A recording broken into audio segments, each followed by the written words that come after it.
And hello everyone, my name is Noah Raven and Merry Early Christmas. I have a lot of stuff for you all today. I have a whole schedule planned and everything. It's going to be a very, very long stream and I'm really excited for it. So yeah, how's everyone's day going? I hope everyone's having a good day and stuff. Also, there is a slight stream delay just because of my computer.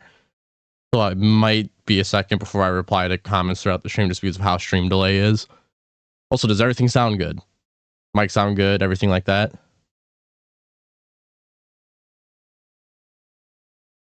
Yes, you can join in a little bit, Cypher. Indeed, you can.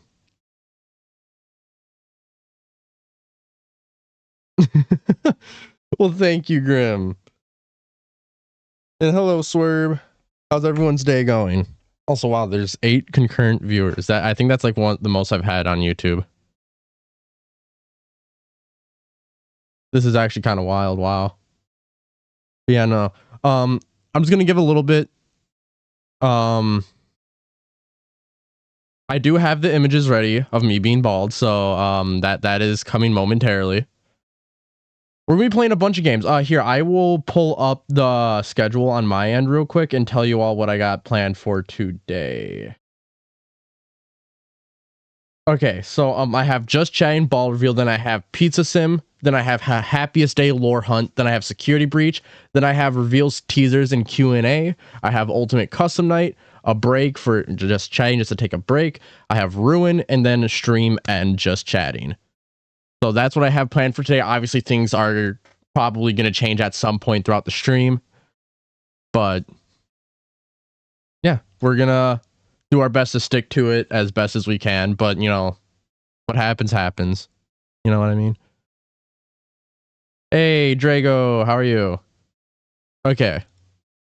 So are we ready for bald? Are we ready for bald?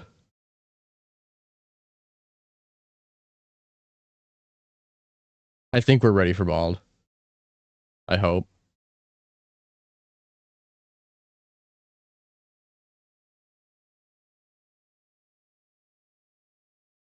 I'm actually kind of nervous. Okay, so let me make sure I have the right images.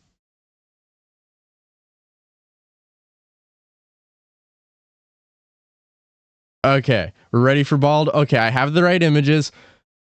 So also I will be posting these. Okay, here we go. So this is me IRL pre-shave. So as you can see, I did have a head of hair. This is I literally had this taken by my girlfriend just for proof that I was not bald beforehand. You ready? Yeah, I'm bald. Ignore the background. We're working on the kitchen. Yeah, I'm bald. So this is what I currently look like. I'm bald as can be.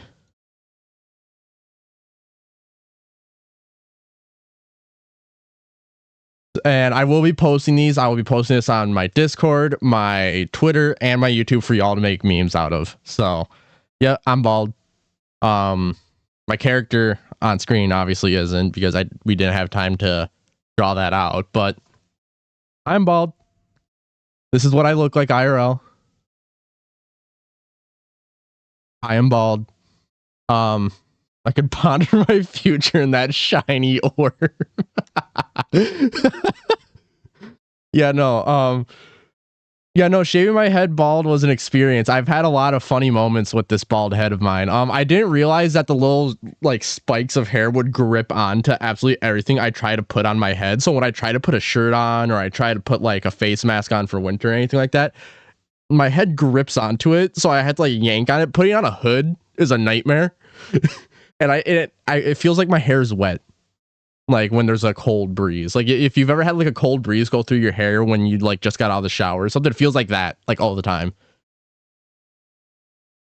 So yeah, I'm bald. In case you're wondering, there was going to be a charity stream today that unfortunately got canceled. It was going to be on Santorms. It was pushed to June, and I decided to go bald anyways. The $2,000 milestone for that stream was me going bald. I decided to do it anyway, so this is for St. Jude's. I can't really promote anything as a result of their, terms and conditions, so I won't be saying anything. But if you do feel like giving this season, there's two things I actually want to ask of everyone. Either donate to St. Jude, or if you can, Mr. Wigglesworth, I'm not going to be on a stream for long, but his brother is paralyzed and he's currently raising money. He's live right now to raise money for his paralyzed brother for treatment, I think. I don't know the whole situation with it, but if you can donate to him or St. Jude, if you're feeling kind, you don't have to, but please do if you can. One Punch Raven. One Punch Raven. Please, can I get a fan art of One Punch Raven? That's like one of my favorite animes. I love One Punch Man. Please, can I get a drawing of One Punch Raven?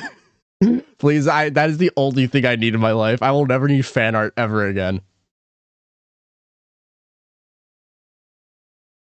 I will never need fan art ever again.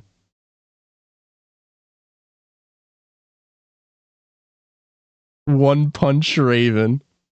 We got two people. You know what? Let's have a competition in today's stream, okay? So the theme of today is draw One Punch Raven, and we will be choosing the best one. And the best one will get posted on my social media. With credit, obviously. But yeah, no. So yeah, I am indeed bald. At some point during the stream, probably during a break or something, or during the reveal, I will be posting everything. So these images will be posted at some point during the stream. One Punch Raven. That's gonna have me rolling later.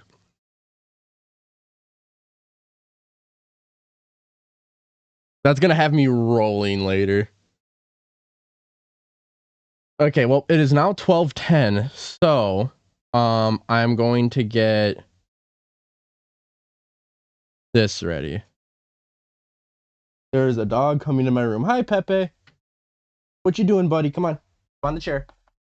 Come on, bud. You can do it. Come on. No, not my chair. This chair. Go on your chair, the one that has all the cushions. No, not my chair. I can't. I'm streaming, buddy. My dog's trying to jump up on me.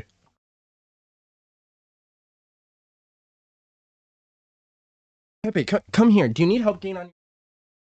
Okay, here you go. Official artist versus fan artist. It's on. I unplugged my headphones. Oh no. There, you're on your chair now with all the cushions. I'm sorry, I can't let you on my lap right now. I'm live streaming, buddy. I know. Don't start crying. Oh, I wish dude, I need to get a Pepe. Let Pepe on the stream. Yeah, I need to get a Pepe cam. Okay. PC gameplay.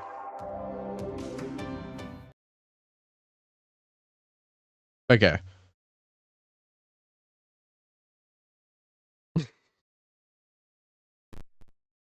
We need Pepe PNG. Okay,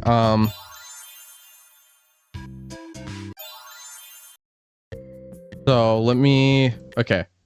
I need to join this. There we go. Okay. I think we are good to go. Okay. Okay, we're gonna get, you, egg baby ending. Yeah. Egg baby ending. Okay. So if I remember correctly, for the egg baby ending, it's like, what is it? It's like turn everything off, hold this. But I understand the depth of the depravity of this creature, this monster that I unwillingly helped to create, as if what he had already done wasn't enough. Pepe the frog, nah, Pepe the dog. To destroy, as if the suffering wasn't enough, the loss of innocence, the loss of everything to so many people. Small souls trapped in prisons of my making, now set to new purpose. Now set to new used purpose. in ways I never thought imaginable. Back with familiar tricks. In a second, Cypher. Together. I'm just gonna get this done. Aware? I hope not. It keeps me awake at night. I could make myself sleep, but not yet. Not until I undo what he has done and heal this wound. A wound first inflicted on me, but then one that I let bleed out to cause all of this. He set some kind of trap. I don't know what it was, but he led them there again. He overpowered them again, and he robbed them of the only thing that they had again. I don't know how those tiny breaths of life came to inhabit those machines, but they will never find rest now, not like this. I have to call them all back, all of them.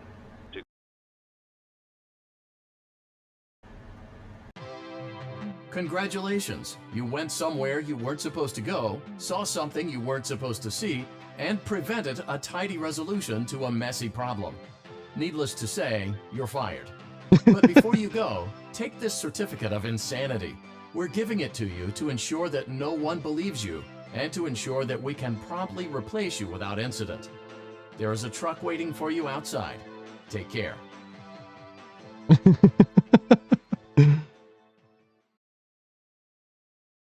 Final Faz rating. Yay! Certificate of Insanity. Let's go. Okay, so I forget. How do we get all the other endings? It's been a while since I've gotten all the other endings. Pepe, stop staring at me like that. You look too cute for your own good.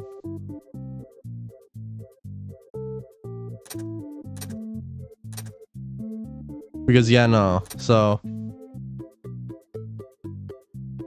yes, we got lobotomized.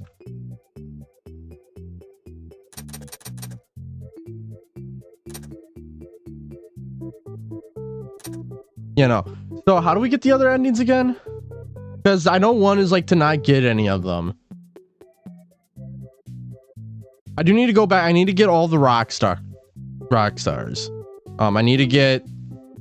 yeah, I need to get all of them.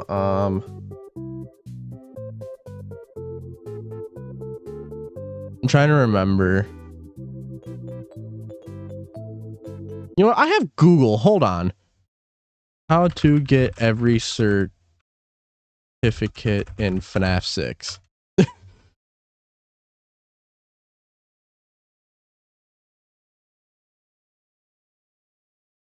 You know, what were all of them? There's completion, mediocrity, blacklisted, yeah, I need to go bankrupt. Okay. Okay, yeah, no, we ball. So am I gonna have to, like, just... okay, I'm gonna have to exit game and go back in so that I can start a new game.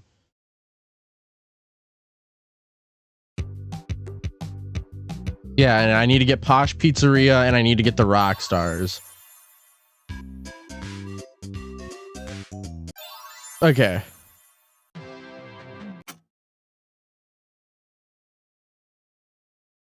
Yeah, no, you know it's been a while when you gotta look it up. Ravens suck at your job. I will. Let's see how much cash you had left over after purchasing your franchise package. Great. That should be more than enough.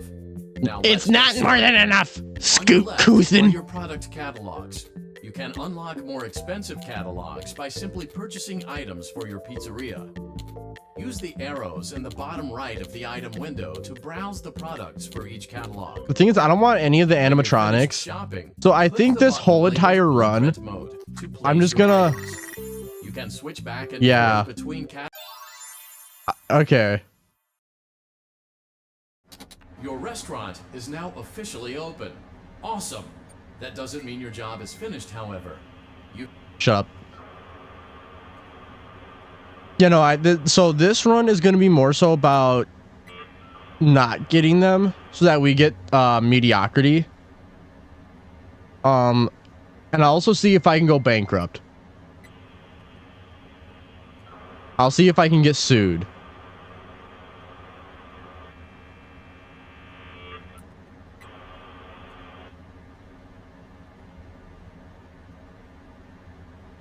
I love how I'm over here saying I want to see if I can get sued.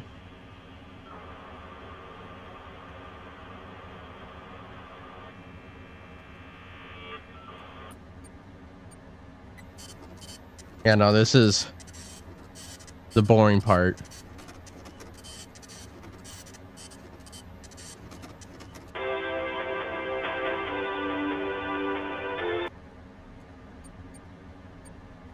How dare you?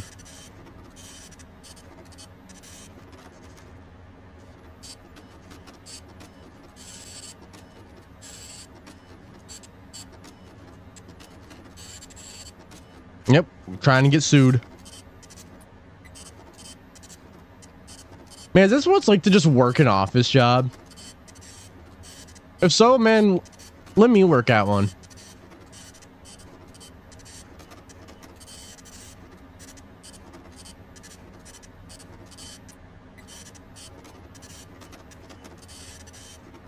Five hours later.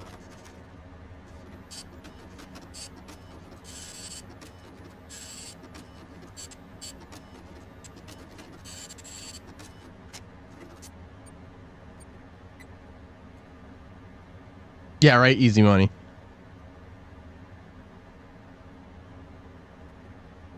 Yeah, I'm gonna have to get Prize King, and I'm gonna have to get the ball pit and get lucky.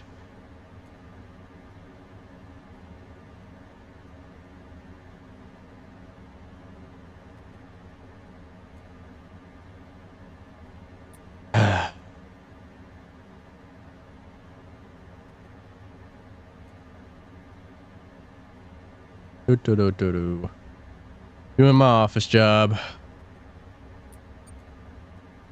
Great job. It looks like you're getting the hang of this. Now let's just focus on getting you through your first week. How about you just not? Hey, look at who it is. Completing your first day. However, your job isn't over just yet. There's another aspect. Molten Spaghetti Fred.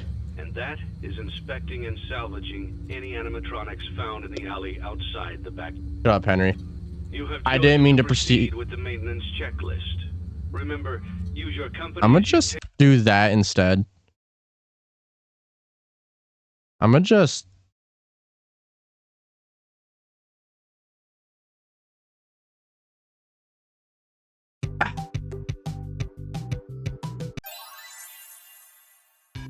We're gonna redo that.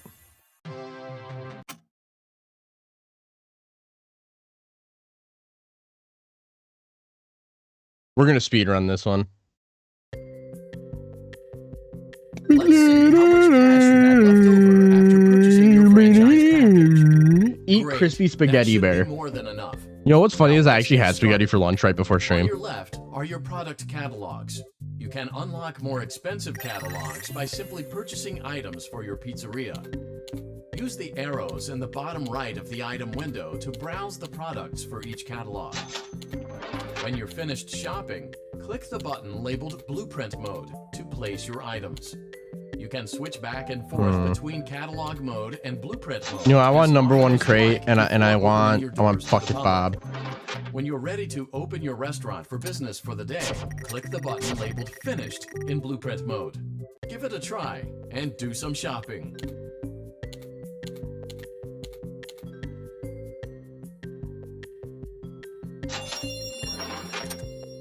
Okay.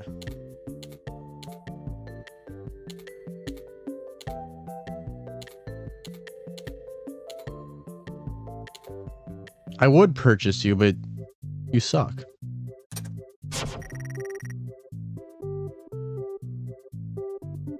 Okay, play test.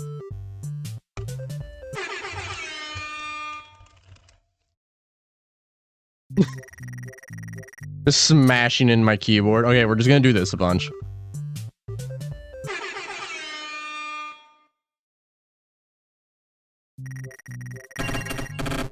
Get more money.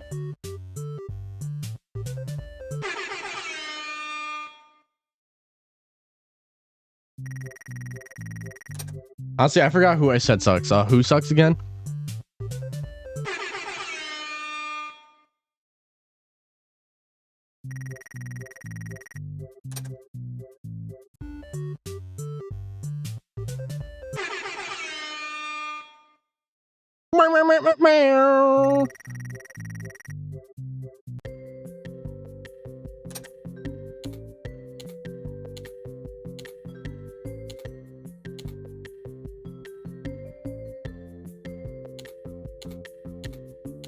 Yeah, I agree. Ned Bear sucks.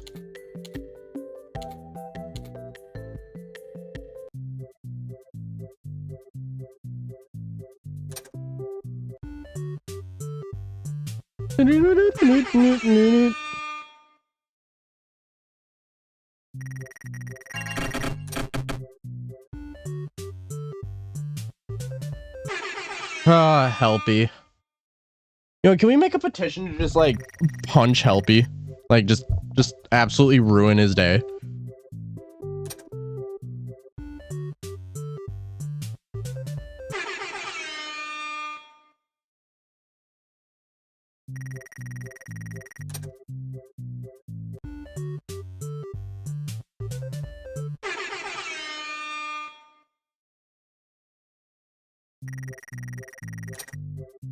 Okay, last one. I want to beat him up again. I hate this bear.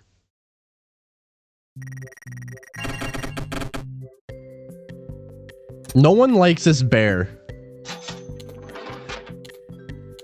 I want to spend as little as possible. What's the cheapest stuff at 90? Yeah, we could do that. 80, sure.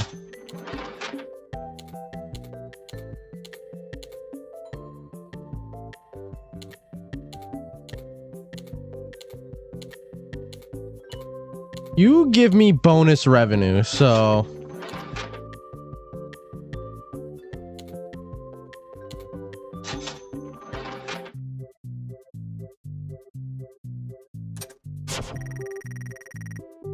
Okay. Yeah, I guess that's the best we can do for now. No, not buff Helpy time. Your No buff restaurant Helpy. is now officially open. Awesome. Shut up. He's not just a little guy, he's a demon. I mean, look at him.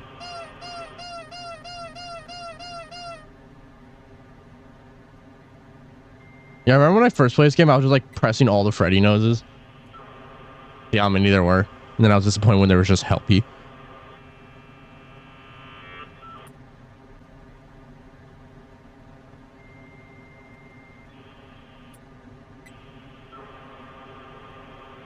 One Punch Raven versus Cosmic Helpy. Helpy sucks. I don't like Helpy.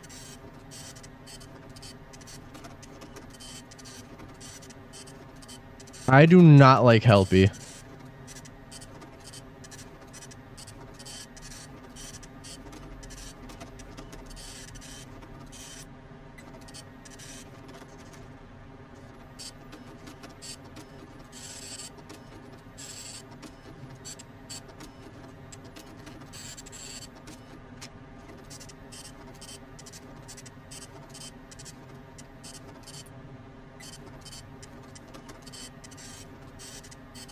I'm so bored when it's printing these menus.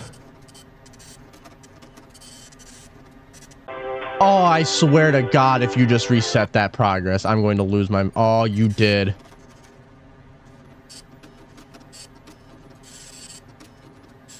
Five Nights at Freddy's. No, I don't love Helpy. I don't like Helpy. I don't care for Helpy. Anything that's positive about Helpy is untrue about me.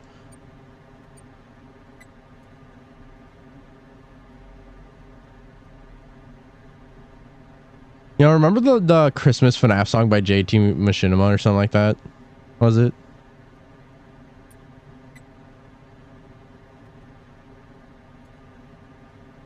I could totally be forgetting though. I am not a tsundere. But yet again, that is exactly what a tsundere would say, huh? I mean, how do you combat someone calling you a tsundere? You say you're not a tsundere, then they're going to think you're a tsundere. And if you say you're a tsundere, well, then you're a tsundere. You can't win against that. Great job. It looks like you're getting the hang of this.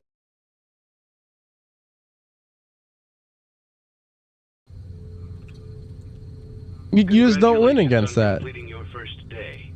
However, your job isn't over just yet. There is another aspect to your end of... Get in that alleyway. You want them all to be in one place. You want them all to be in one place. You fell for the oldest trick in the book. I didn't fall for nothing.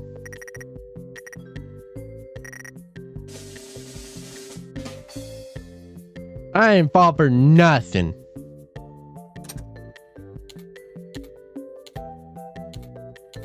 You fell for it. Rocking around the Fazbear tree.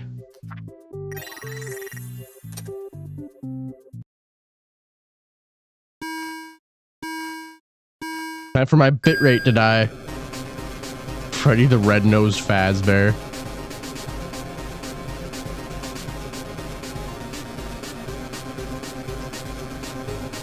Lap 4.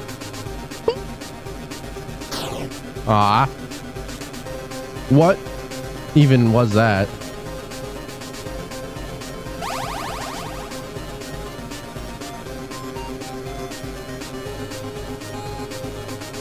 Get it, William. Get it, Willie. Get it, Willie. Speed down that highway. Run away from the DCI. Get it, Willie. Get it, Willie. Get it, Willie. Get it, Willie.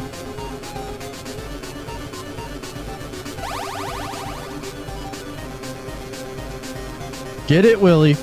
Get it, Willie. Ooh, ooh. Yes! This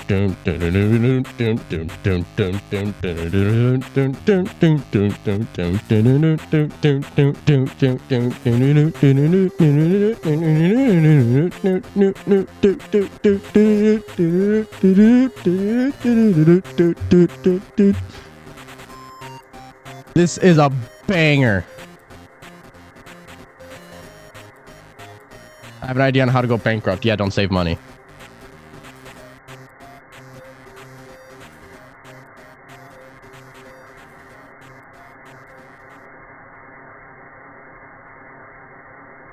Also, if you want to see the full, like, other stuff in this mini game, watch my YouTube series.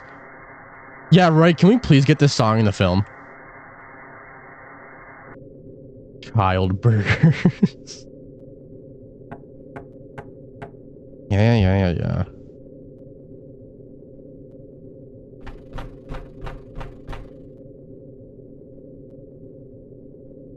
What's up, random gray person? There's no evidence for Jane or Mrs. Afton. There's more evidence for Mrs. Afton not existing than anything. Well, being dead, I should say.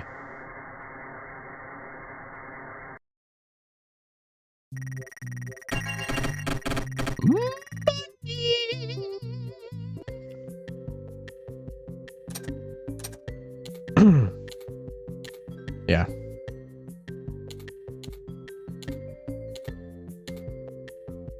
I want health and safety. Who wants health and safety in their establishment? Ew. Yeah, I'll buy you. You net me bonus revenue, so I'm buying you.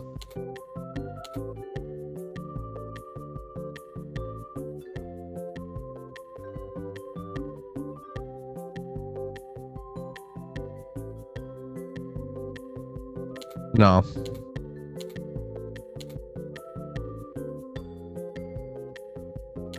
No. Yes. Okay.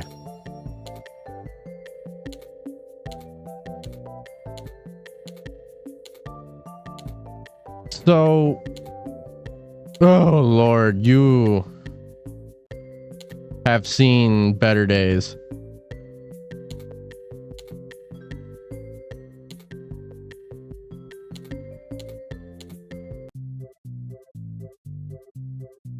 Hey, Poo Crew. My brain played that song on repeat at 2 a.m. It was literally though. Okay, we do this one so that we can get points.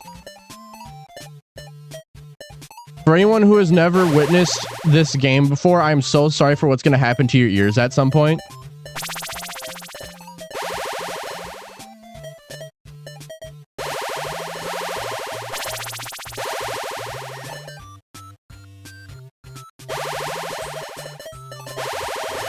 Give me the slug.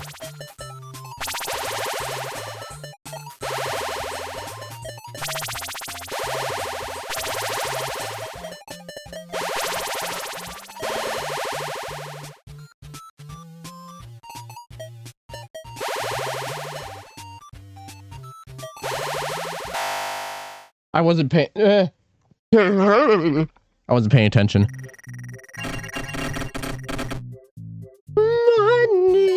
Money.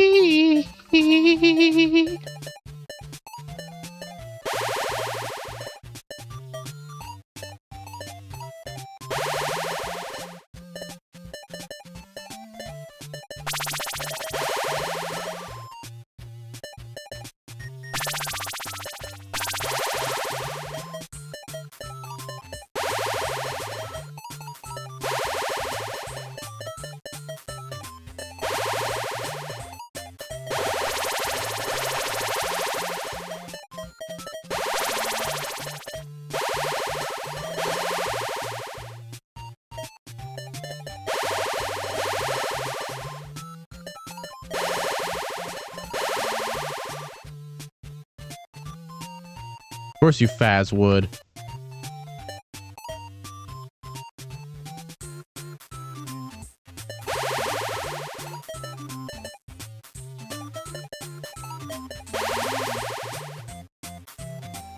Come on. I want that magnet.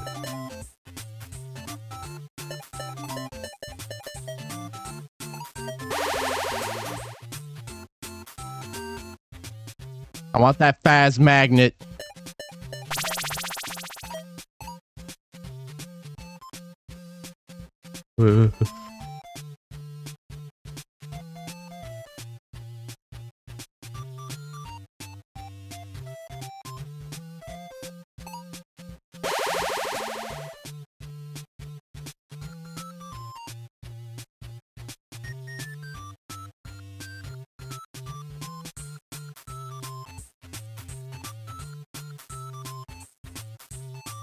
When there ain't nothing over here.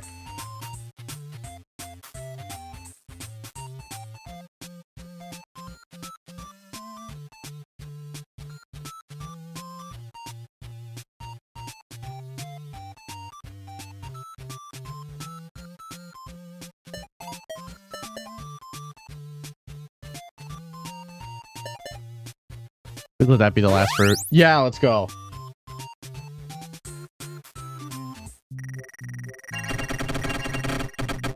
I'm just simply better.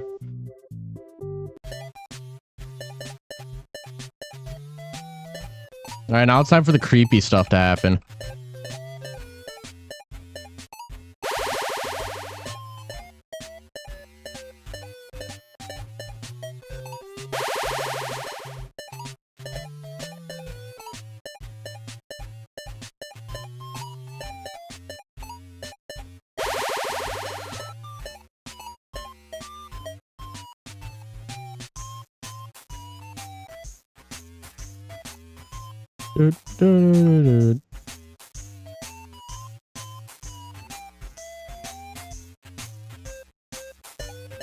I don't think it's this one. I think it's a later one where I will warn you all about your ears.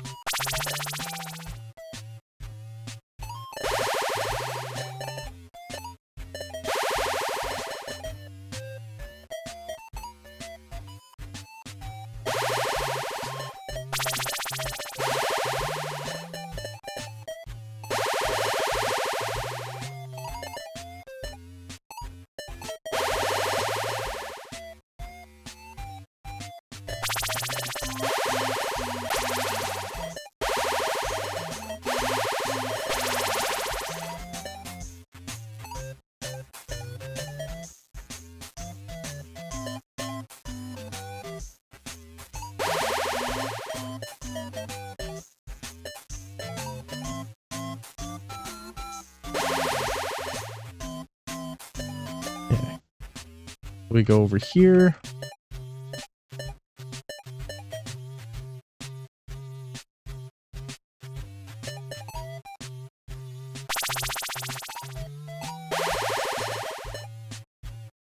There's still more somewhere.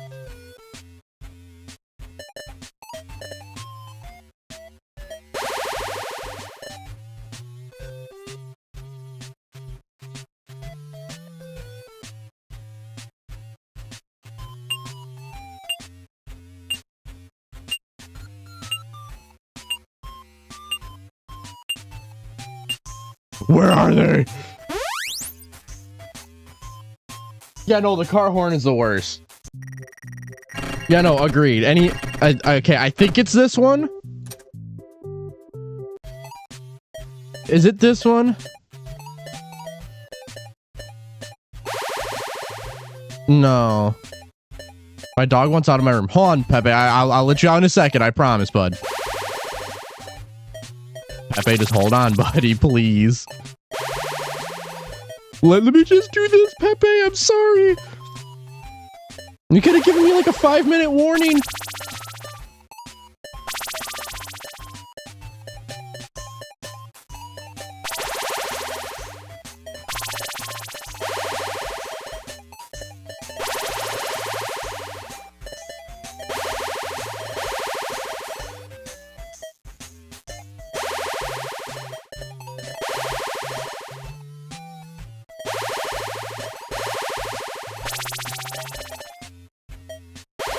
Oh God, T-Dread's in here. Hi, T-Dreads. How are you? What's the funny thing about this game? What crazy lore do you have in store for us today? I know, bud. I know you want out of my room. I will let you out in just a second. It's just this mini game.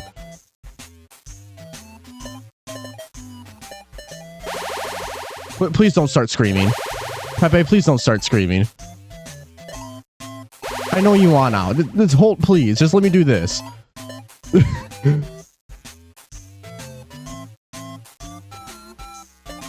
There's this animatronic called Lefty. Oh God. He's doing the Lefty thing, guys.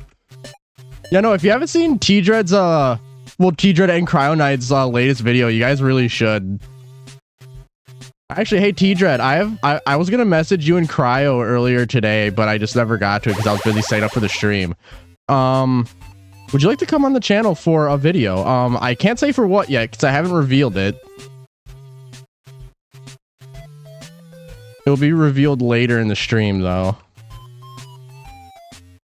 Pepe, stop crying, please.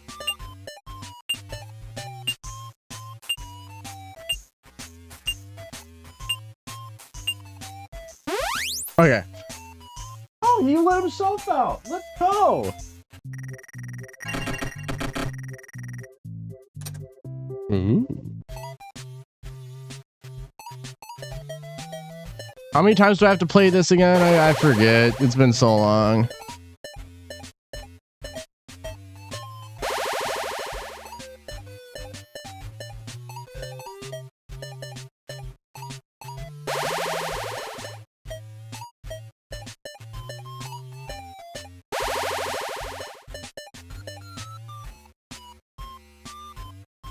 I know Pepe is learning. You know, my dog doesn't bark, he screams. He doesn't bark, he screams. And it is one of my fears. Like, there are sometimes where I will step out of the house and this dog will instantly start screaming. And sometimes I wonder if my neighbors have to listen to that.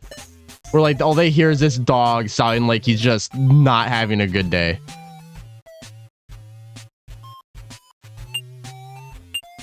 Yeah, no, this one was not it, Chief.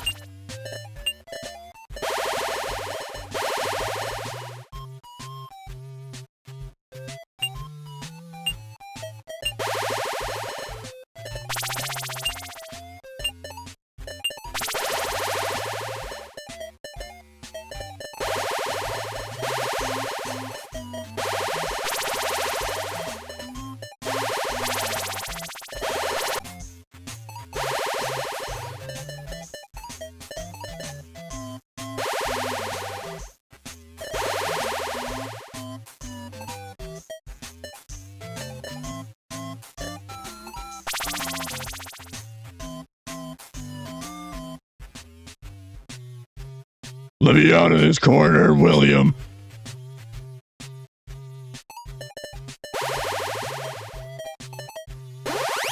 Oh, let's go. You know, ever since he came over, yeah, no. He has a mouth and must scream. You have to win 3 times.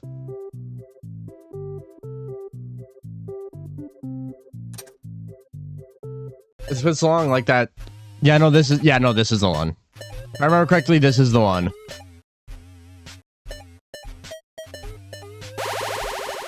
Yeah, this is the one. Okay, everyone prepare your ears. Once the timer gets low, just prepare your ears. Like, I think it's around like the 10-second mark.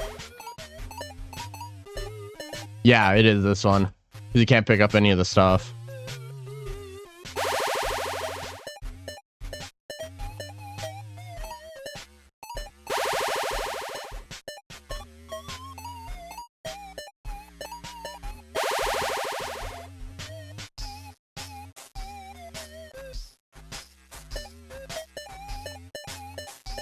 This is like a monster W of a minigame.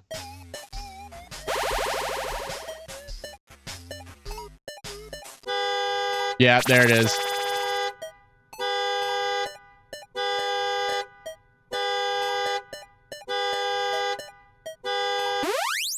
All right.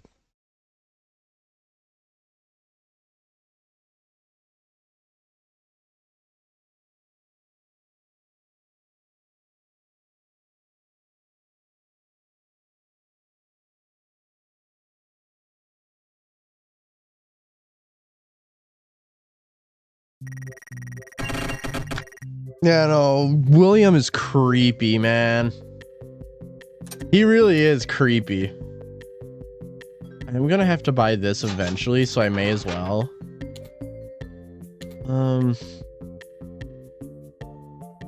And that increases my, you know, what's gonna increase my liability risk to like 5 trillion? Yeah, but I don't want something undesirable coming inside.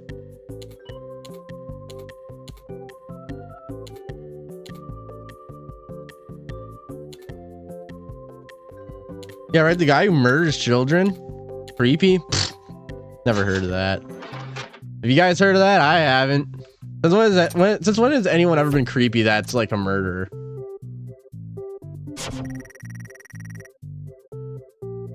You know, I hate how you're not wrong on that, Drago.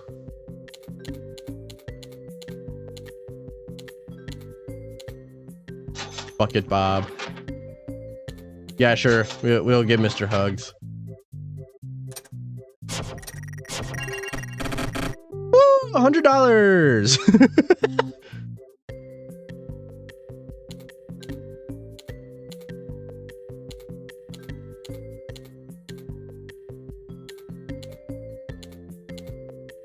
And pan stand. Okay, I still have 3 more played. Wait a minute. Yeah, we'll play you. Oh, what? Nah, I want something out of this. Now give it to me.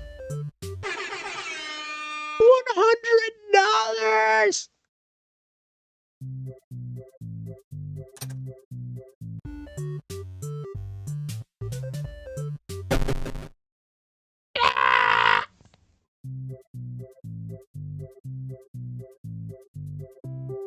Drago, your skill issue.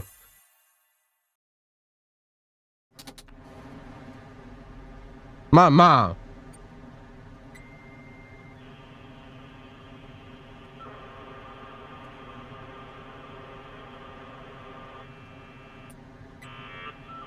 Yeah-huh. You don't get the nut on my yeah-huh.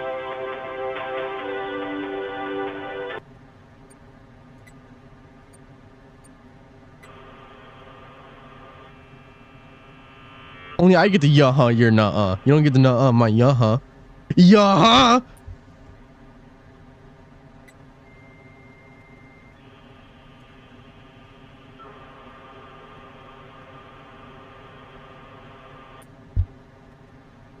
Honestly, I can't even say I'm surprised that Happy Stay was for Cassie, because I've been doing some looking into Cassidy's character, and honestly, I'm not surprised. in the slightest anymore. I'm genuinely not surprised. I think it was originally intended for Cassidy to be the vengeful spirit, but after looking into, you know, Cassidy's character and the stuff that's been implied throughout the fusion and stuff, it's, yeah, no, I'm not surprised. Like, not once has Cassidy ever done anything absurd to make them the vengeful spirit at all in FNAF.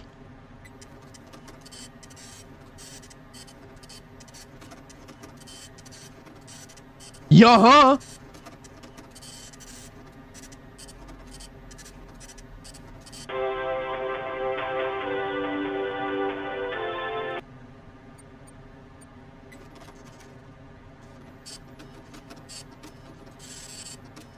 Yeah-huh.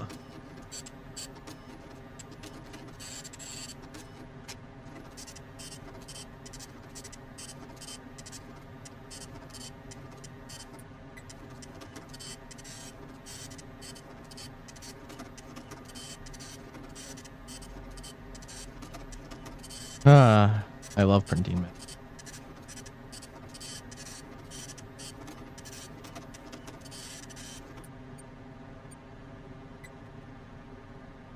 Five Nights at Freddy.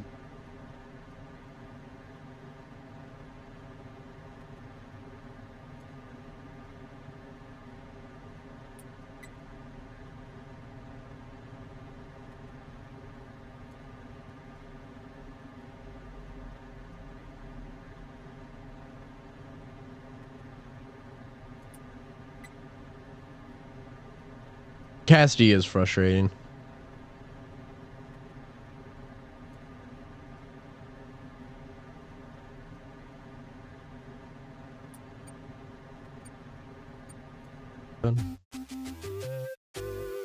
It would make, I mean, it's like in the old day it makes sense, but in modern FNAF it really doesn't. Before you is an Unless they erase Andrew, it doesn't make sense. Sure of its origins. It is your job to complete the maintenance checklist before claiming it as salvage. Or, if you choose to, you can throw... Hi, Willie, get back in the alleyway! Grandpa! Saturday. Go back to the nursing home! To be in one place. Anyways.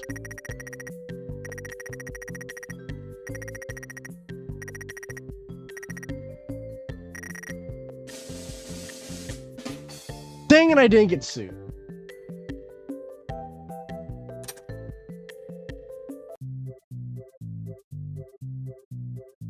I do want to upgrade the floor off. I do want to accept you.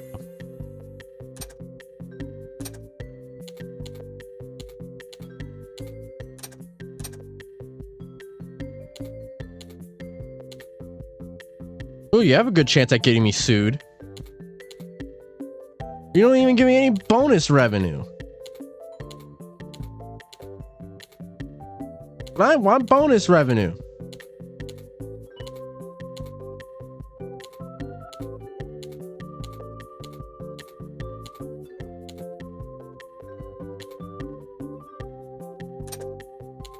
You know, anything else you have a good chance of getting me sued?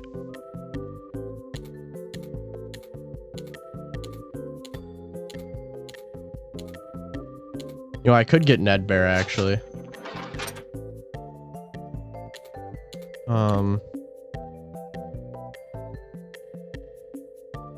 You know what? We're just gonna try to get sued. That's our goal. We're gonna try to get sued, everyone.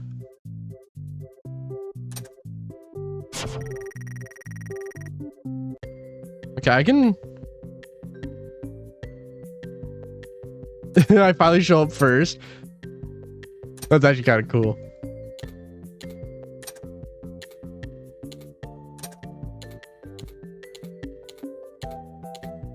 Lefty is $5. There's gotta be something else I can... Maybe if I play enough games. Yeah. I highly doubt it's Kelsey. If it is, I'll lose my collective mind.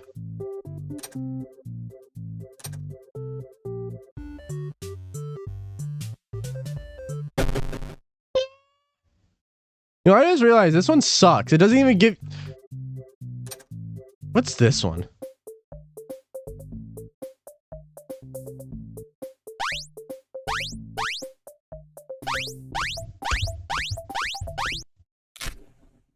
Oh, help me. That didn't give me any points either. I am the Candy Cadet. Come get your candy here. Oh my god, guys, it's I Funtime have candy Foxy. all day, every day. Hey, Funtime Foxy, can you stop jump scaring me in your auditorium, please? See, I have an autoimmune disease that actually affects my pancreas. I don't really appreciate it. Tell you a story. Stop jump scaring me.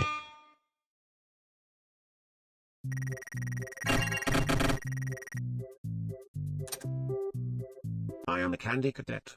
Come get your candy here. I have candy all day, every day. Candy. Candy. Candy. Return to Candy Cadet again, and maybe I will tell you a story. You'll try? Okay, thank you. Because, yeah, no, my pancreas just can't handle that, man. I am the Candy Cadet. Come get your candy here. I have candy all day, every day. Candy. I'm trying to get his story. Blame him, not me. Return to Candy Cadet again, and maybe I will tell you a story. Next time I go through Funtime Auditorium, if I get jump scared by you again, I'm gonna riot. I am the Candy Cadet. I will set Come fire get to the your candy bunker. here. I have candy all day, every day. Candy. Candy. Candy. Return to Candy Cadet again, and maybe I will tell you a story.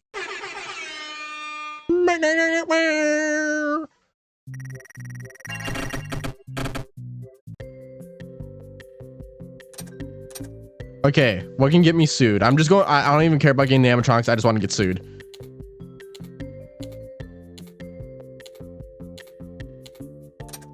Can anything here get me sued?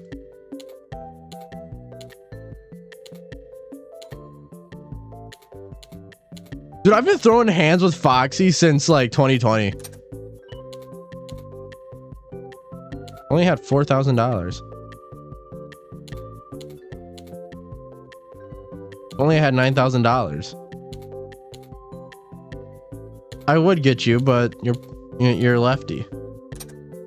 I don't feel like dealing with you. Nah, you can get me sued.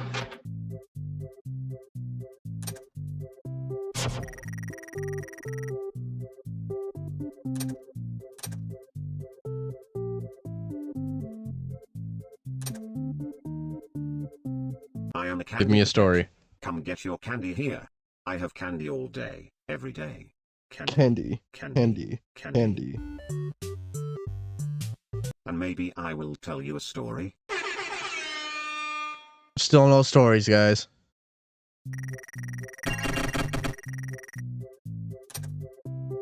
I am the Candy Cadet. Come get your candy here. I have Candy all day, every day. Candy. Candy. Candy. Return to Candy Cadet again. Give me a story, you rainbow-colored coil weird wheel thing. I am the Candy Cadet. Oh, I want story time too. Here. I have candy all day, every day. Candy. Candy. Candy. Return to Thanks for the Candy 250 Cadet points. again, and maybe I will tell you a story. You deserve how you look in Help Wanted 2. And in Ruin. You deserve what happened to you. I am the Candy Cadet. Come get your candy here. I have candy all day, every day. Candy. Candy. Candy. Return to Candy Cadet again, and maybe I will tell you a story.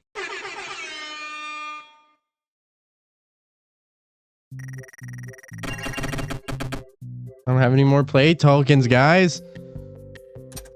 Stop saying cuss words, guys.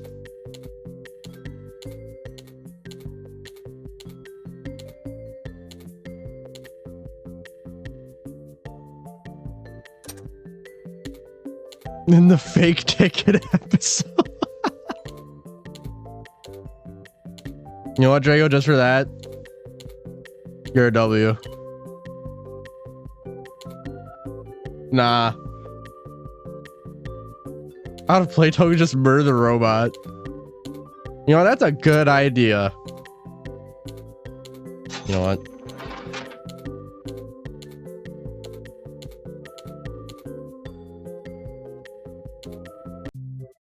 His bucket pop for.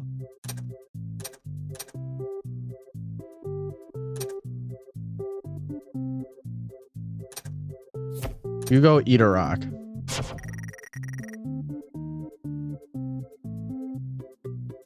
Because how much liability do you need to get sued again? Don't you need more than 10, isn't it?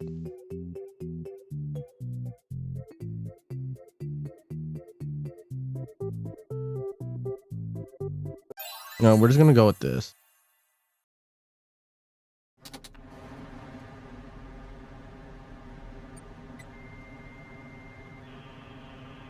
Let me be sued. Let me be sued. Let me be sued. Let me be sued. Let me get like 55 different lawsuits and make Fazbear Entertainment look worse than when the MCI happened.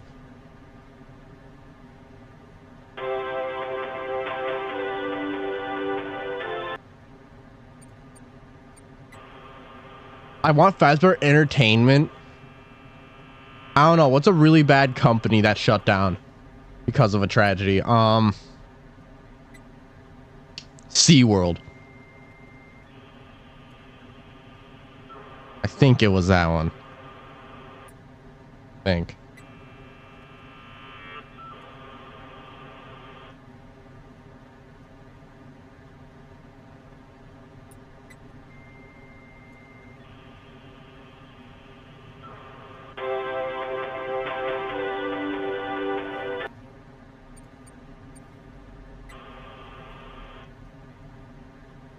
Okay, I'm gonna finish this night and then we're gonna get into the next section of the stream. How'd you get in? Should have known I'd find you.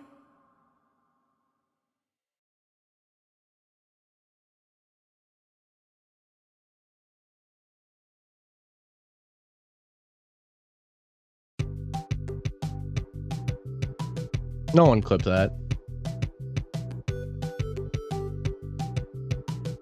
Nobody clipped that. Okay, well, I'm just gonna get into the next section. So give me just 1 second. Go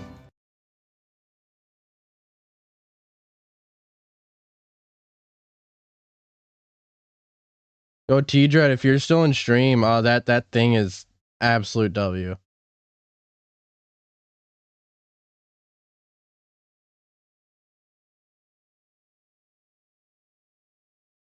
Okay. Let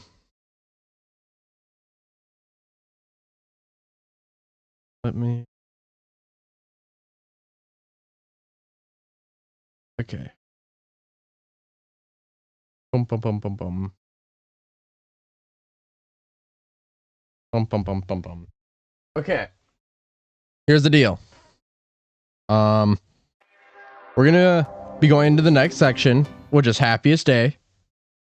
So, of course, we're gonna pull up happiest days minigame, obviously to look at it. Can I just open this image in its own tab? Yes, okay, I can. I want Cassidy FNAF logbook. Yeah. So we have you. Oh, you gotta go, Poo Crew. All right. You have a good one, bud. God. Yeah, no, let me know when y'all send your drawings into the Discord, and then like during the break. Yeah, during the break. Okay, so like, yeah.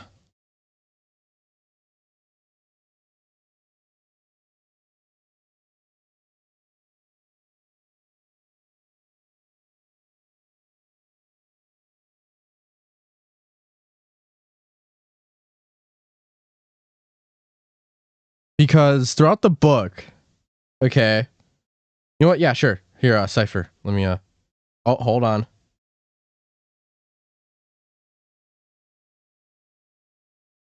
Okay. Cypher, I'm currently trying to find you right now. Hold on. Trying to find our DM so I can call you. And I just can't find it. I've been messaging so many people behind the scenes. There you are. Okay.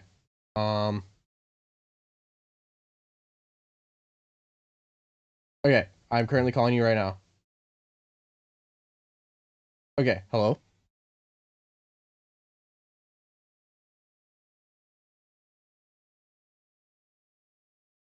Cypher?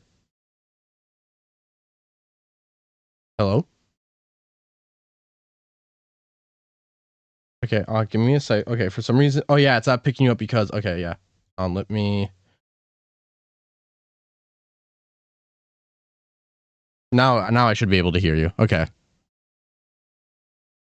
Hold on, I'm getting a phone call real quick. Give me a second. All right. Okay. Yeah, we have wait, let me oh, you're gonna be like that, are you?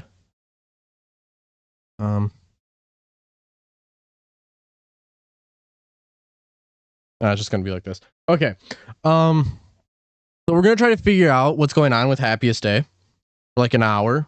We're gonna like try to analyze absolutely everything with any characters that could be involved with it, stuff like that. Okay. Are we ready to theorize community while we wait for Cypher to come back? Because Cypher's gonna be helping us with this.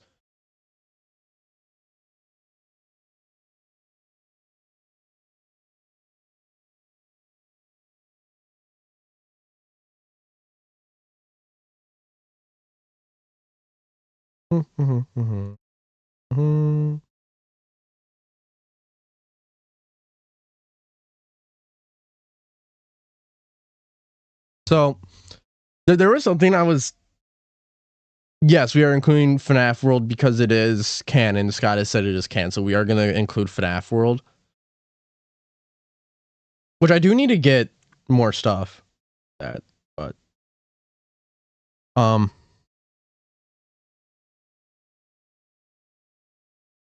so one thing I was thinking of what the other day, I was thinking how like there's a balloon above like all the spirits technically.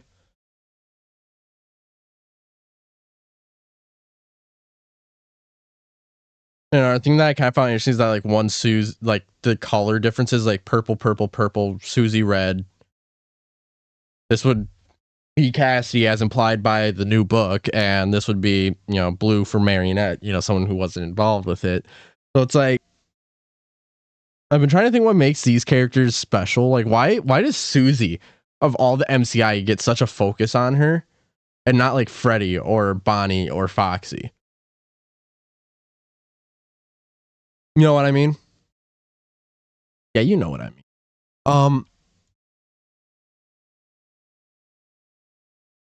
And like you have this, but the thing is, so like, okay, actually, you know what? One thing I also want to do. Hello? Hello. Sorry about that. You good? Okay. I hope my anonymous voice isn't distracting. It's all good.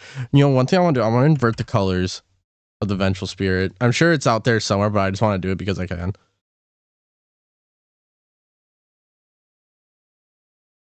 I forget, how do we invert colors on here? I don't remember how to invert colors on here.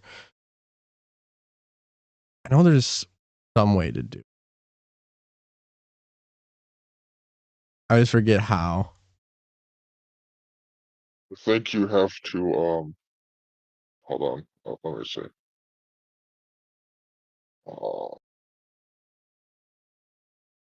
You know what? Vengeful Spirit inverted. Oh God, what is? Also, hello, chat. Yeah, Welcome this is to Cypher. Charity, question mark. What is that image? Yeah, no. Okay, so yeah, no, this is so yeah, it doesn't really show you much of anything. Okay, so there's nothing really to do with that. So stop showing me that image. Okay. So in every instance of Cassidy, right? Cassidy's never really aggressive, at least not more so than like other animatronics. I think we can agree on that, right? I would love to speak about Cassidy because Cassidy frustrates me as a character. I believe she has curly hair now. Question mark. The thing is, I also can agree because another thing now, I don't know how many people here have curly hair, but it is totally possible to strain out hair, and especially if you're having, I don't know, maybe a grandiose birthday party like this, if this is Cassidy, strain out your hair is normal. Like my mom does Yeah, it all the that's time for true. special occasions. Like, and she has curly hair. Me when irons exist. Wait, what? Me when curling irons exist.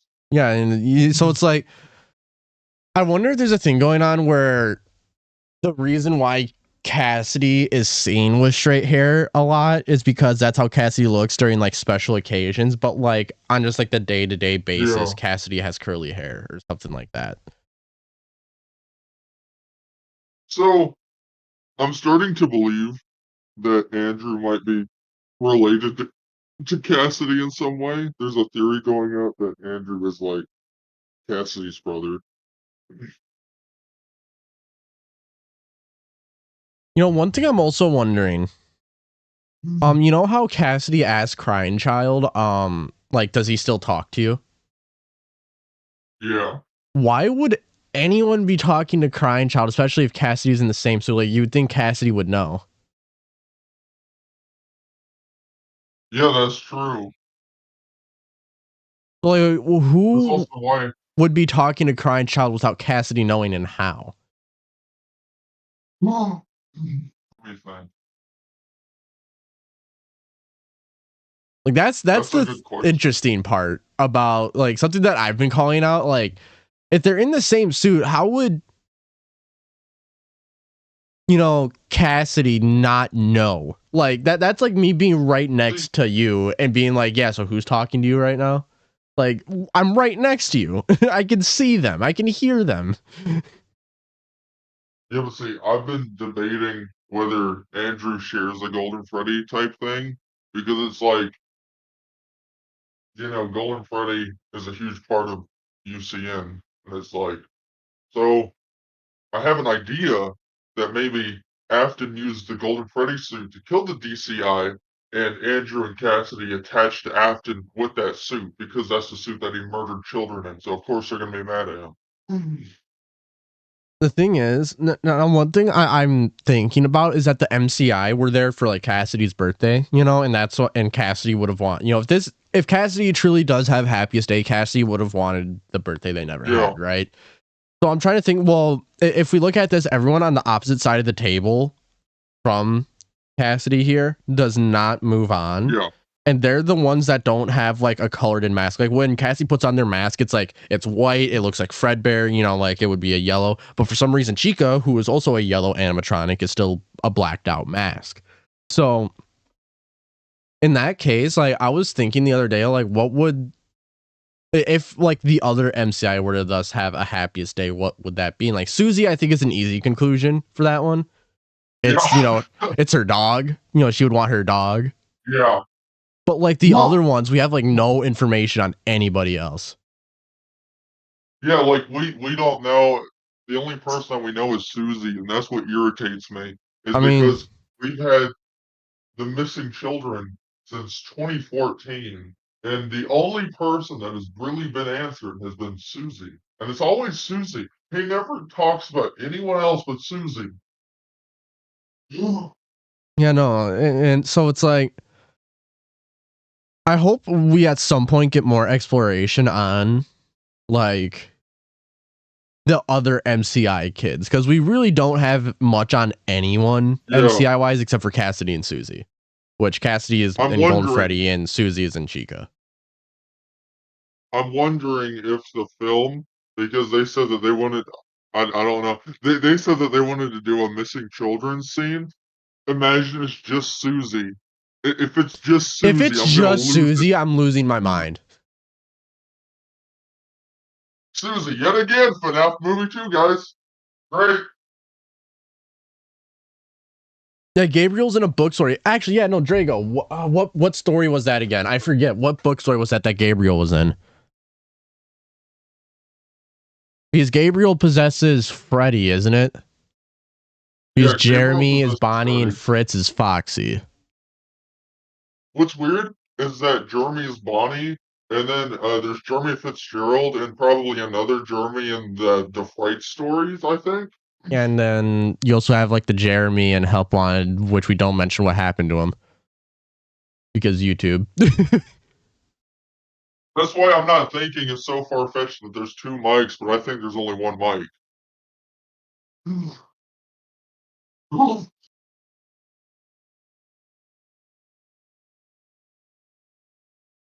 I mean, and another thing, I do want to say this with the Fredbear's connection. This is very much almost guaranteed Fredbear's. The only issue with it is that there just isn't a stage. Like there are 4 tables at Fredbear's. You know, there's the same colored balloons. Fun fact, like I looked at the colors in Fredbear's of the balloons. They're the exact same colors, just different number. Have you heard the theory that Happiest Day is both by Victim and Cassidy? That's what I'm slowly starting to think. It's just I can't find any evidence for that.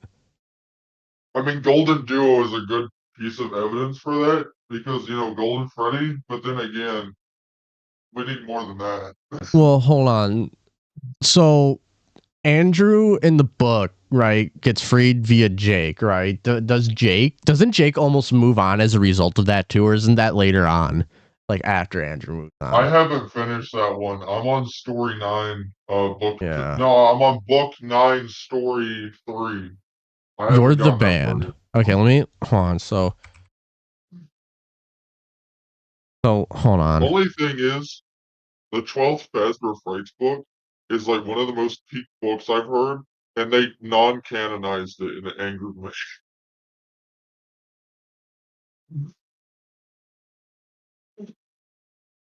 Yeah, so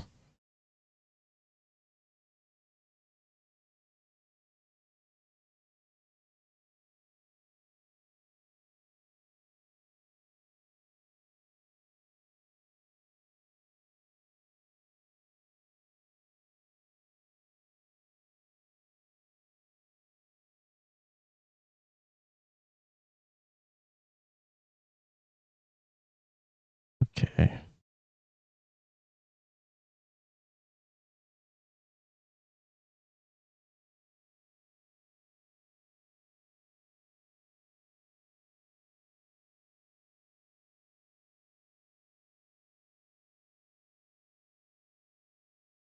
I'm wondering if, you know, Happiest Day is gonna happen in the film, because that would be really cool.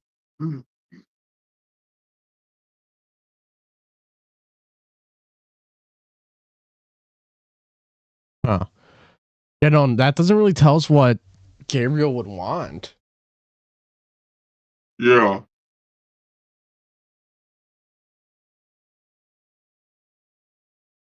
I mean, You know, in book 12, you had a Michael Afton story, and then they scrapped it and angered me.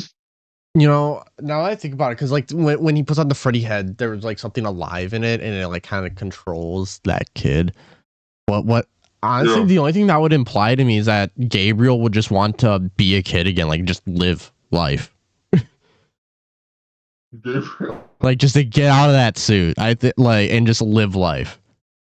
Or that, or to like tell people of what happened, because like the whole thing he's talking about, like, yeah, no, there were like 5 dead kids lined up on the wall, and MCI, you know, that happened 30 years ago and stuff like that. Like,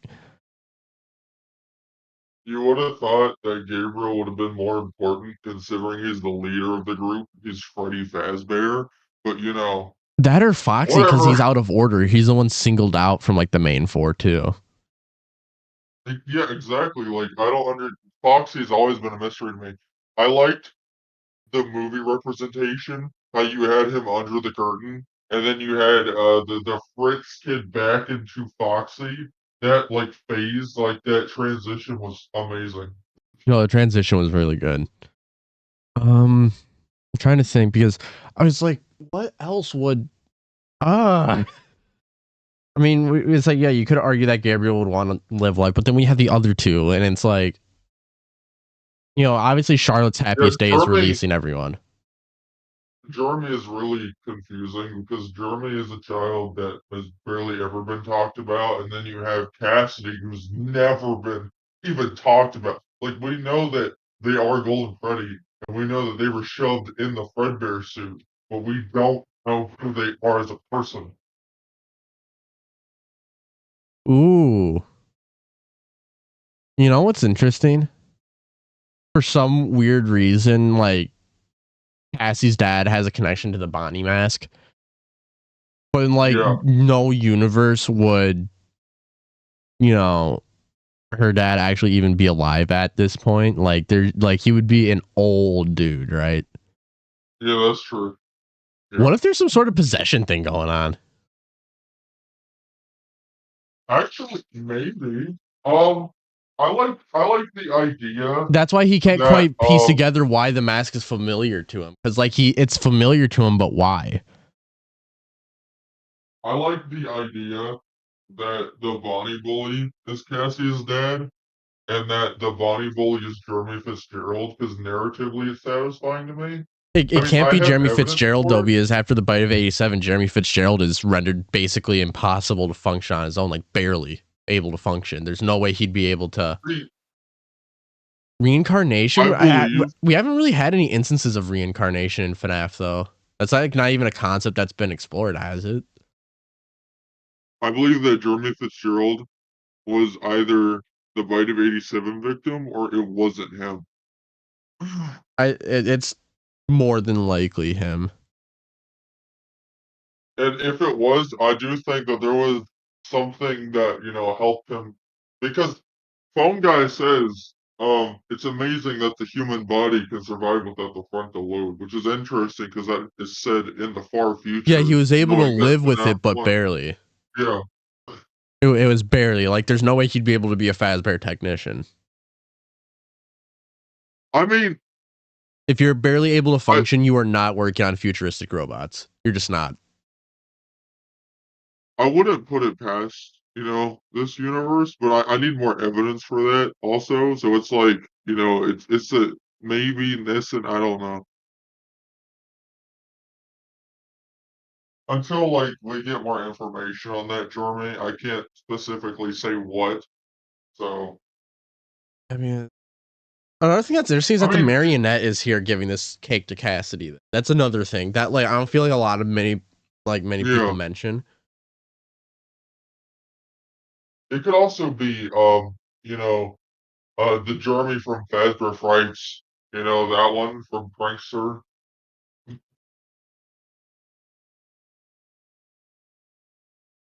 I think why would marionette be like all characters?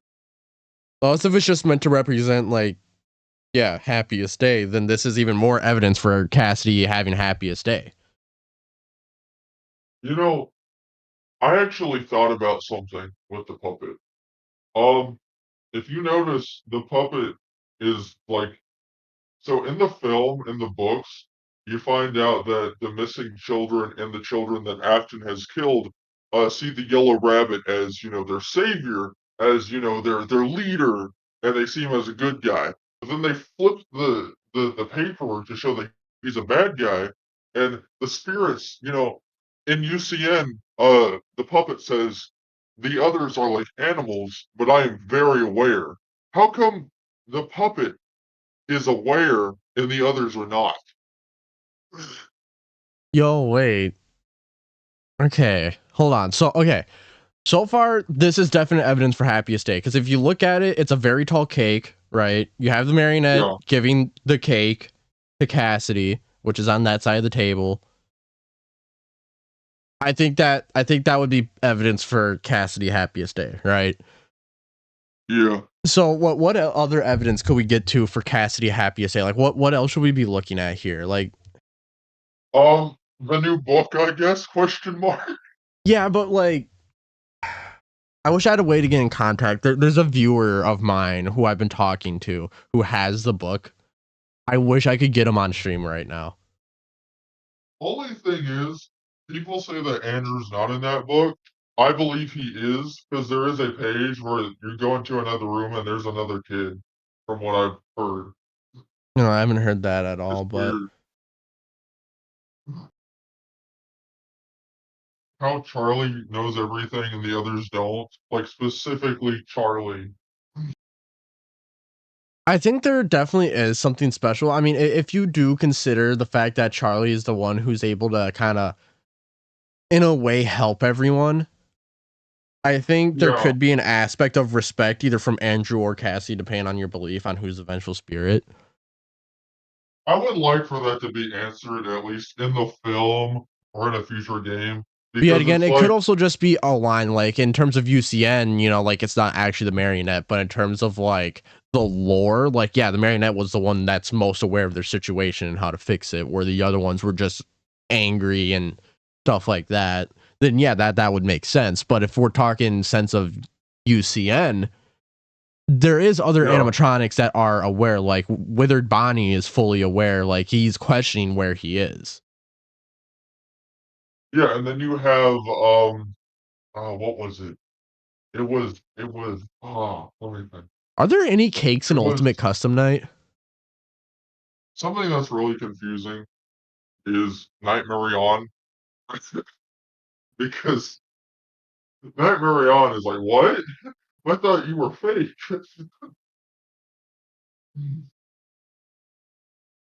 I'll never get over the fact that that dude has a whole entire gaming setup. Just an essentially parts and service. Dude just has a whole gaming setup. Yo, wait a minute. Actually.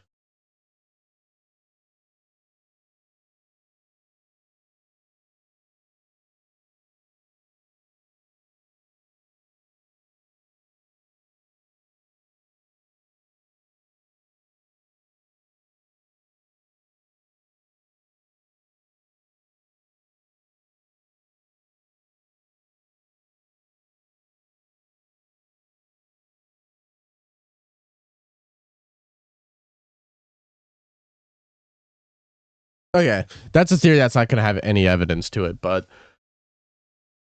okay. Do you think you know who Nightmare On is? So far, Nightmare On either spawns from MCI or Charlotte's death. See, I was thinking. Oh, it's the person. Wait, Prince, stay here for a second. I have a question for you. Okay, I have a strong question for you. Okay, in Return to the Pit, because you had the book, is there any point, like, give me the flat out description of Happiest Day, and is there anything in there that even points to it more being Cassidy, or just like it pointing, like even throughout the story, it pointing towards that at any point?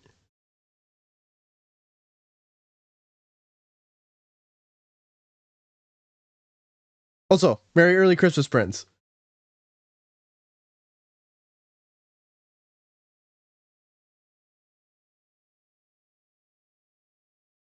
I mean, I think Nightmare On could be the agony from UCN. Maybe. Okay, thank you so much, Prince. The thing is,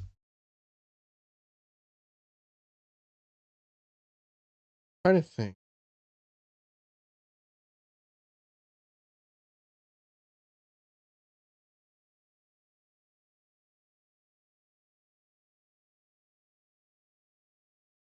You know, another thing that I've been wanting to say is that Cassidy throughout the whole logbook is just like seems to be trying to help Crying Child remember his past. So obviously Crying Child doesn't really know what's going on either. Like, he says that he's scared and like he doesn't remember anything. Like, he just remembers bits and pieces, you know?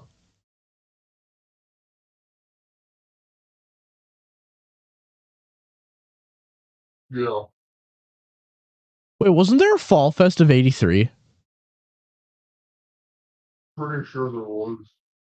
You know how Crying Child's favorite thing is a carousel? Crying Child's favorite thing is a carousel. Like, his favorite ride was a carousel.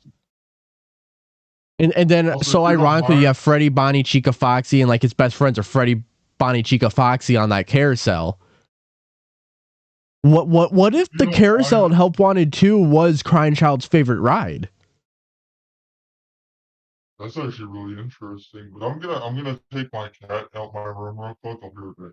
All right, sounds good. Because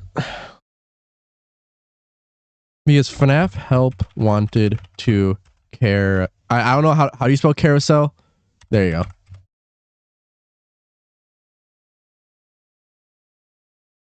Seven can. Okay.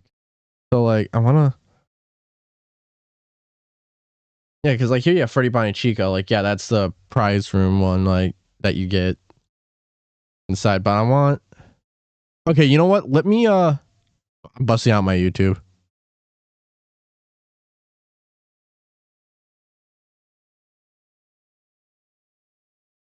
I'm busting out my YouTube.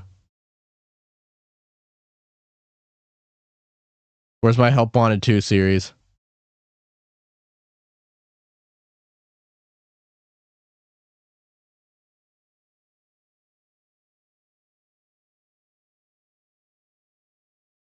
You know what? Here.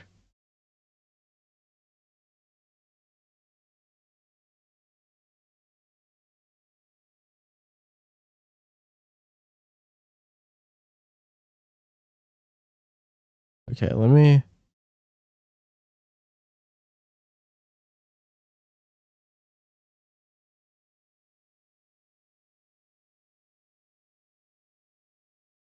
Okay.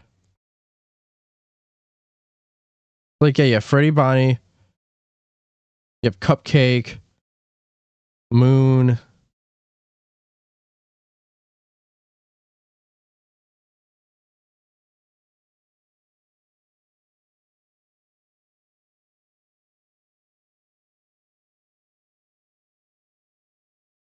So, yeah, so, and then there's also like Funtime Foxy there, like Fixed Mangle or whatever, because like she's on like the boat. So,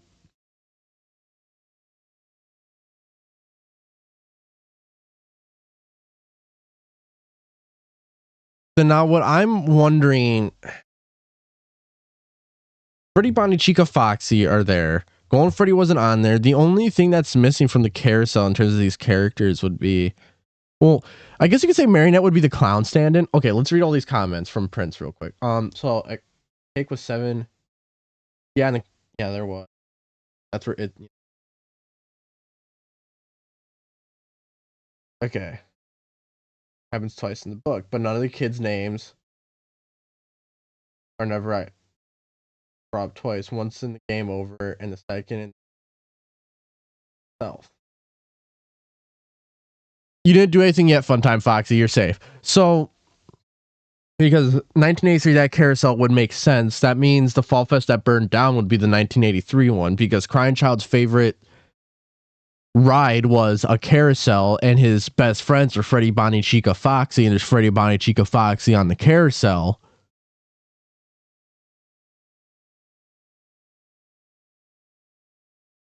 Yeah, no, FNAF World player can have Happiest Day. Does that mean that the FNAF World player is different from the kid who gets Happiest Day? Is it? So in FNAF World, is that called Happiest Day, or isn't it the Ultimate Custom Night version that's called Happiest Day? I think it's the Ultimate Custom Night version that's called Happiest Day. Because if you do the clock ending, it says like all the pieces are in place for you now.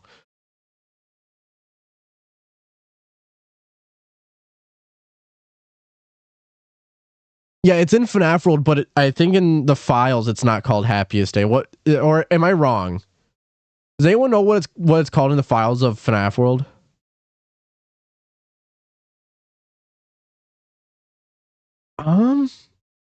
In that game over with Curly Hair Child, how do you die in that game over? Yeah, with OMC's Happiest Day, but that's in Ultimate Custom Night. But it also gives you the ending in FNAF World.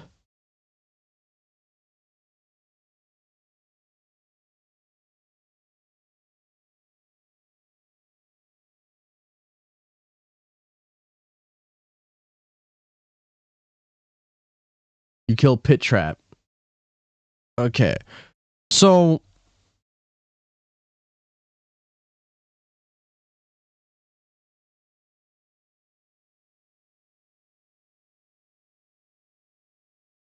okay, so the Angel family picture is called Happiest Day. Okay. So then also, hi Shizu. How are you? Hope you're having a good day. So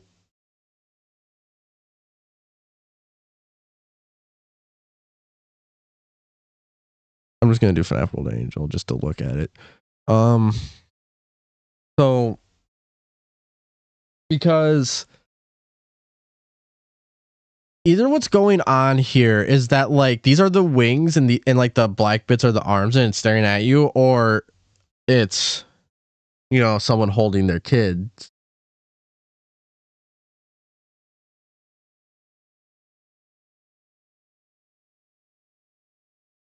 Yeah, so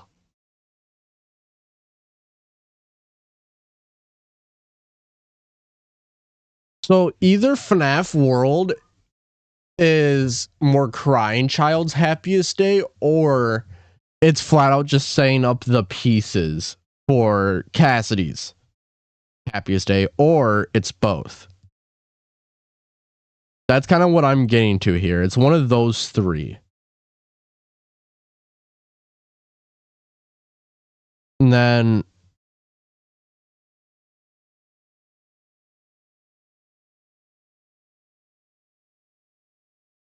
yeah, that's true. So,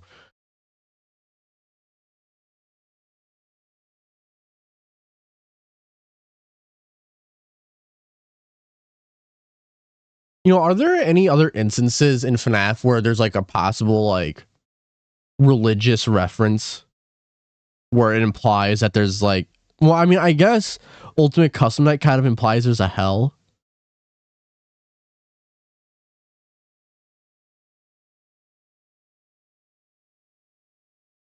I think that would kind of imply that, but yet again, it's like it's not really a hell either. Like,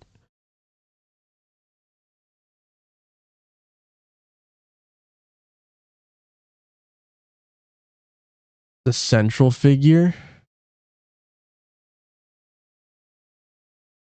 So, yeah, so yeah, wait. So hold on. That's actually, wait, so you're saying the central figure here would be like, hey, welcome, like giving you a hug, and then these are kids in the background?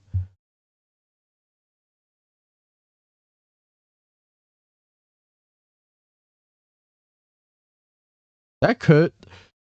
But then, is it ever mentioned that there's an adult involved at any point? Like, with Happiest Day? Like, I mean, it's like, you could argue, like, if Michael's the one kind of helping out a little bit, I guess, but yeah, it is Pizza Sim. Yeah, no, because yeah, he says to William,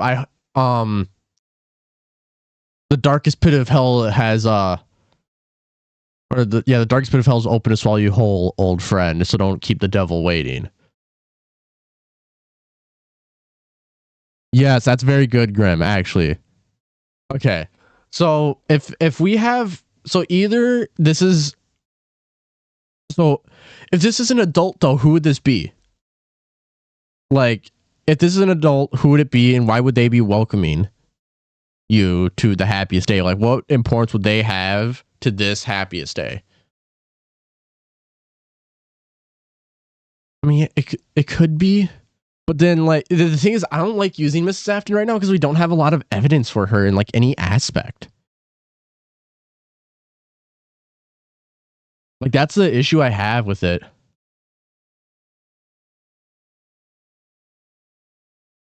So he doesn't put religion in FNAF. Okay. So then that would confirm that there's no such thing as angels. Prince, is there any chance that you can find that Steam post so I can see it? Just to be safe. But if that's the case, then yeah, there's no heaven or hell. Thus, that means there's no angels, there's no devils, there's no nothing.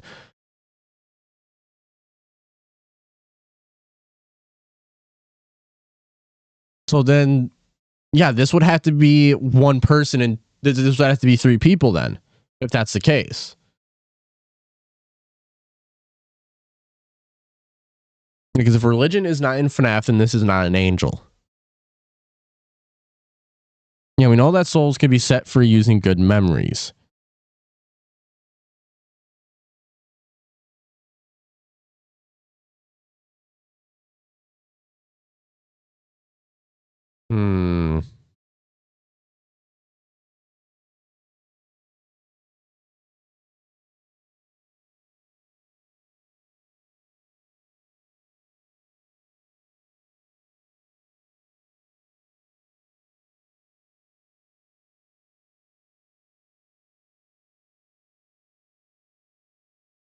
That, yeah.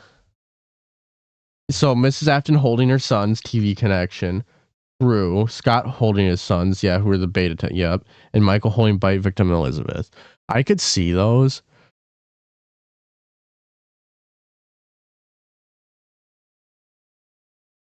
Because it's like, I just wish on another level we had more Mrs. Afton lore. That's my issue with anything Mrs. Afton. Is like, we know nothing about her. Besides that, like, Ballora could have been designed after her. That's like about it. Otherwise, we know practically next to nothing about her. And that's so annoying.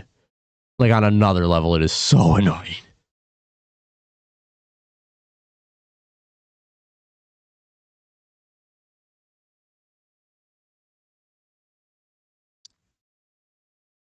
So in this case, we technically have 3 instances of Happiest Day. We have OMC and Ultimate Custom Night. We have this in FNAF World, and we have FNAF 3.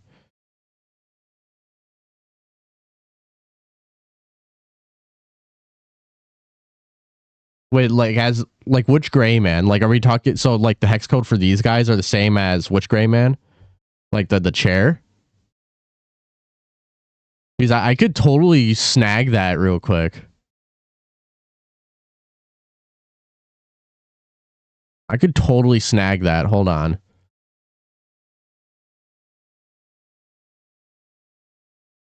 So let's get your hex code. So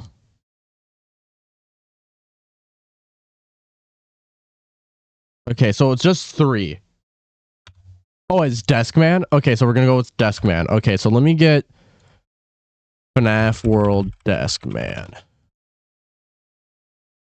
Okay, so let me... So we don't need this because we know... So it's just a bunch of 3s. It's literally just 3, 3, 3, 3, 3, 3, 3, 3. So... Yo, wait, Shizu, it might be. Hold on, let's see. No, it's a little... It's 383838. So it's a little bit different. Yeah, it could be Cassie, Crychild, and Andrew all get their own Happiest Day. It could be that. But you know...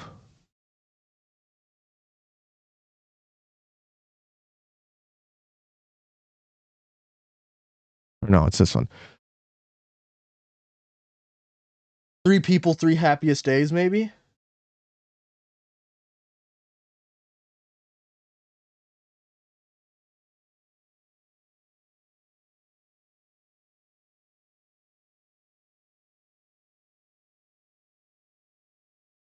I don't know if it'd be William's brain. I mean, it's possible. You know, another thing we have to consider then, if FNAF World is taking place in someone's brain, they would have had to seen the whole roster at some point. Like, if we're going by logic of Ultimate Custom Night, of some of the either the perpetrator of Ultimate Custom Night or William himself had to see all those animatronics in some way, shape, or form. Same goes for FNAF World.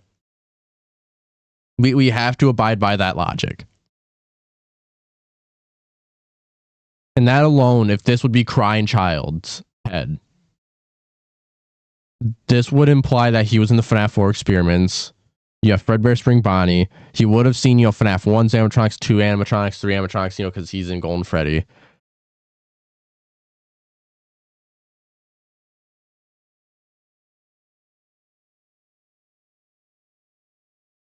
Yeah, no, FNAF has hidden stuff in hex codes in the past, I think.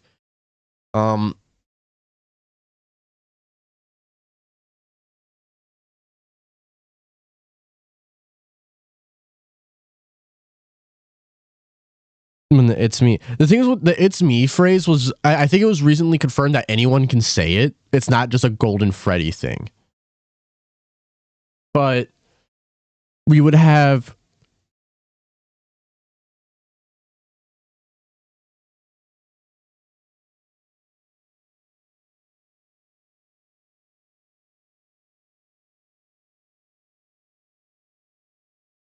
Okay.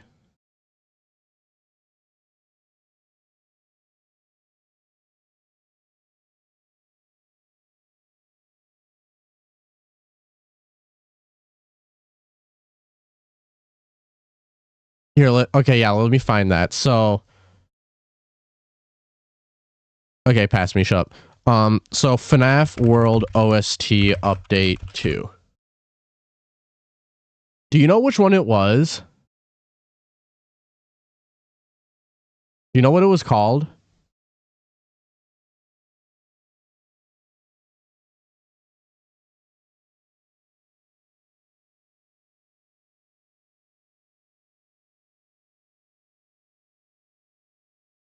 Are we just gonna have to go through these?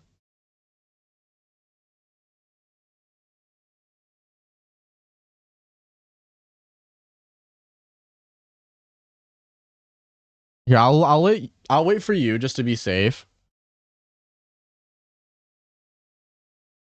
Yeah, one sec. Okay, thank you. So in this case, what we would have Cassie getting their happiest day via cake, which is the birthday they never had. We would have Crying Child gain their happiest day due to Andrew setting up FNAF World, which in turn would free Crying Child. And then we have Andrew gain their happiest day via Jake freeing them later on. And then that would also match up with 1, 2, 3 people here, because there's no heaven or hell, there's no religion in FNAF. So then this would represent, the 3 people who get their happiest days. It's just, why would one of them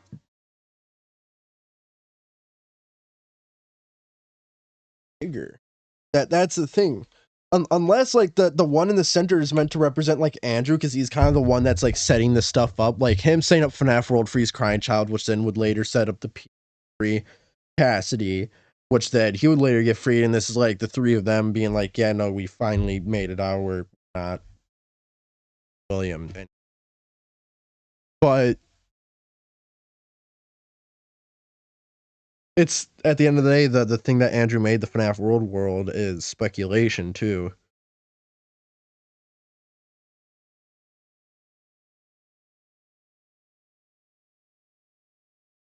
So we get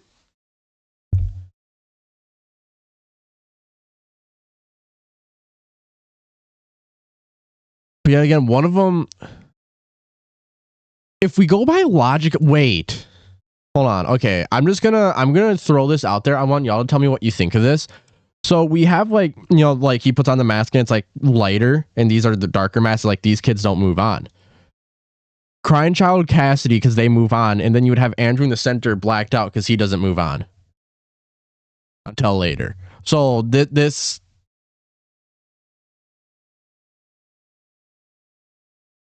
broken 8-bit. Okay. FNAF World broken 8-bit.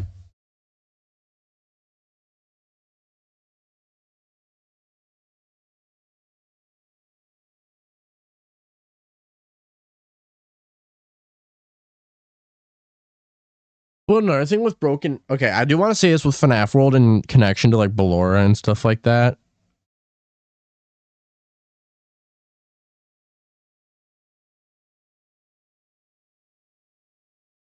Yes, Andrew could have been alone, but yet again, is this the canon ending either? That's another thing. Is this the canon ending? And not only that, like, which version of the like Frights books are even canon now? Like, we have technically 4 different versions. We have the original releases, we have the novels, we have the Into the Pit game, and now we have Return to the Pit. Like, we have 4 different versions of these books technically.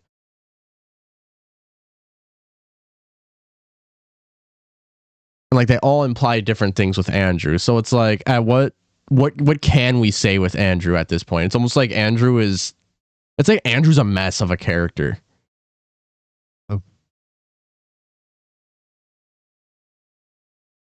Or semi-canon? What would you mean by semi-canon? Because like either something is or isn't canon, unless if you're saying like they happen but not in the way we think.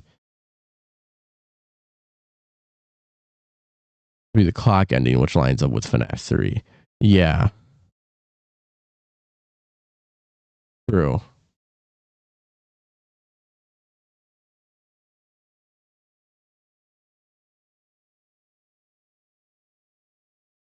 I'm sorry, Clavis. Welcome to the stream, by the way, but I'm sorry, man. Andrew, he is such a mess of a character right now. I mean, Andrew has more versions in the FNAF universe than Spider-Man does in the whole entire Spider-Man multiverse. And the thing is, no one can agree on like what Andrew we even have. Because we it's just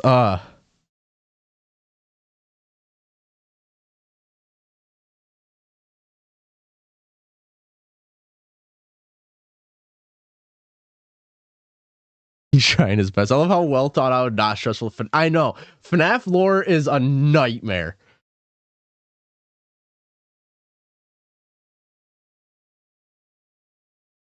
Just an angry little boy.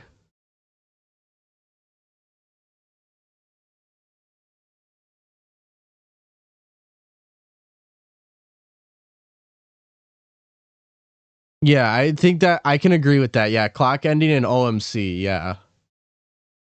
Yeah, Andrew's a very weird character at the moment. It's very hard to really piece together what he is and what we can even like agree on with him because there's just so many like versions of him now. Or I guess like versions of stories that he would be connected to. Or should be connected to. Like you have like the whole deal of like, oh, is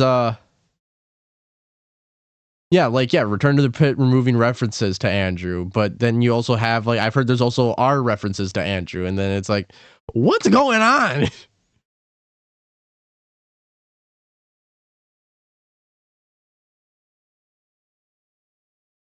You know what I mean? Like what is going on?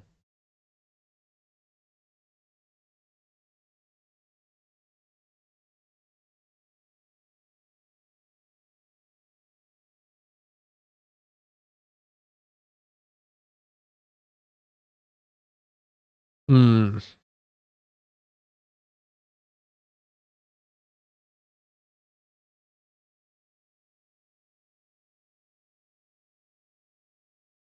Because I mean, yeah, I think it does make sense to have multiple happiest days.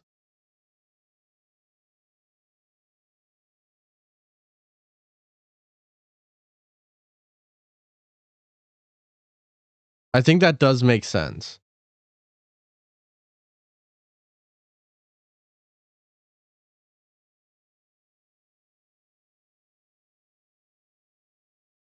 It could make sense. It's just hard to piece that one together, Graham. Yeah, it's almost like Andrew got erased from the timeline in Return to the Pit. Like,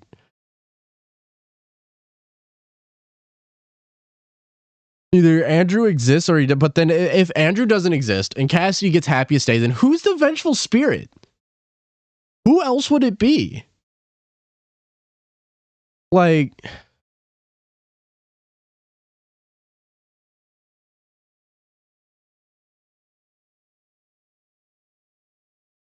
That is true. It could be a mistake, but like, how many?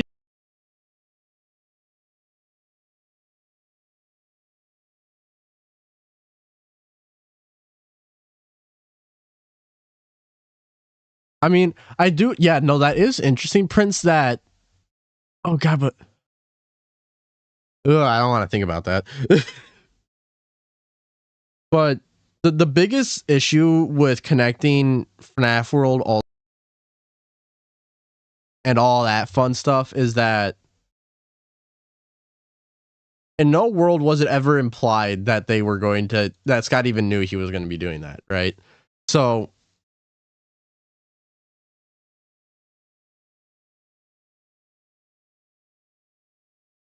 you know, Drago, I want to say something, but I'm saving it for a reveal later.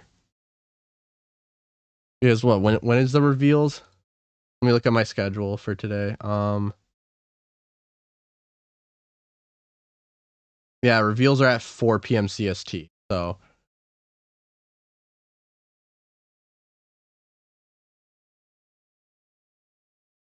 because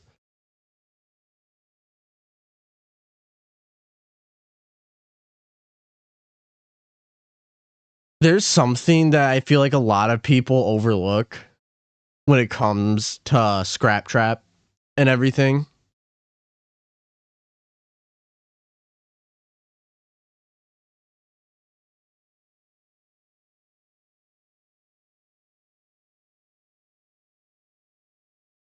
When you go off the path of the clock ending, I believe it's like Dislocation Private Room and becomes uncanon, as that's when Anim Dude, Chipper, and others start to come into play. That's interesting. That's interesting. So like you start doing the clock ending, but then you stop doing it, and yeah, okay. We're about to switch section Cypher, so unless we want to stay on this, like we can like, because the next thing I was gonna do was play Ultimate Custom Night, but we can totally just keep talking about Happiest Day.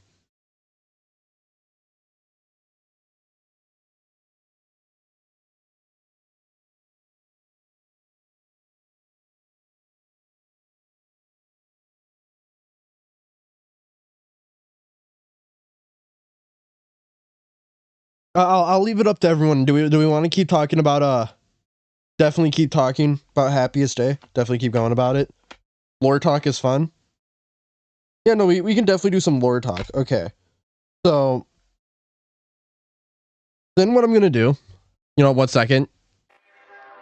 Let me snag you real quick and bring you back over to here. There. Okay, we can have some background music. Happiest Day. Okay.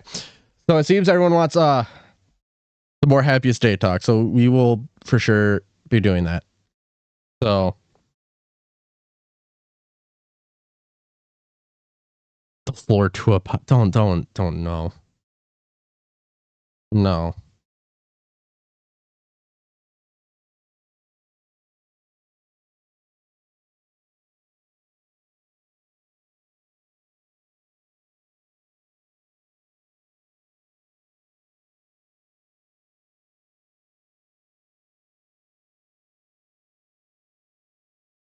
I don't know if there's anything else from Return to the Pit. Just, is there anything that could be a connection to Happiest Day, Prince? Like, is there anything else that could be a connection?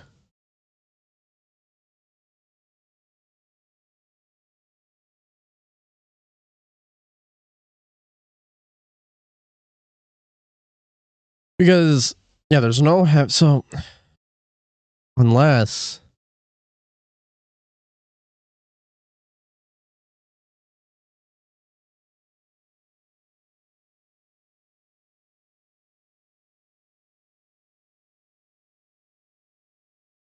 you know, unless, what if this is Michael, Crying Child, and Cassidy?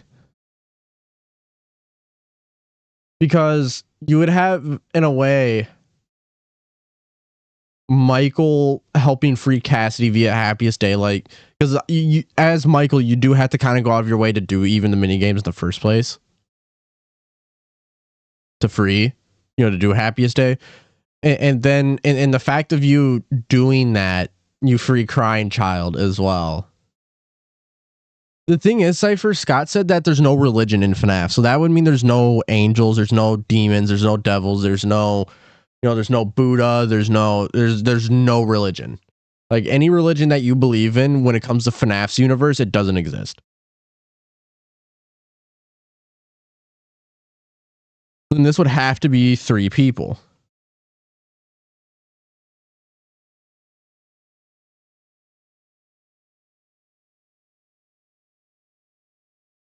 Yeah, no. So, yeah, no, like the MCI still happens and so does Happiest Day later.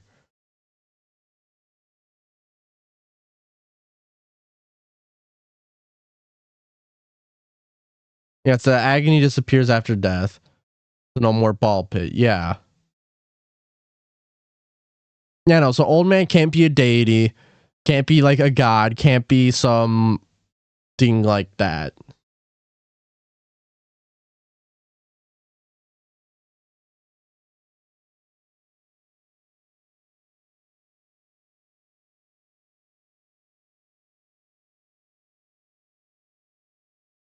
I do want to say, so yeah, he tried to release you. He tried to release us.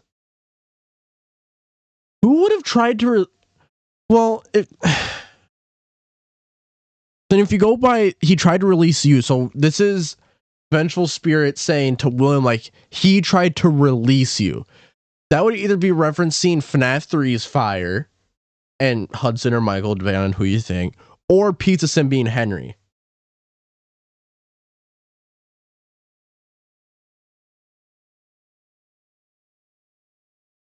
So in that aspect, and then he tried to release us, would either imply Michael helping out with Happiest Day and freeing everyone, or it would imply Henry. So it's just a matter of what is he referencing, and it's like, they burn. Yeah, no matter how many times they burn us, no matter how many. So that would imply Henry. So he tried to release you. He tried to release us.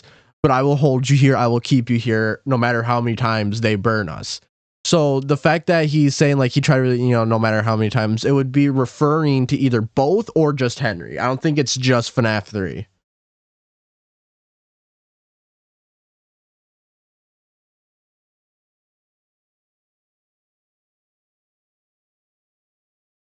Because here, let's pull up UCN mediocre melodies. I just want to hear all of their kind of like cursed voice lines. Yeah, here we go. Okay, hold on. I need to. There we go.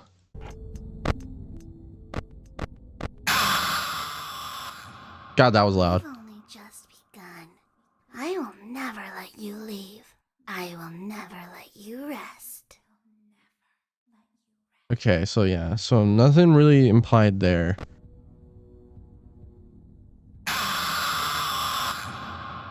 This is how it feels, and you get to experience it over and over and over again, forever. I will never let you leave.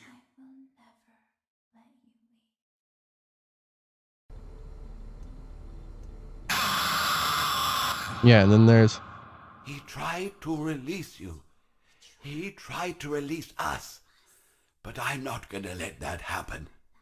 I will hold you here. I will keep you here. No matter how many times they burn us.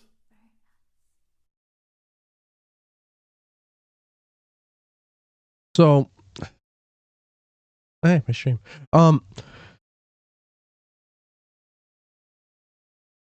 So, if we ever got a UCN 2, it would have to be an update, not a second game, because then that would imply that there's 2 Ultimate Custom Nights.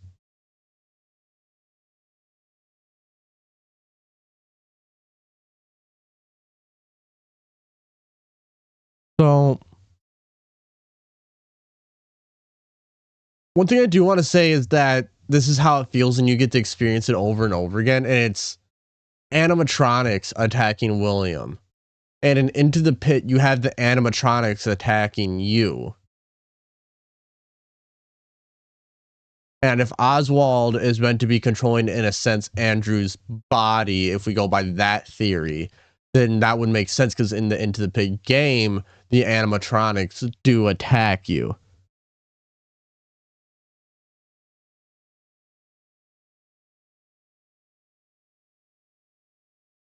Yeah, I did see the comment about Eleanor, yeah.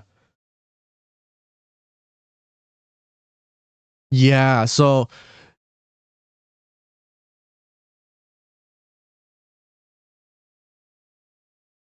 Yeah, so this would be referencing Pizza Sim. So whoever is the vengeful spirit had to have been in the Pizza Sim fire and burned.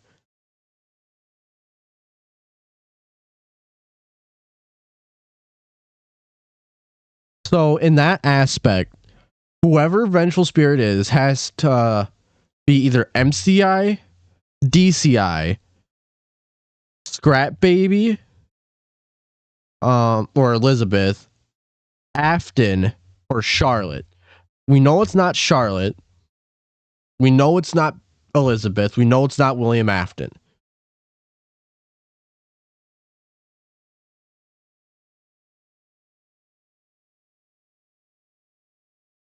Yeah, Cypher, if you can, watch Cry Knight's video on Lefty DCI. It's very good. But so in this case, that leaves the vengeful spirit to be,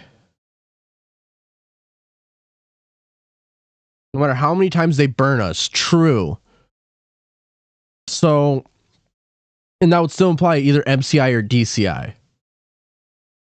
And then if we go by logic of phantoms, this narrows it down. Huh.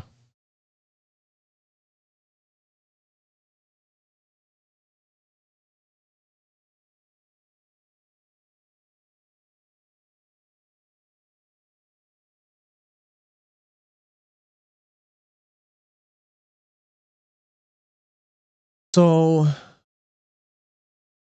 they were in the FNAF 3 fire, they were in the Pizza Sim fire. That's, you know, Vengeful Spirit had to have been involved in both, like in the location and burned in some aspect.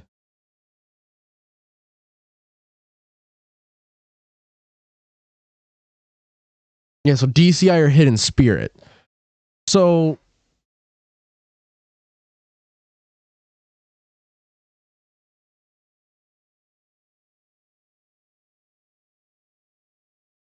wait, okay, let me...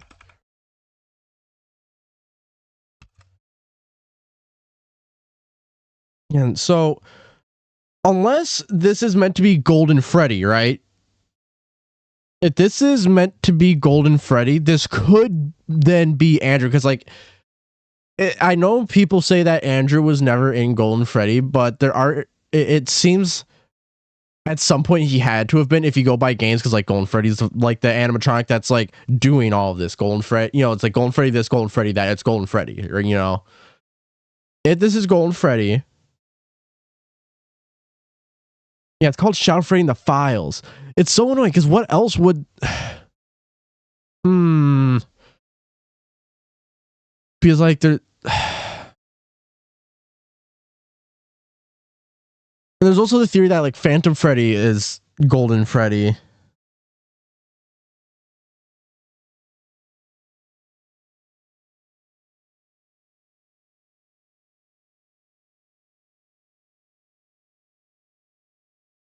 Yeah, it's called Shout Freddy in the Files. Ah. Ooh. So then it's a hidden spirit. So then the only way is that Andrew would have already had to have been attached to William by FNAF 3. This hidden spirit, because then that, or attached to one of these other pieces.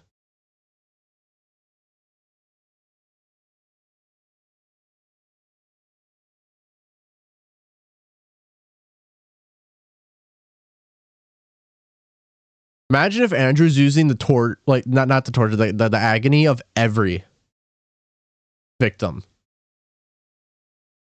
So they're moved on, but obviously Agony is different from Remnant, so he's using all of their Agony to... That could make sense, because you would have the MCI there, you would have the DCI there, you would have Springtrap, you would have... That would make sense. And then, oh, I can't say it. Oh, I can't say it because it's a future theory video. But then he...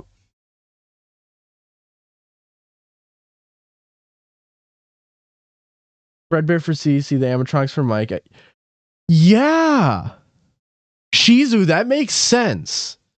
Because you would have everyone dying there, memories, stuff like that.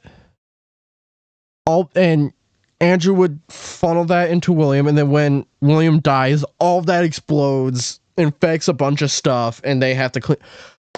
That could work. Shizu. That could work.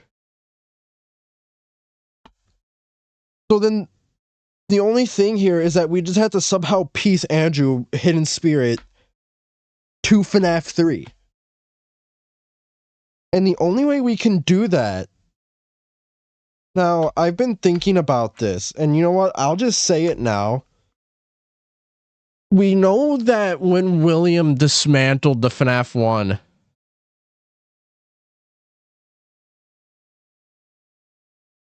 I don't know if all of Fright's, but some of it. And who would have seen Nightmare? You don't know. Unless it's someone from the beginning.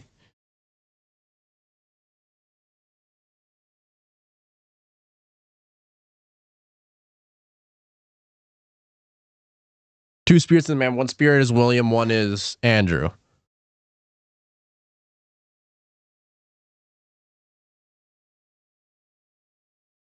I mean, Nightmare Own could definitely be something that's not canon to FNAF 4, but something that forms as a result of all of, like, the agony.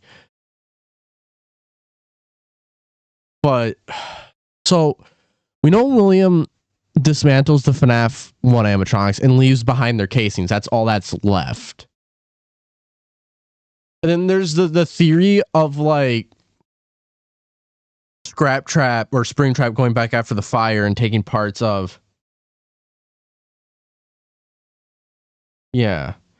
So, you know, if Springtrap does go back to take parts from Golden Freddy, but then he wouldn't be there for FNAF 3, so...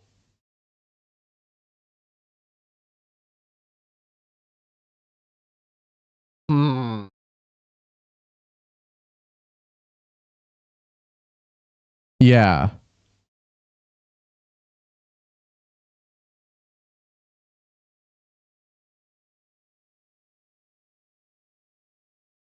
Okay, so basically what we're saying with this, Prince,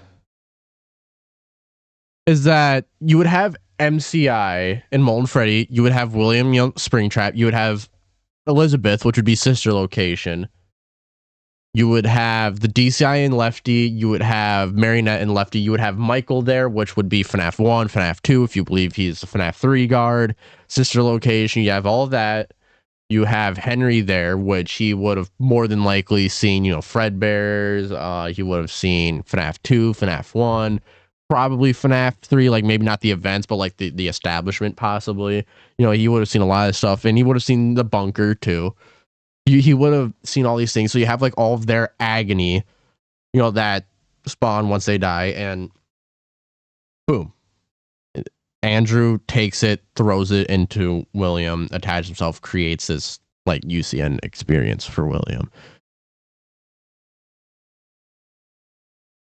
And that's why you have, you know, FNAF 1, FNAF 2, FNAF 3, FNAF 4. Because, you know, William created FNAF 4, and based off of a theory I'm making that's coming out in February, you have, you know, some experiment victim attached to somebody, which I won't say who to not spoil it. So then that's how you get like the nightmares, and then you have Elizabeth and Michael, which is how you would get, you know, like sister location, and then, you know, Michael would be, you know, FNAF 1, 2, sister location.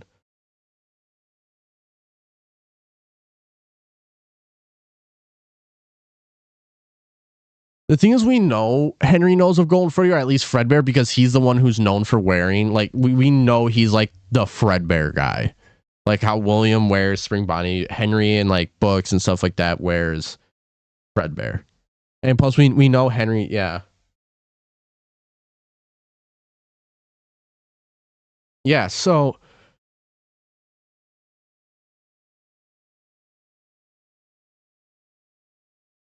and we know like you can collect Remnant, but Agony stays. You can get, you know, you can get rid of Remnant, Agony stays, and you get rid of Agony, Remnant stays. Like you can have one without the other, as in FNAF AR.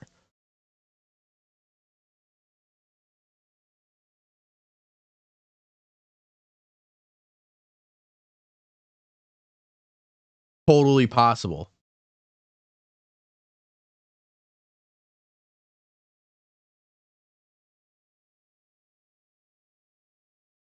Well, there is a thing in FNAF 2 where they say they're going to contact the original owner of, like, you know, Fredbear's and stuff like that, and that would be Henry. It wouldn't be William, because William works there. And we know he doesn't go back to the establishment either. He doesn't. So it would have to be Henry.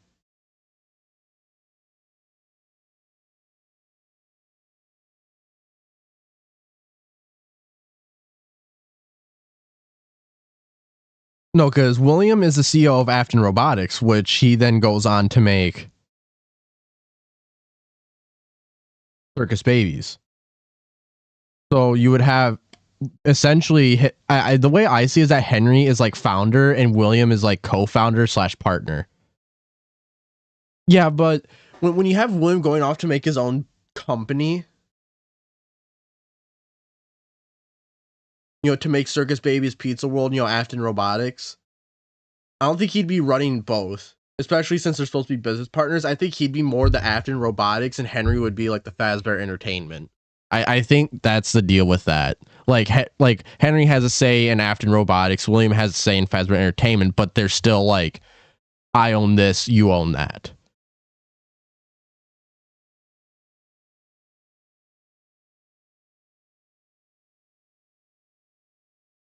I mean, I think this location takes place after FNAF 1, but I think Circus Babies Pizza World takes place pre-MCI. So that would put Elizabeth's death sometime between 1983 and 1985, like before MCI and after Fredbear's. Like all the tragedies. It would put somewhere in there. I just say 1984 for simpler sake.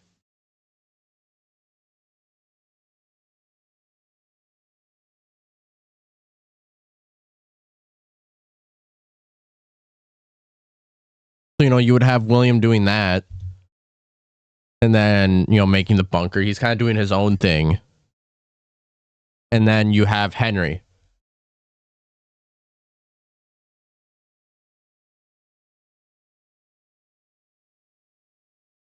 Is most certainly post FNAF 1. Especially with the theories I've been making as of late.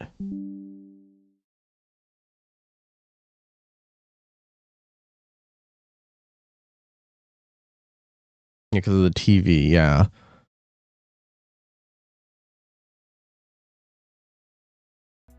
Let me turn the music back on.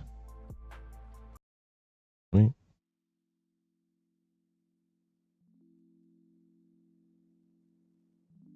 Because, yeah, no.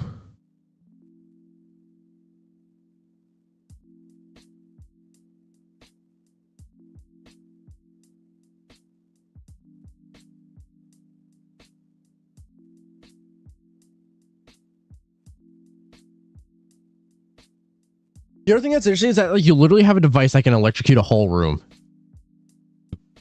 in this location, which is absolutely wild.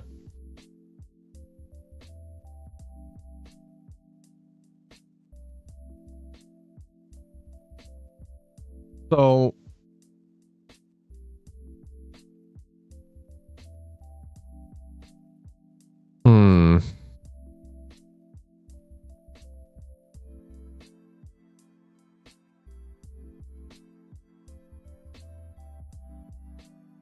well, Okay, hold on. FNAF SLTV. I mean, make fun of me all you want, but growing up, like when I was really young, so I'd probably say to like 2012, 2013, I had a box TV.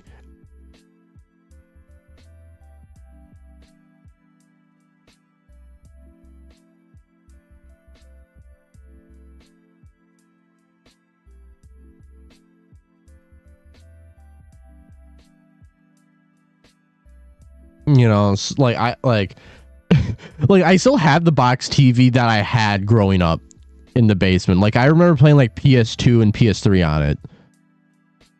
So like this isn't too crazy to think about.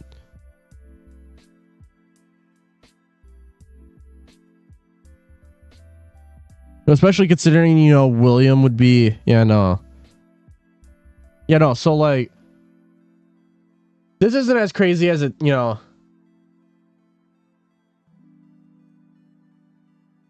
True, but you also do have to remember that William's not really worried about buying a new TV, and well, Michael's definitely not, you know, bringing in the bank with his $100 paycheck once a week. You know, his $100 paycheck once a year, I should say.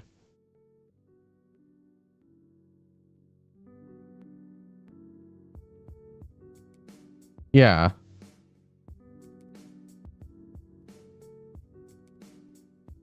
So, you know, I guess, no. Actually, hold on, wait. 1986 CRT. Yeah, it's kind of what, that's pretty much what it is, a 1986 CRT. But it's black and white. Yeah, no, because I had one like this.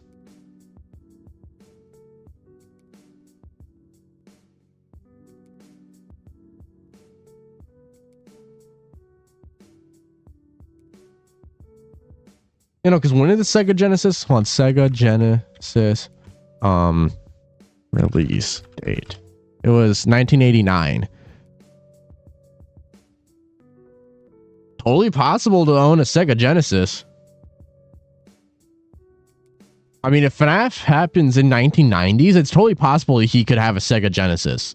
I mean, I still got a PS1. I got the original Atari in the basement. Like, I could literally go and play the original Pong right now.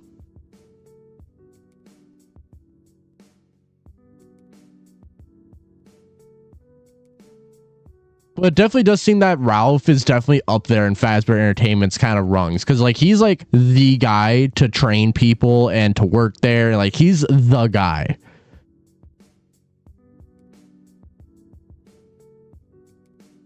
Like, Ralph seems to be the guy at Fazbear Entertainment. Like, he's doing a lot of the work.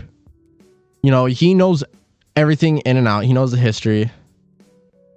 Yeah, so he wasn't getting minimum wage. Yes, we could have played Pong together, Grim. I'd have to find the Atari. It's somewhere in the basement. Because, hold on. Because how much, whoops. Was the... How much was it when it was $189? Okay, so what was minimum wage in 1989? It was $3.35 an hour. So, and he was getting more.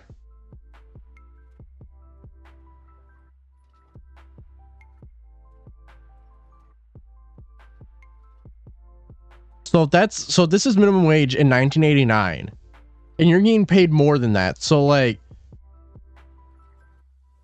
it's possible. I mean, if you're saving up your money during this time, it's possible. Especially if you're Ralph, who's been working at Fazbear Entertainment for a very long time. You know, he's the one that's training employees. He's letting people know what's going on. He knows the public, you know, he knows everything with Fazbear Entertainment. I wouldn't say it's crazy that he could afford a Sega Genesis. Just saying, I don't think it's crazy he could afford one.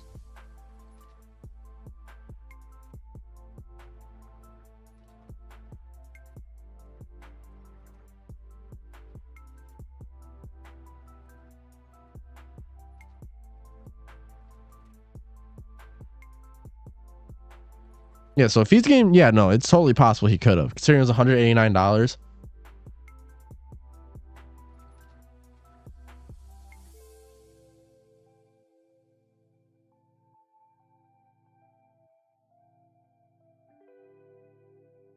Yeah, I think we're getting somewhere with Happiest Day. I think we're getting somewhere. I really think we are. And all that. So the only thing is, why would Andrew have a connection to Golden Freddy? And like, you have that story where like there's like black curly hair, and but like that would imply Cassidy, and like what would Andrew's connection be to Golden Freddy? Why would Golden Freddy matter? Like, why would he matter?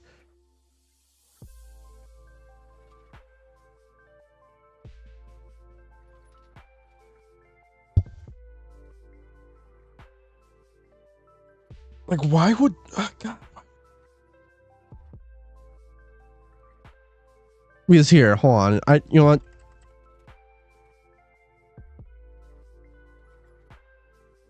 Yeah, subtitle.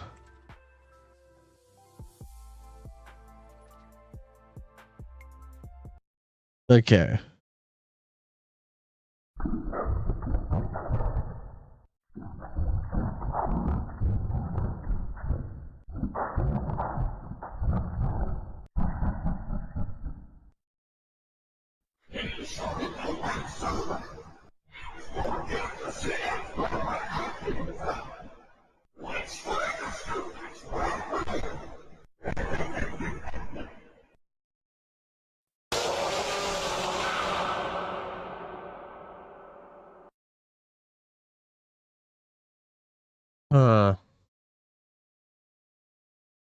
You're one confusing man.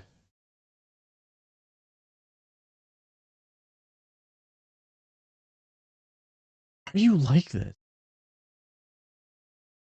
Also, I will look at DMs right now.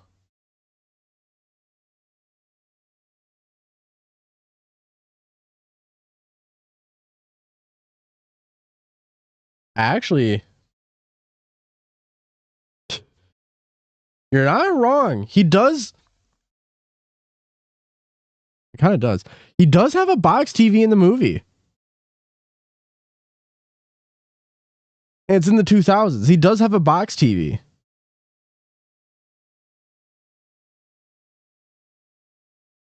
With antennas.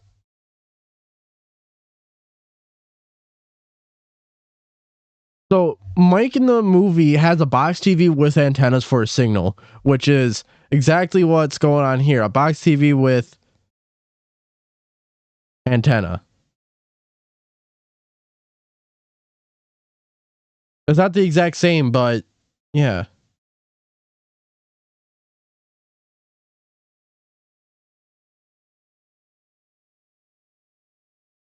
Yeah, true. God, I wish we had more. What would Andrew's connection to Golden Freddy be in the game? Because like Golden Freddy is like the big bad. Like Golden Freddy is like the guy of Ultimate Cosplay. He's the reason why it's happening. So why, if it's Andrew, why would Andrew have a connection to Golden Freddy? What would that connection be?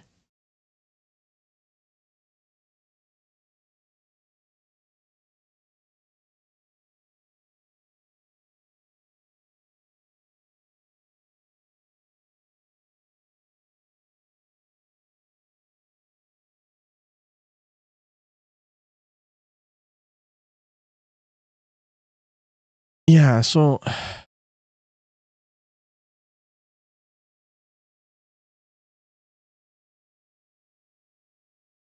yeah, why does Golden Freddy have jump scare lines?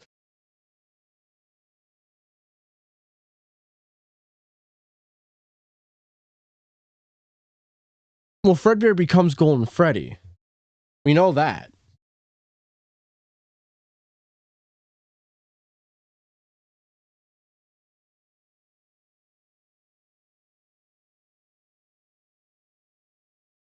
Okay, wait.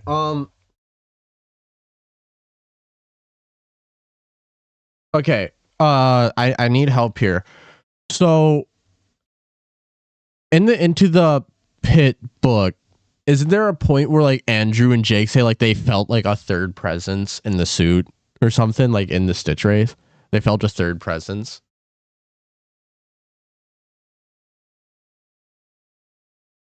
Also, the reason why it's hard for UCN to be Cassidy is Cassidy's supposed to get Happiest Day, and that's FNAF 3. That's the problem.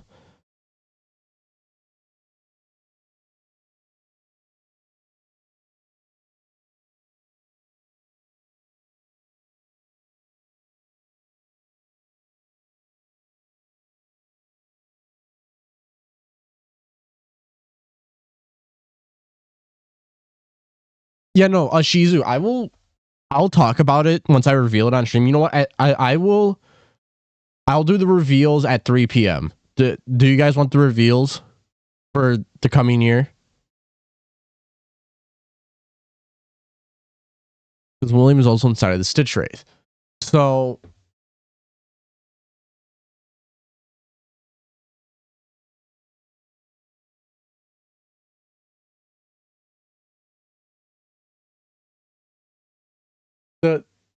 so then, you know, that happening in the book would confirm that it is possible for there to be 3 spirits in a suit. It's also possible for one to just kind of not talk and not kind of really be known. So then it's totally possible that Andrew could have possessed Golden Freddy, but didn't really do anything until later. Oh yeah, no, I have a theory. Now here I will pull it up. Now I know if people have watched my videos, you've seen this.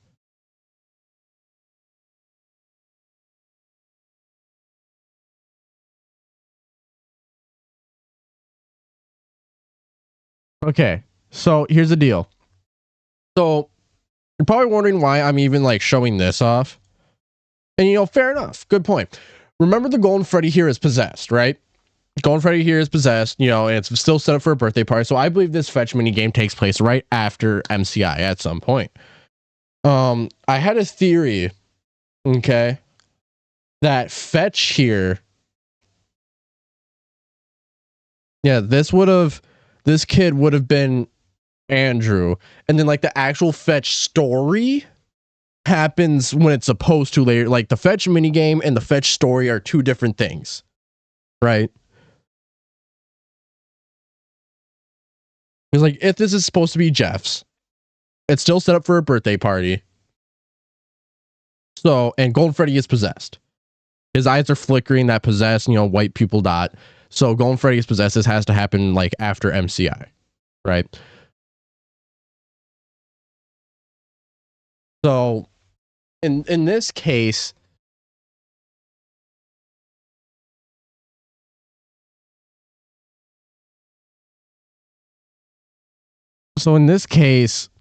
if this is Andrew, you would have essentially something that William could have created, which is fetch. I mean, a futuristic animatronic, which he is known for making, killing Andrew in a very gruesome way, as we see later on in the minigame.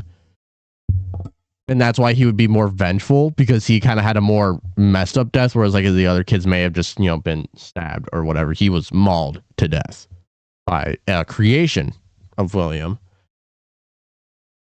Because I genuinely don't think Fetch would have been a Henry creation. I think it definitely would have been a William creation, especially with how futuristic it is and how high tech it is. Henry's not known for high tech creations, except for like that possibly one time with the toys. It could be Andrew. The thing is like the Fetch minigame, the fact that it's still set up for a birthday party. And what's so interesting is that you bring 6 balloons to him and then he attacks you. Cassidy could have been spring locked, but there's nothing that really shows us that. I mean, there is, but we don't know if it's Cassidy.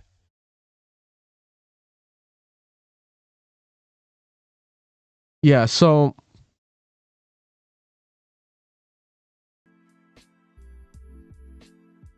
And considering that this kid, you know, has black hair and stuff, you know.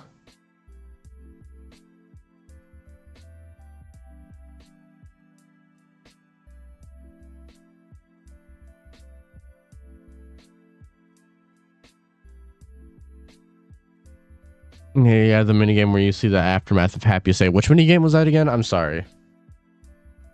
It's been a minute since I played. Oh, hi, Desk Fan. How are you? Merry early Christmas.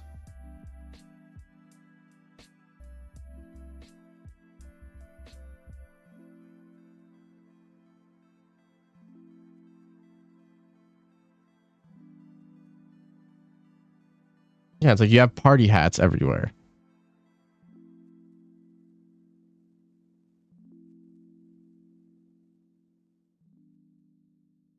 You know, me and Desk Fan are we've become good friends behind the scenes. I love Desk Fan. Dude is a Chad.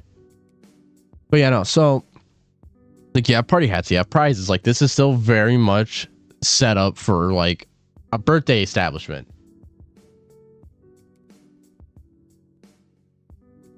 Yeah, you have to collect 6 party hats. You have to collect 6 balloons.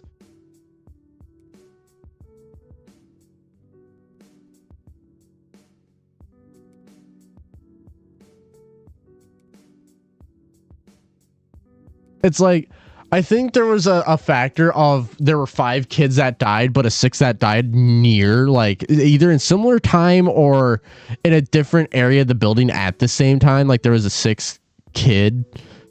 However, isn't it in the Into the Pit game we only say 5 kids? You know, so like, yeah, I do think the fetch game will clear up the 6th kid.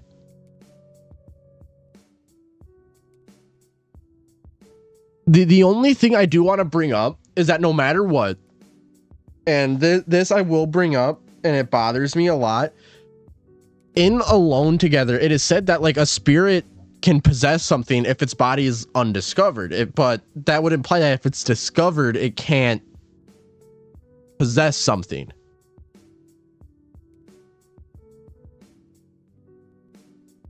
So Andrew would still have to be a missing kid. But then that would also mean that the DCI, since their bodies were definitely found, they wouldn't be able to possess anything. So, like, now there's an issue with that.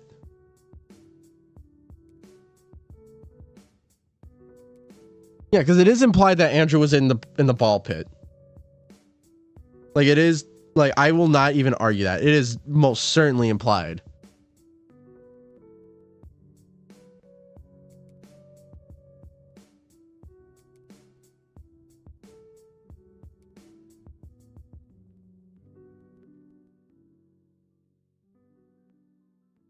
I'm sorry, the ball pit is not time travel. I've been saying it since the game came out. It's not time travel.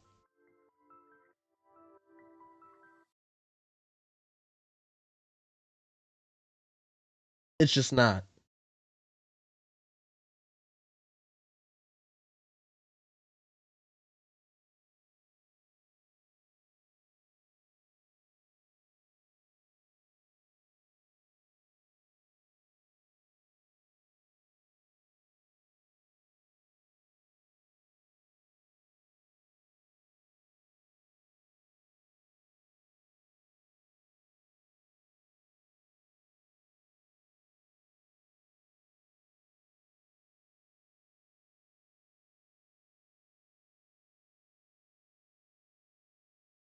To me, it's agony. It's pure agony based.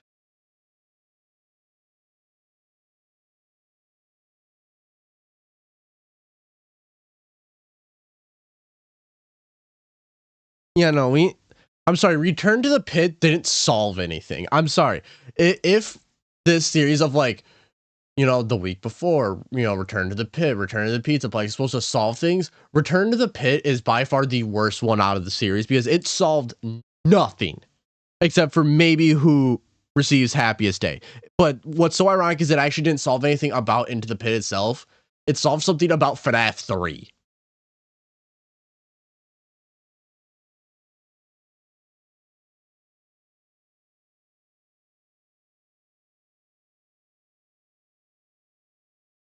Like, that is what's so annoying.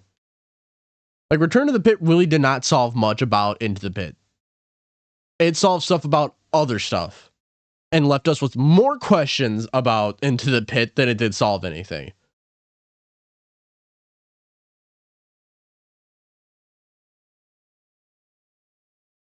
Yeah, the balls in the ball pit contain souls. Yeah.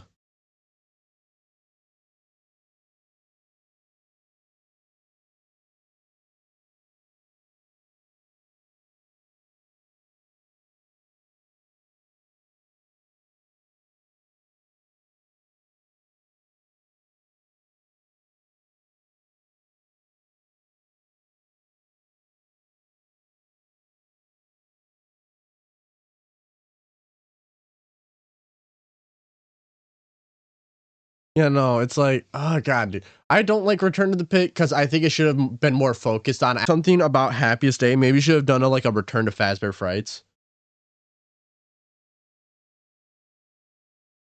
Or Return to the Fire. You know, if there's time travel, that's gonna just create so many issues.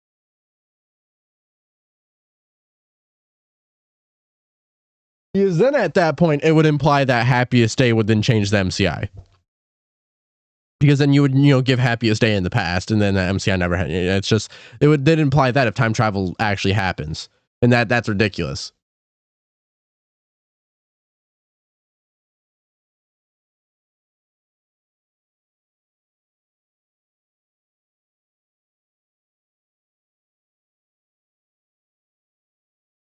Well, you can change so many things with time travel. The only way, unless the time travel works in kind of like how the MCU were, like if you take something, it branches off into a different timeline, but the main timeline stays the same.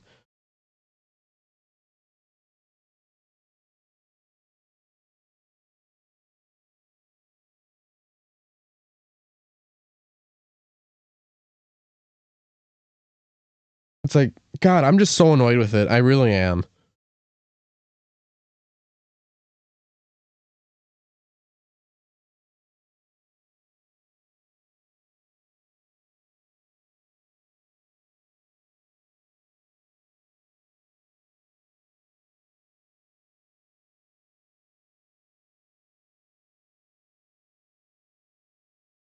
Yeah, Oz can't stop creating new lines. Yeah.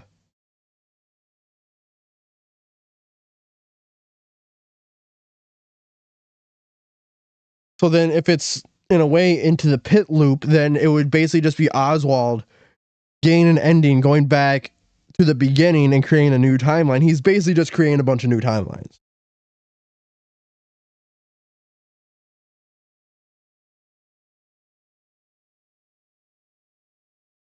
Which would then mean that there's only one Into the Pit ending where it's actually canon, and the rest of them just branch off to other timelines that don't matter.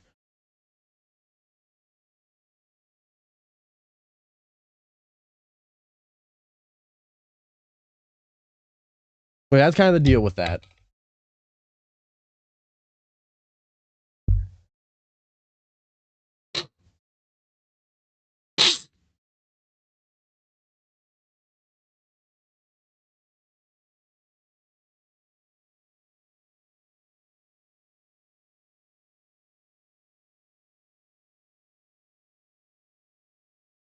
Like, I would say the only thing that actually messes with the timeline is the fact that just Oswald is creating timelines.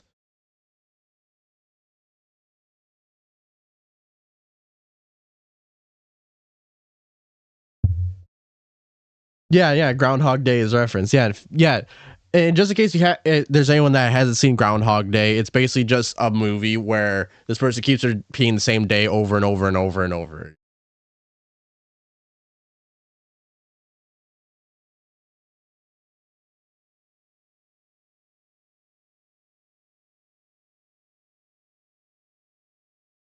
Yeah, Oswald does stop you from leaving the pizzeria a second time.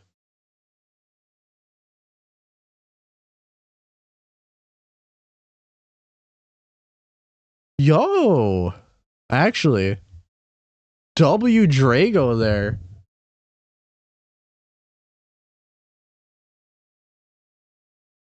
It is a bad book.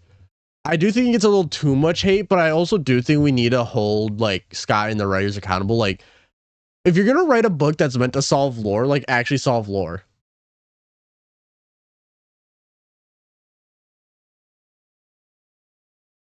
I do think it's a little annoying.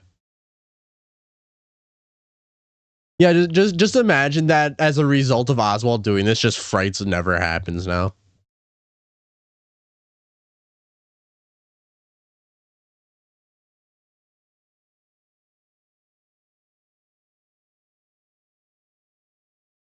Yeah, several of the pages have copy pasted text. Yeah.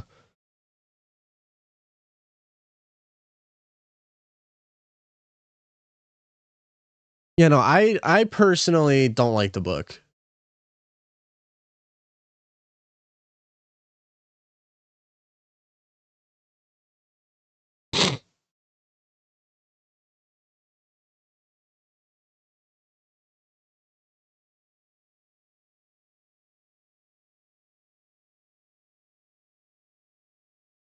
I guess, yeah, no. I feel like we arrived at a good conclusion for.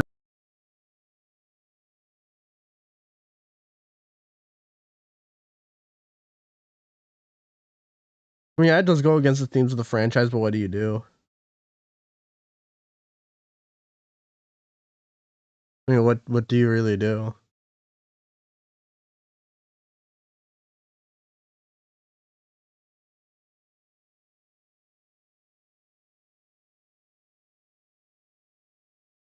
I was saying, yeah, no, like the bit, like it does go against the themes, but I do think we arrived at a good conclusion for UCN, though. I do like that conclusion because, yeah, you would have all like the agony and stuff of them there.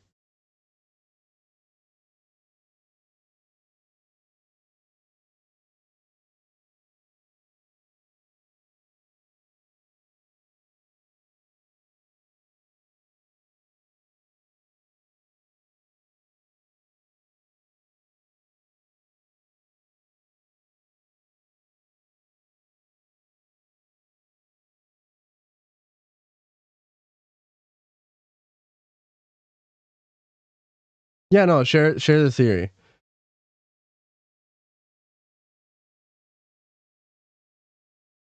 The blob could still very well be agony.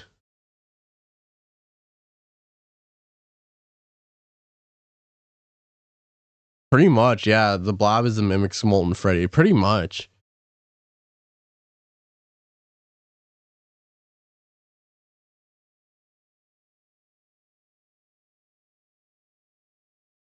Okay, Melody.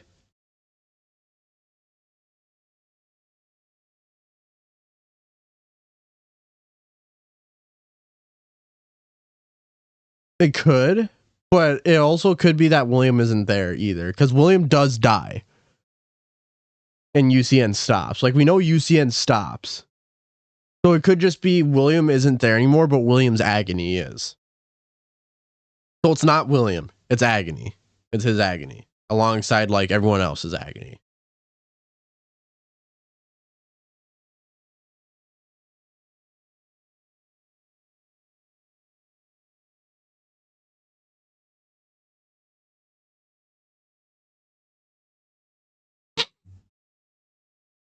You know, that's totally possible, Clavis.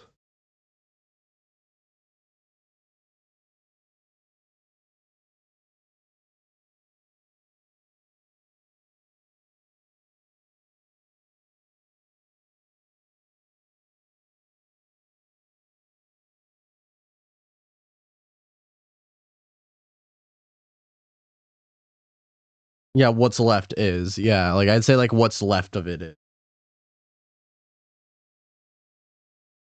The reason why you can't post a link is just because it's for safety reasons, because people on the internet are jerks.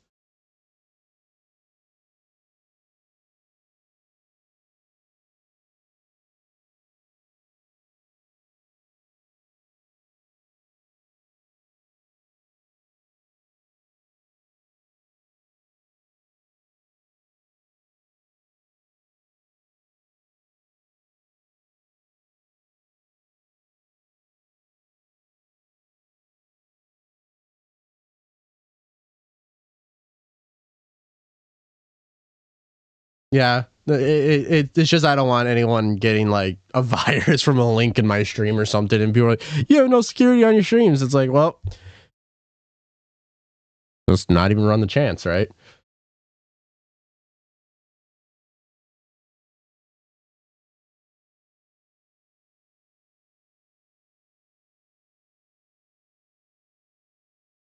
Okay, so I have to go to Reddit. Okay, so r/fnaf theories. Okay, let me just go to the Reddit. I want to go to the Reddit. Okay, and then you have what is going on with that character.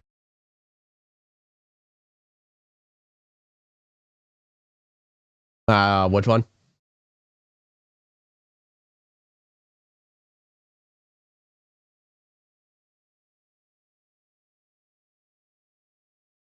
The week before one.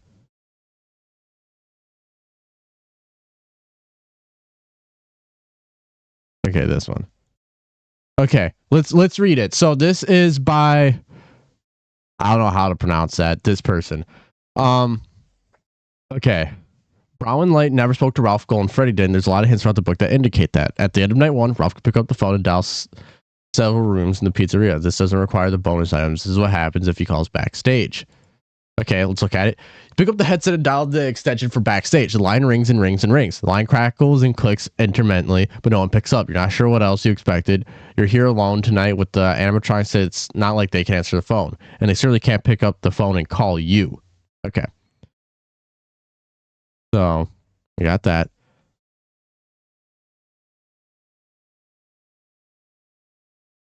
Yeah. This is actually a callback to a different path earlier in the night that results in a game over where Ralph uses the bonus item to distract Bonnie while he's hiding under a table. If he calls backstage, someone picks up the phone and this is what happens. Garbled whispering, the sound of a child crying, then a deep distorted voice and a burst of static says, "It's me."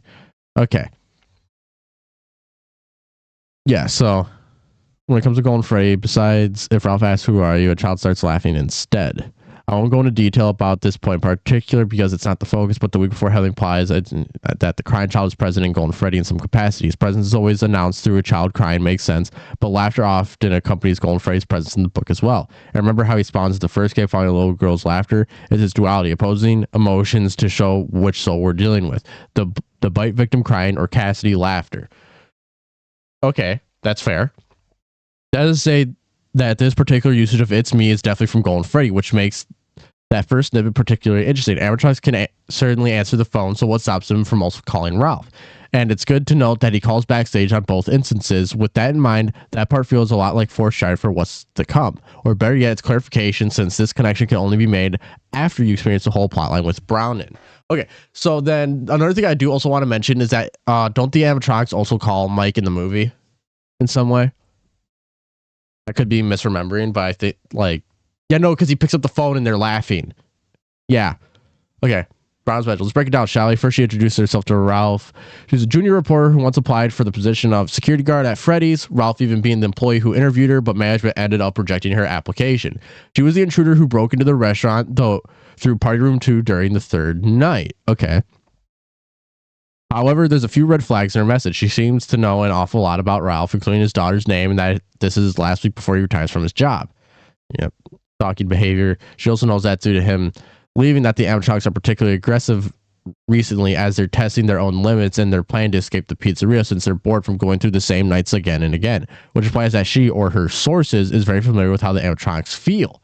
More importantly is this part. I bet you're wondering, well, why does she do something? I did. I tried. I broke into the restaurant a few nights ago. Jeremy got me. I mean, Bonnie. Sorry about that mess. Okay. Knows the name of the victim for Bonnie. Okay. Yeah. That was a slip up rather than intentional, as if she's more familiar with the child possessing Bonnie than the animatronic himself. But even more that she's lying. Bonnie was the one who got her. We're more likely to commit slip-ups when we're lying, yeah, which would explain why she referenced to Bonnie as Jeremy instead. The one who actually got Brown after her break-in was Chica. There's a reoccurring point during night 3. Chica is covered in blood, and it happens at different paths enough times to indicate that it's intentional. Okay, so I don't know if I want to read all this.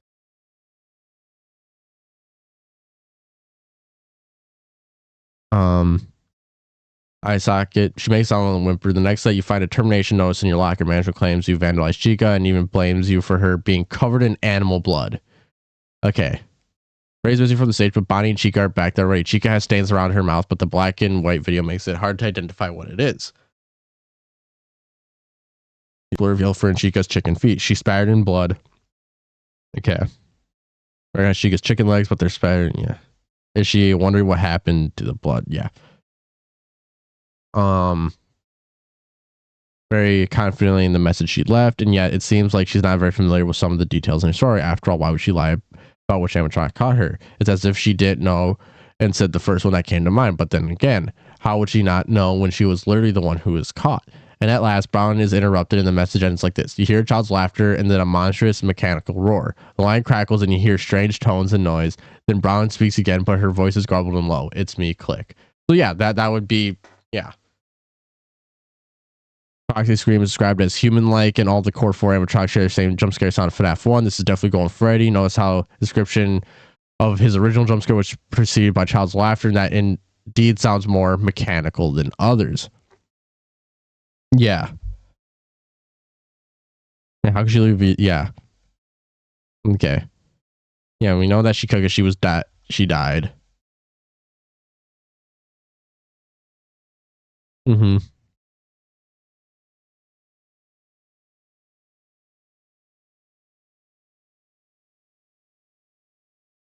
Yeah, so honestly, it's a lot.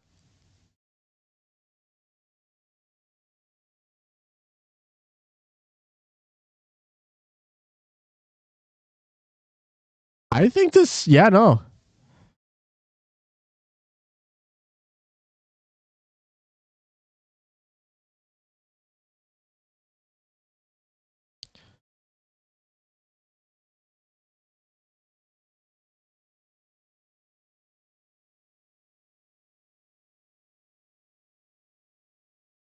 Hold on.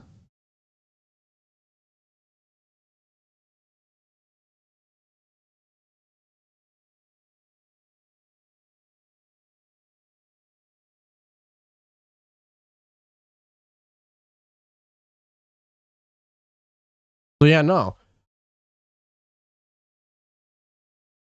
I mean, from what I've read, yeah, I like it. I think it's good. Ooh. 3 hours in. Yep. Posture has been checked. We are 3 hours in, everyone. You know what that means? It is time for some reveals.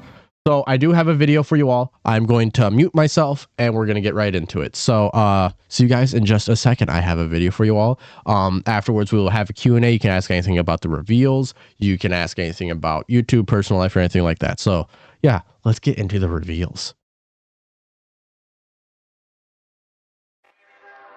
My name is Narrow Raven, and Merry Christmas. I wanted to thank you all for being here to celebrate Christmas with me, and to show my thanks, I want to reveal some projects coming in the near future, as well as coming at the end of next year. First, we have Apparition Motorist, which is the final and in my eyes official Raven-approved version of my take on Midnight Motorist. This will cover Golden Freddy, but not in a way anyone has ever thought will be about FNAF 4, and specifically what is even going on in the gameplay. I arrive at quite an interesting conclusion that involves not just Michael, but the Tales books, sister location, and one singular blueprint. After this, I'll be bringing back a series that I dubbed the Springlock series, and in this, I'll be correcting every single mistake I made in the past with this, and arriving at what I think is the only true answer to this suit. I will also be bringing back the Molten MCI series, as I discovered some more things to help fix some of the major issues with 3-suit MCI. Next is my major announcement of the stream, which is I am making my own fully fleshed out timeline of the FNAF games that will be 2 separate parts. Part 1 covering Mimic's origins to UCN, and Part 2 covering everything post UCN. However, I'm not quite done with these announcements yet. After we finish up Pizza Sim, Ultimate Custom Night, Help Wanted 1, and Security Breach, Poppy Playtime Chapter 2 and 3 will be coming to the channel alongside Bending the Dark Revival and Phasmophobia and more throughout the year. Though as a disclaimer, all these videos are subject to change. However, that is all that I have for my reveals and announcements for now. However, keep watching my community page, Discord, and Twitter for more announcements coming throughout the month of January and more. Again, thank you all so much for being here. Stay safe and Merry Christmas.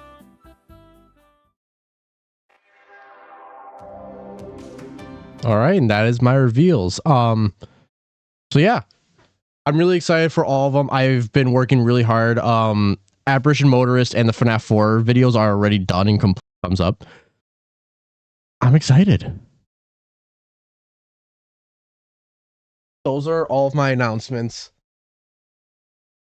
And I will be posting the video to the extras channel so that you can kind of remember them so you don't have to scroll to the 3-hour mark of this pod. But there's some cool stuff happening on the channel. There's some other stuff that's going to happen. I can't talk about it at the current moment. But man, I will say, yeah. There's some interesting stuff going on behind the scenes that literally had me up till like 1 in the morning because of how nervous and excited I was. And you all can speculate in the comments, in stream, and all that. I will not be saying what it is because I do not have permission currently to talk about it. But yeah, no.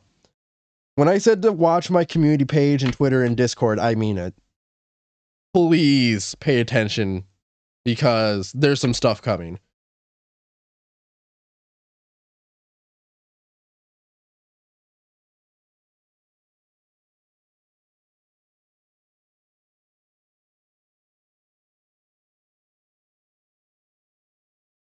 No, it is not a custom project. God, no, I'm not. You are... You know, a Raven fanfic was actually a thing that was going to happen, by the way. Like, that was going to happen a very long time ago. I am not even joking.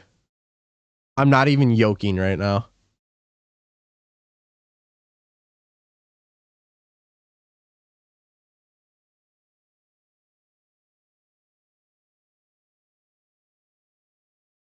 Yeah, no, it was going to happen. It was going to happen, like, a year ago. Yeah, but the person who was making it just stopped contacting me, just stopped talking to me. So I don't know what happened to them, but I hope they're doing good. Yeah, you were going to be a side character.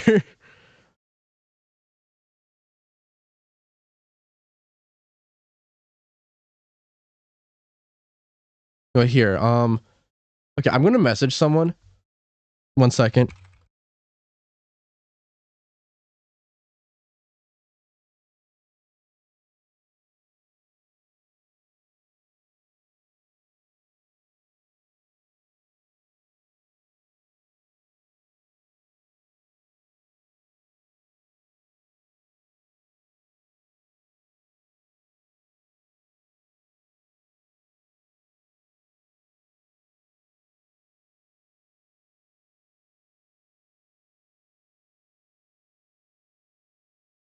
Yeah, no. Okay, so I do want to say, if anyone has any questions about the reveals or anything just involving YouTube or personal life or anything like that, feel free to ask away because I do want to, you know, build a more personal connection with my viewers and community. So feel free to ask away and I will do my best to answer. And you can even try to get me to talk about things that I didn't even announce in that stream. Not in that stream, in that, yeah. Yeah, I think I'd be down to do more theory streams in the future, for sure.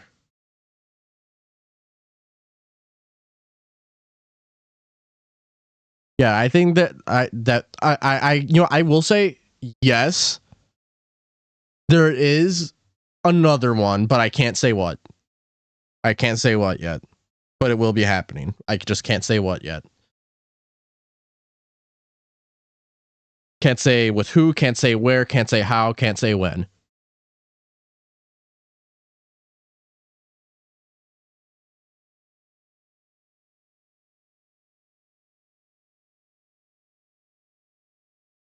I will say this. January is probably going to be the magnum opus month for my channel. I think it's going to be like, it is going to be the magnum opus. Because you can all speculate why I was up till 1 in the morning absolutely happy, nervous, and anxious out of my mind. 1. I don't want Pepe in my room. There is so much stuff happening in the month of January that I've gotten the opportunity for. And I am so beyond excited. Like, oh my God. I was actually up till like 1 in the morning. Just not able to sleep.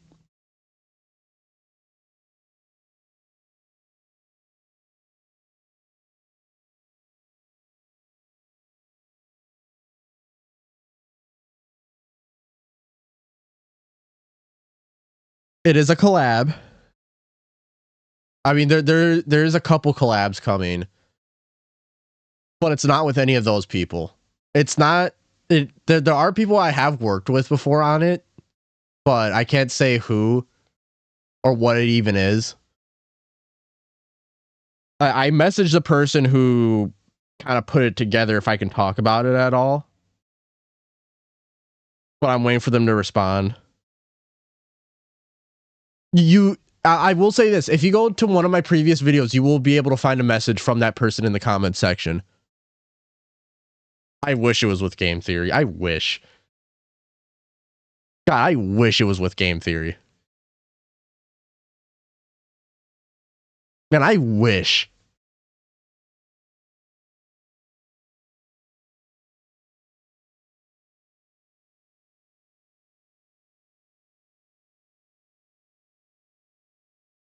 Yeah, no, like...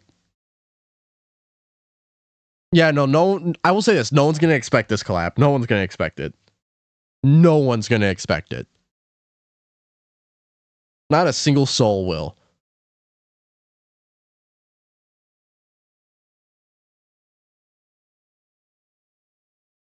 You will get a Pepe cam when I have the money to afford a camera for Pepe.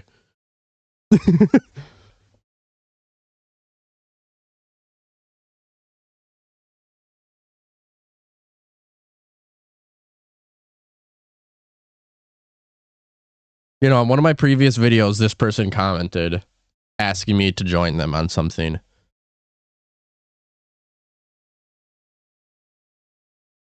And it's shaping up to be the best opportunity I think I've ever had that I am so beyond grateful for. Like, when I'm going to say this right now, ever since I started to really take, to update my style, do editing, do more research, do all of that stuff, like right after my Sprout videos and I spoke to Spring, I spoke to Withered Circle and all that, they have been so nice. And it has brought me to so many opportunities I don't think I ever would have had without them. Like Spring, Withered, so many people behind the scenes have been so nice, so kind, so loving.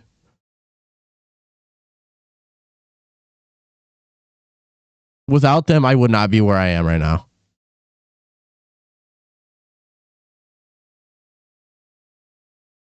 And yes, T-Dreads is the person who asked me to join something. However, I can't say who else is involved. I cannot say who else is involved. I cannot say when it's happening yet.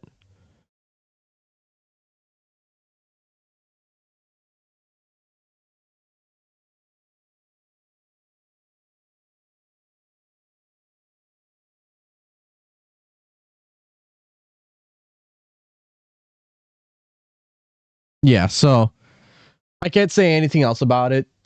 I mean, because he posted a comment about it, so that's the only thing I'm going to say because it is a public comment. Otherwise, I'm not saying anything else. I can't say what else is going on with it. I can't say what it's going to be about, who's going to be involved with it. I can't say anything else. All I could say is one of the biggest opportunities I think I've ever had in my life. And T-Dread has been an absolute joy to talk with, by the way. Like, he genuinely made me feel comfortable.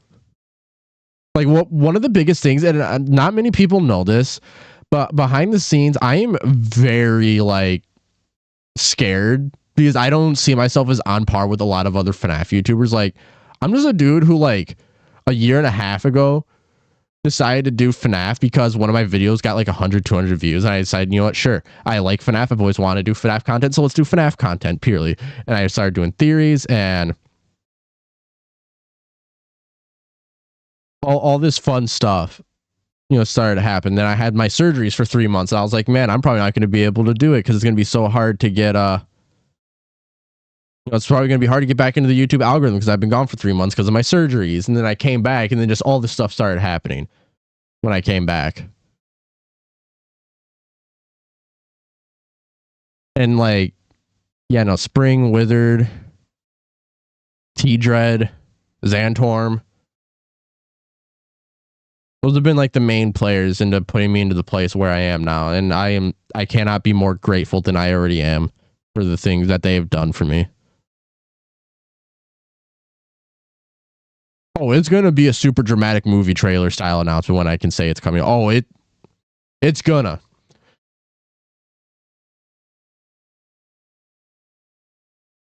Because, yeah, no, like, behind the scenes, I don't really see, like, all these people I look up to. Like, I wonder if, like, people do like my theories. Like, I genuinely do want to, like, if people genuinely like my content. If people genuinely like my theories, if I'm actually a contender to be a FNAF theorist, or if I'm just someone who's going to make theories for like 3, 4, 5 years, have like 20,000 subs, and then disappear off the face of the earth.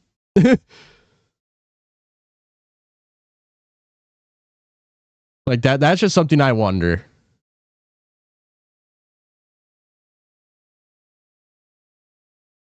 No, there's no Hyperdroid. I have spoken to Hyperdroid though. Dude's really cool. I love Hyperdroid. Absolutely love Hyperdroid. Dude's really cool.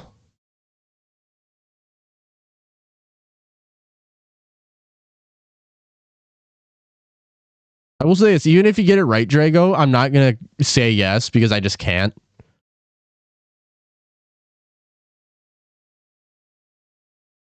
Well, thank you, Cypher. It's wild to think that I inspire people. It's a dream of mine to inspire people to make a better world.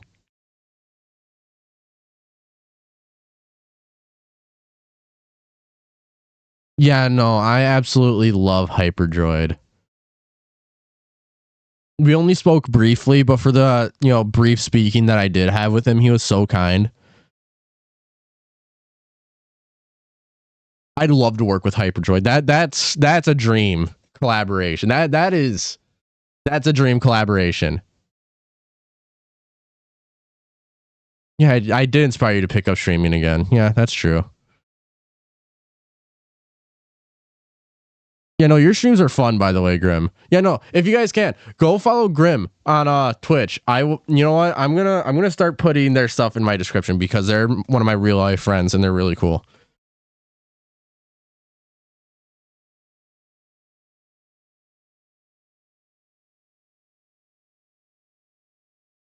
Oh, you know Candy Bunny? You know, okay, you know what? I'm sorry. I'm gonna throw a little shade here. I love Candy Bunny, and I asked to work with Candy Bunny, and she never replied. And I'm so sad about it because I love her content.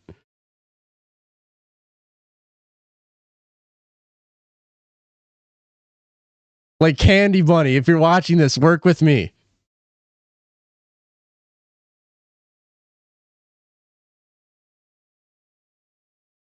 Like, let me work with you, Candy Bunny. I like your content.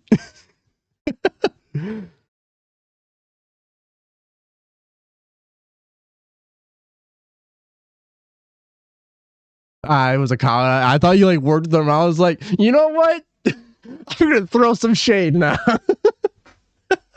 Yeah, no, but the times I have spoken to Candy and her comments, she's been really nice.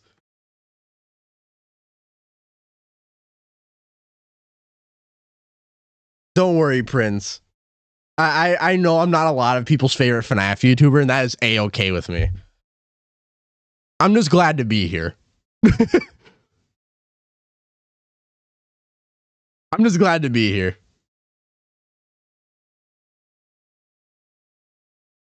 I'm top 5. Where am I in that top 5? Am I the number 5 spot? Is that why I'm top 5? I'm number 5 spot.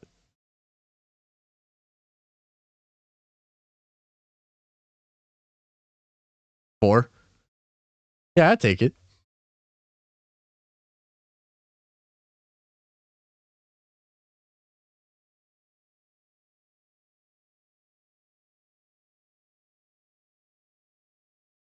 Yeah, no. You know what?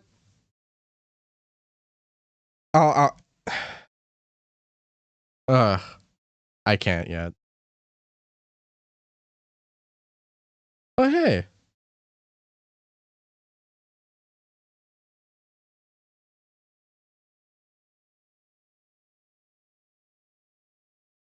Okay. Okay, I have gotten a response from T-Dreads. I can talk about the podcast. He said to keep the finer details a secret, so I will. So, yeah, I won't say what the podcast is going to be about. There are other guests.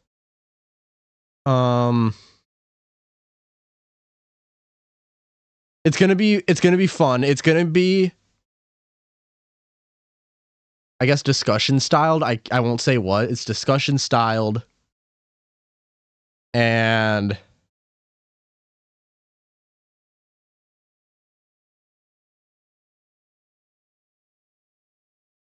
yeah, I'm going on T-Dread's podcast.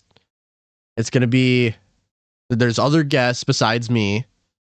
I've spoken to all the other guests except for 2 of them. You know who these people are. I will say that. You know who these people are. And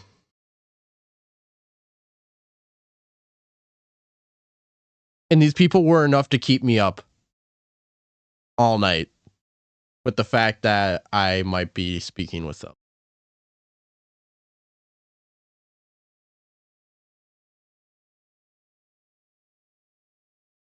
Well, of course, Cryo's going to be there. He's like co-host. But I have worked with Cryonide before. Cryonide, I love Cryonide. He is so much fun behind the scenes. Like, I was so nervous to reach out to Cryonide, and at first he was so professional, but then once I like started to talk to him more, this dude just opened up. Like, I love Cryonide. I love him. I love Cryo. I absolutely love Cryo.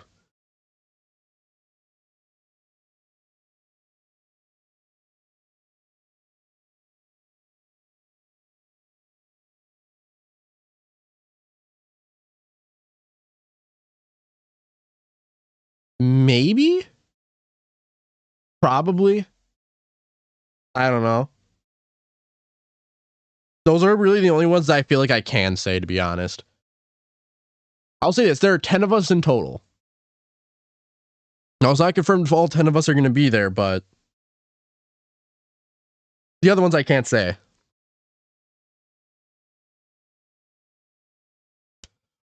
Prince, try OpenShot Video Editor or CapCut on PC.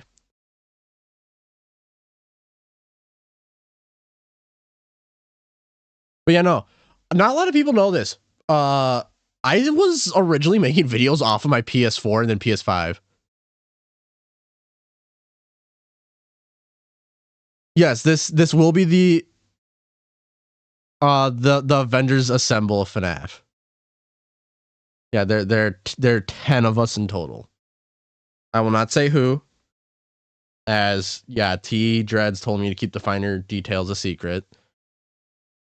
However, it was enough to, like, you can ask Mellacorn. I was anxious, nervous. It was, oh god, dude. I was happy, ecstatic.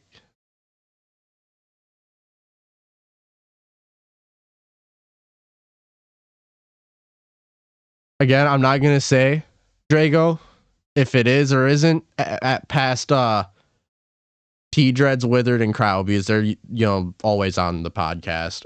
So could be, it could not be. Anyone else past, I will not confirm or deny. It could be, it could not be.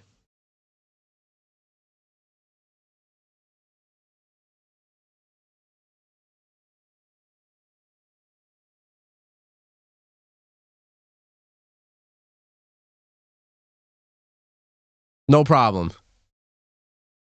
You're welcome for being mysterious about it.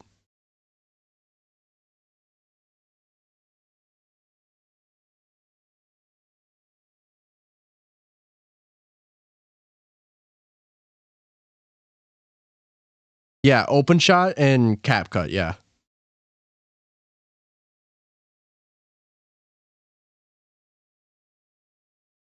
Well, as I'm saying, it could be, it could not be. I'm not going to say anything else past that.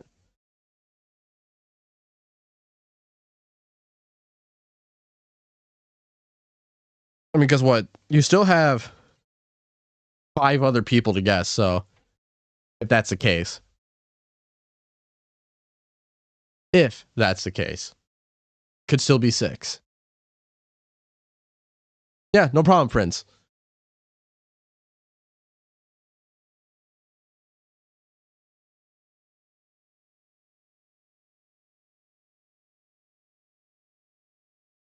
But you know what? Give me your 6 questions or 6 answers, okay? And then I will say how, and I will say how close you are. So tell me your 6 guesses. Tell me your 6 guesses. Just in a list.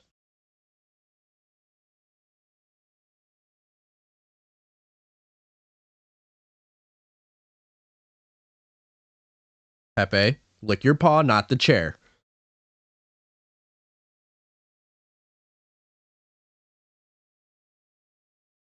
Okay, so one guess is ID's fantasy. Okay, that's one guess. You still have another 5 guesses to go. Like we are restarting. Yeah. Okay, that's 2. Yeah, no, dude, my dog will lick anything. He licks the floor, he licks the chair, he licks the blanket, he licks anything but his paws. So you got to be like, hey, Pepe, knock it off, because he keeps going. And sometimes you have to like push him a little bit so he stops. Withered's a maybe. That one I will say is a maybe because like he's on there a lot. So I will say Withered's a maybe. Yeah, Crown-Eyed more than likely because Crown-Eyed's like co-host is what it feels like he's on a lot of them. So I feel like Crown-Eyed too. Okay, besides T-Dreads, me, Cryo, and Withered. So we have guesses of ID's Fantasy, Rytos, Xantorm. We have 3 more guesses.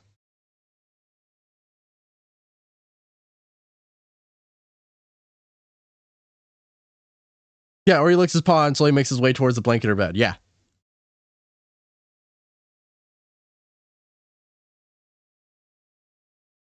I'm going to make sure to call you 0 now. Okay, FNAF, that's 4 now, isn't it?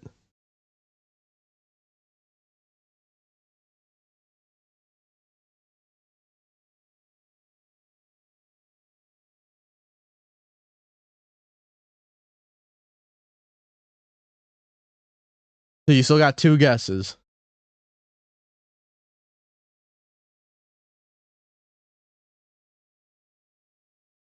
I love animals when they're not currently trying to lick my bed.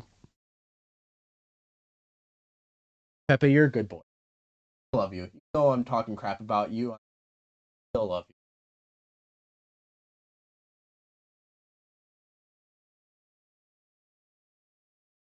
Well, don't look at me like that. No, you're not coming on my chair. I am live streaming. You sit on your chair. Stop looking at me like that. Quit looking in 2 different directions.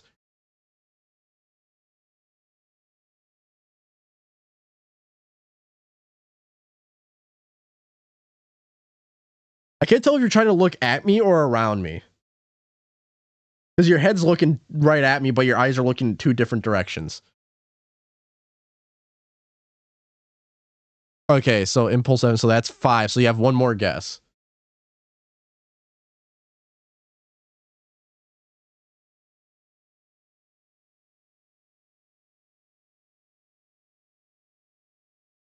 You want out? Okay, he wants out of my room, and I'm not gonna. Okay.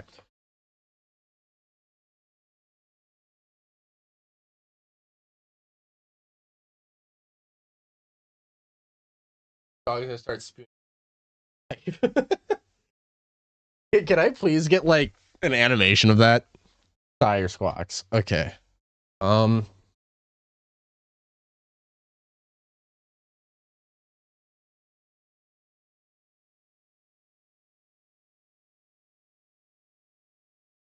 Half. That's all you get.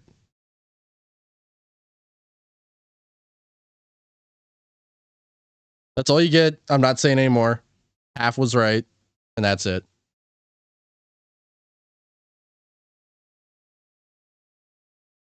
You're 50%, and you're not getting any more guesses, no more answers, nothing.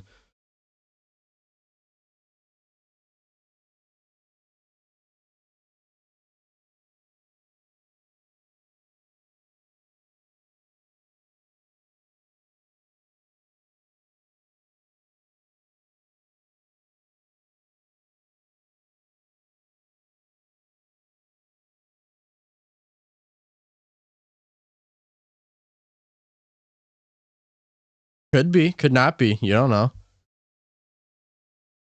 Could be the other half, Drago. Could be every other. Could be 2, 1. You know, I mean, who knows? You know that One Punch Man meme? That's you. Well, which one? There's a lot of them. There's a lot of One Punch Man memes.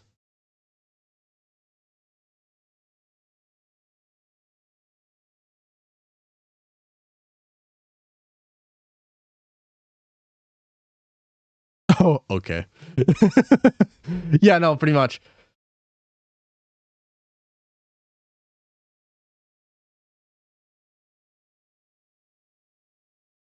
I will say this. Okay, this has nothing to do with it. I have messaged ID in the past before, and her only response was just thanks. And I didn't know how to respond, so I haven't spoken to her since. Like, I messaged her once, she just said thanks. And that was it. The podcast? I don't know yet. That we are currently playing that out right now. Yeah, no, I spoke to ID, what, 2-3 months ago, maybe 4 months ago?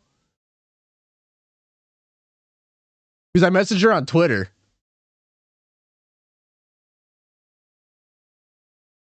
I don't.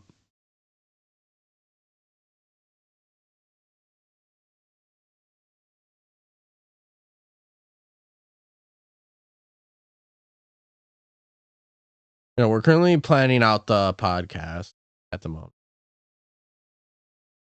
Yeah, no, like a long time ago, I messaged ID, like being like, "Yeah, I'm a huge fan, and I'd love to work with you." And I just thanks, like, thumbs up.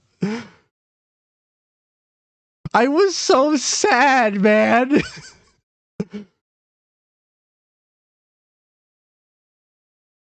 Like, I was like, I want to work. You know, I make FNAF content too. I have, you know, this amount of, you know, it just thanks. It was like, oh, okay. I'll walk away now. As I slowly walk away, you hear the sad hamster music.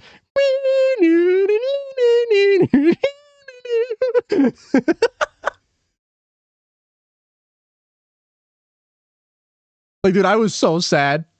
I was like, well, never shade my shot. Oh, okay. Another one I spoke to once before was Sire Squawks, and the same exact thing happened. The exact same thing happened with Sire Squawks. Like, this time I messaged Sire on Discord, and hold on, I'm scrolling through to find my DMs with this man, because I messaged him once. Yeah, like I said, you know, like, yeah, no, yeah, I told him like he's a big inspiration and stuff like that. I'd love to work with you one day. Thank you for your message. I hope to talk to you one day about FNAF. He just said thanks with an exclamation point. It's like, bro, all these people are just saying thanks.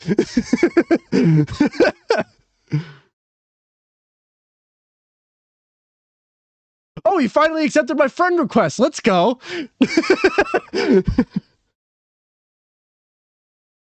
Maybe I should shoot my shot again. Yeah, no.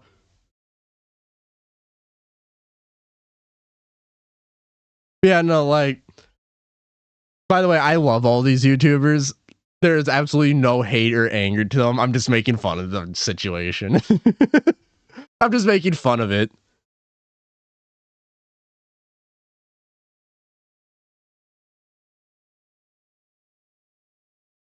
No, I messaged Sire. When did I message Sire?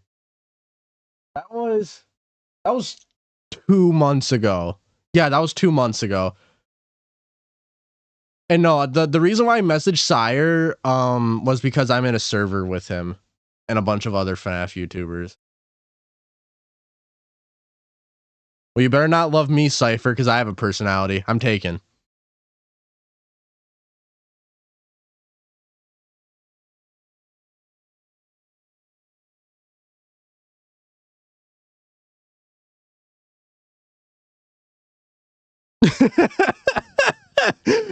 I was waiting for Cypher's reaction to that.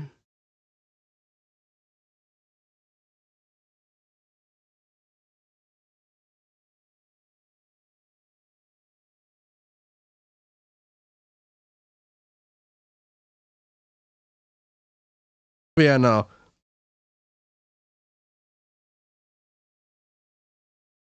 Yeah, no, Mellacorn's my girlfriend in real life. She's the one who designed my character and stuff like that. Well, I designed the character type. She's the one who like drew it out and everything. Well, I designed the mask, I should say.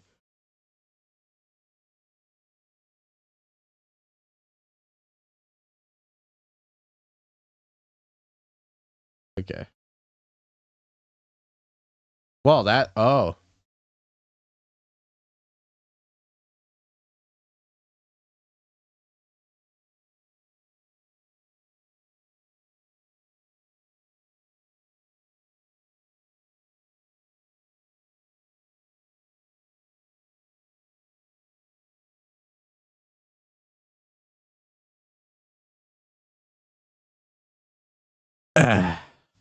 Yeah, no. Oh, God. He dreads his typing.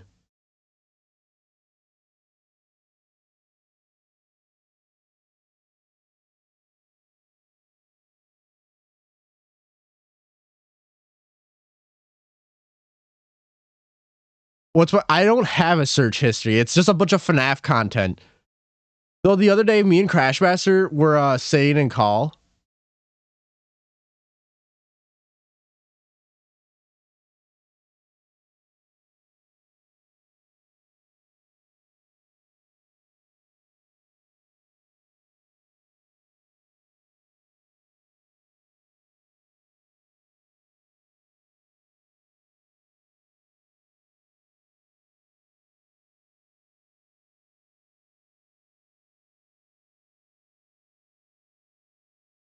Yeah, no, so.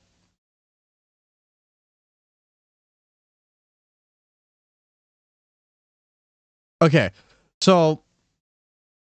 Melly, just to make sure, we're hanging out with everyone on the 4th, right, of January? But, you know, so basically my whole entire search history is just like searching up like models of characters or like screenshots or stuff like that. And that one time, yeah, no, me and Crash were in call. Not last night, the night before. Where we were just searching up like Roxy, FNAF, Twitchica, FNAF, and scrolling until we would see something sus because we were bored. Okay. I have heard of this guy named Edwin. Pepe, your paw, not the chair.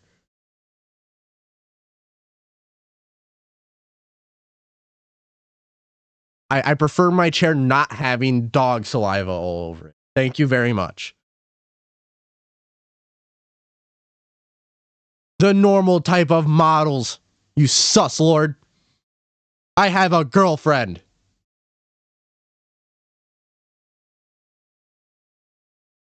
Yeah, no, she's in the stream right now. It's Mellacorn.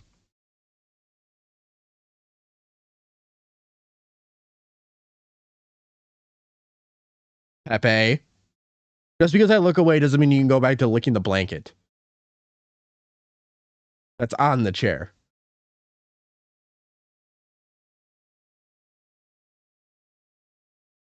I'm not reading those Edwin comments. I'm not gonna get some edit of me singing Jackie's Box.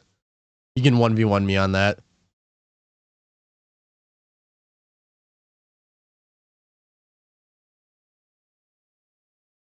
Mellacorn is my alt, obviously. You know what, Melly? You know what? Can I show a photo of us then?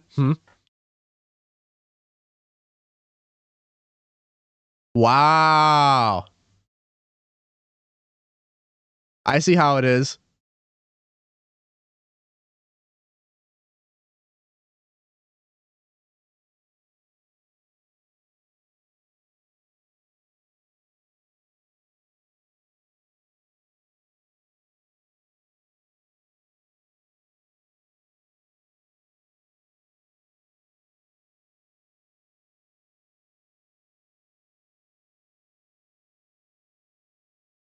Can't believe my chat's over here singing Jackie's Box right now.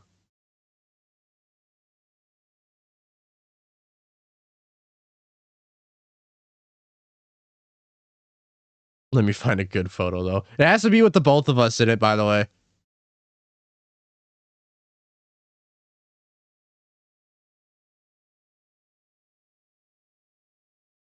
You do the one of us at the fair. Put a mask on me. Black out my face. I know, like, what did this stream become? Like, we're over here celebrating Christmas, and now we're over here singing Jackie's Box.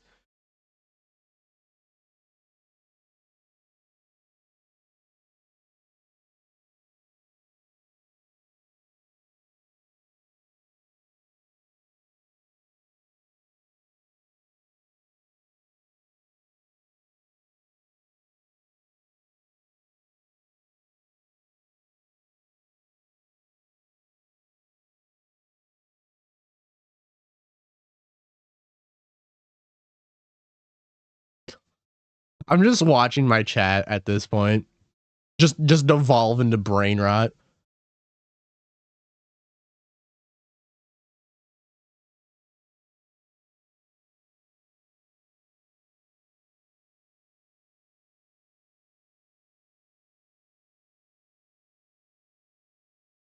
This is my chat, everyone.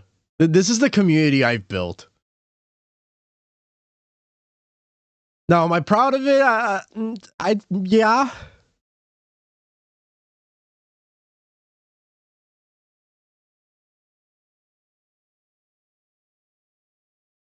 A FNAF VTuber, Raven? Like a VTuber, like I had a VTuber. Dude, I already want a VTuber model. Like, I already want one.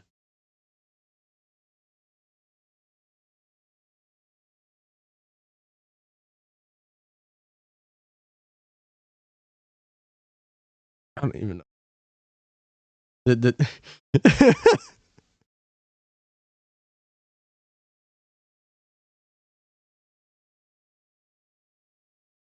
I wouldn't care about a FNAF VTuber. You will not make me become one of you.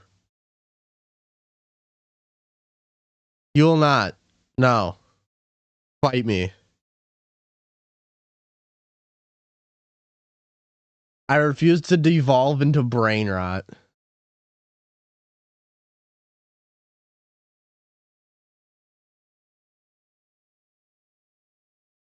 It's gonna be way harder to make me fall into brain rot.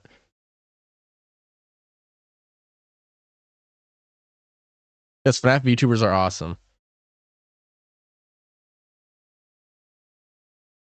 VTuber models are very expensive though, Cypher. That's the thing. That's why I don't have one.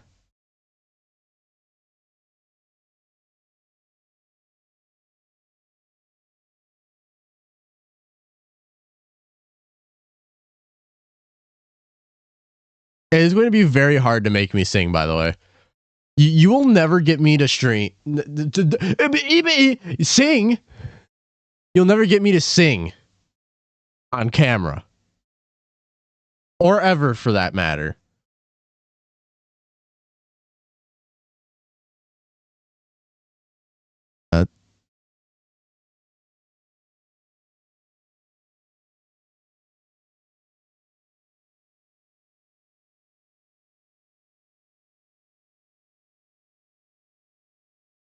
Just some subtle foreshadowing.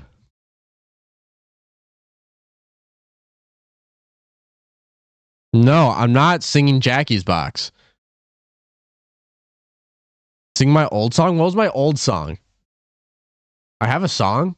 When did I have a song? When did I have a song? That song! Is it the one made by Jay?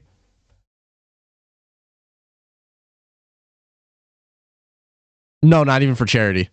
No, I'm not singing. Never. I don't care. Dude, it could be the end of the world. I'm not singing. If the world was ending, the only way to save it was singing, the world's ending.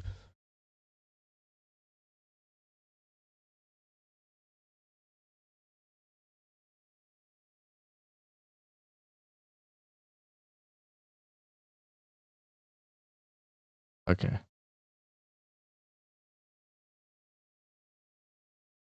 You can try to cancel me and you're going to have one hell of a time. I do care about charity.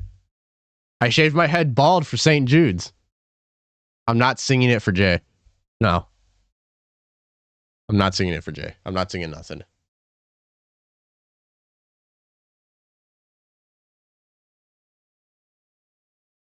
Also, the podcast is going to be happening. The episode's going to be first week of January. That's all I can say. No, I'm not singing it for Mellacorn. No, I'm not singing it for anybody.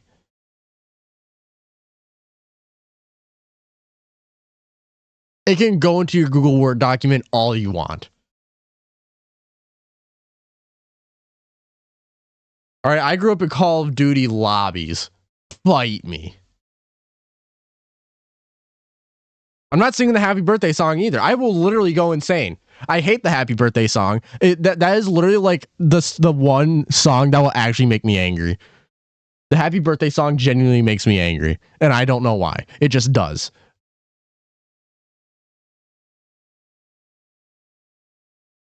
Okay, yeah, you can sing. Cypher, you can sing. You too. You can sing too, Shizu. Oh, we have a one punch Raven. We have a one punch Raven. Where is it? Oh my god.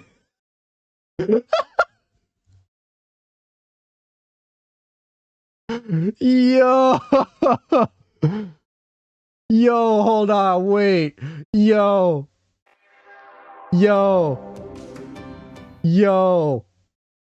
I'm sorry, y'all got competition. Yo. The little yo.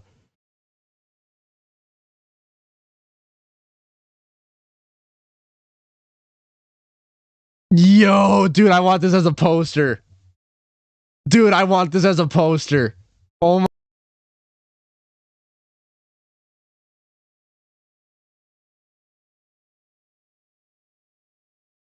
Drago's known me online for a while. Drago's like one of my first ever like Twitch viewers. But yeah, no, literally only Mellacorn and Grim know me in real life. But dude, like, dude, this is so sick.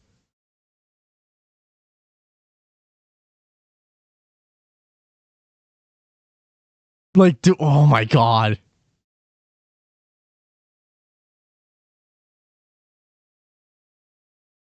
Dude.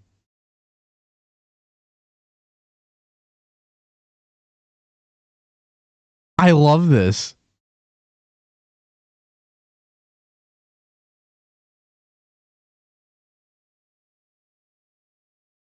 I'm gonna be, dude. No, I'm not singing for anybody.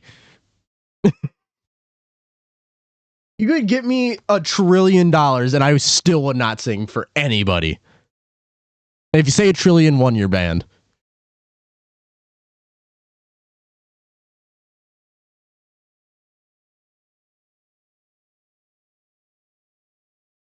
Dude, I might make this my phone wallpaper. Singing to this potted plant. Yes, VC is an open seat.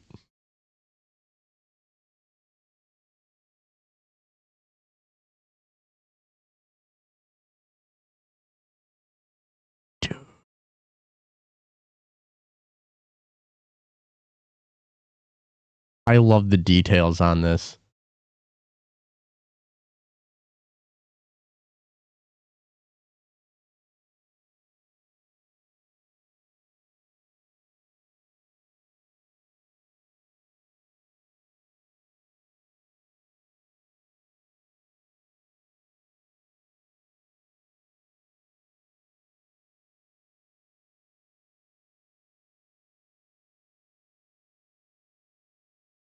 I'm sorry, I'm just staring at this.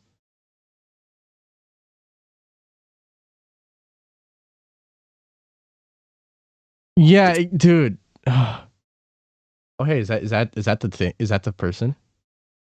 The person? The person? The person? That who I think it is? Is that the person named Shizu? It is. Is that the Shizu It's behind your the slaughter? favorite singing VTuber. Yeah, no, Melody, where's my photo evidence that I have a girlfriend?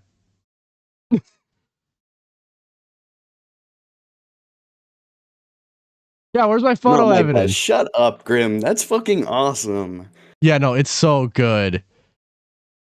I couldn't even do that at my best. So if that's not your best, we might be screwed. I'm gonna be honest. I might not have an art career in the future. I love Grim's art style. Like they've drawn me as like a rubber ducky. So they just have all kinds of awesome art. Yeah, yeah, no, Grim is in college for graphic design, and yeah, no, they know what they're doing. That's it. They're professional. I see. I yes. Should have never compared myself. Yeah, Mellacorn's also in same class with Grim. What? Yeah. So you're just surrounded by awesome artists. You're gonna be so you're locked in. That's how I got all this stuff on my stream and stuff. Much better artists. That's pretty fucking awesome, dude. Yes, it really I is. had a close artist, and then we fell off, and then I haven't had a close artist since.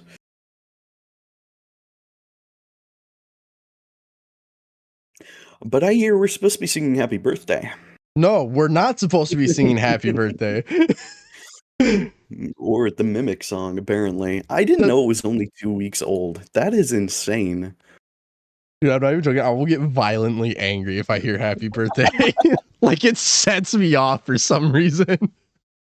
Well, it's a good thing that we're not singing Happy Birthday, guys, right?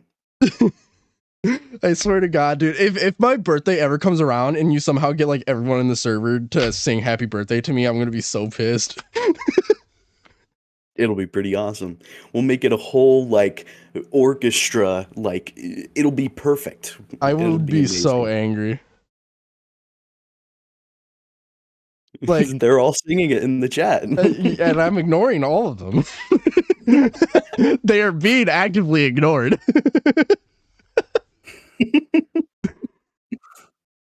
Missing children working instead of goats, Grim? What the fuck is going on? I sacrificed my goats to the computer? What are you guys talking about? Oh, how they draw? Don't question Children Burgers if that comes out. I know Michael was a good artist, but I don't know if William was a good artist. Is that the key? You have to kill children to be a good artist? I guess so.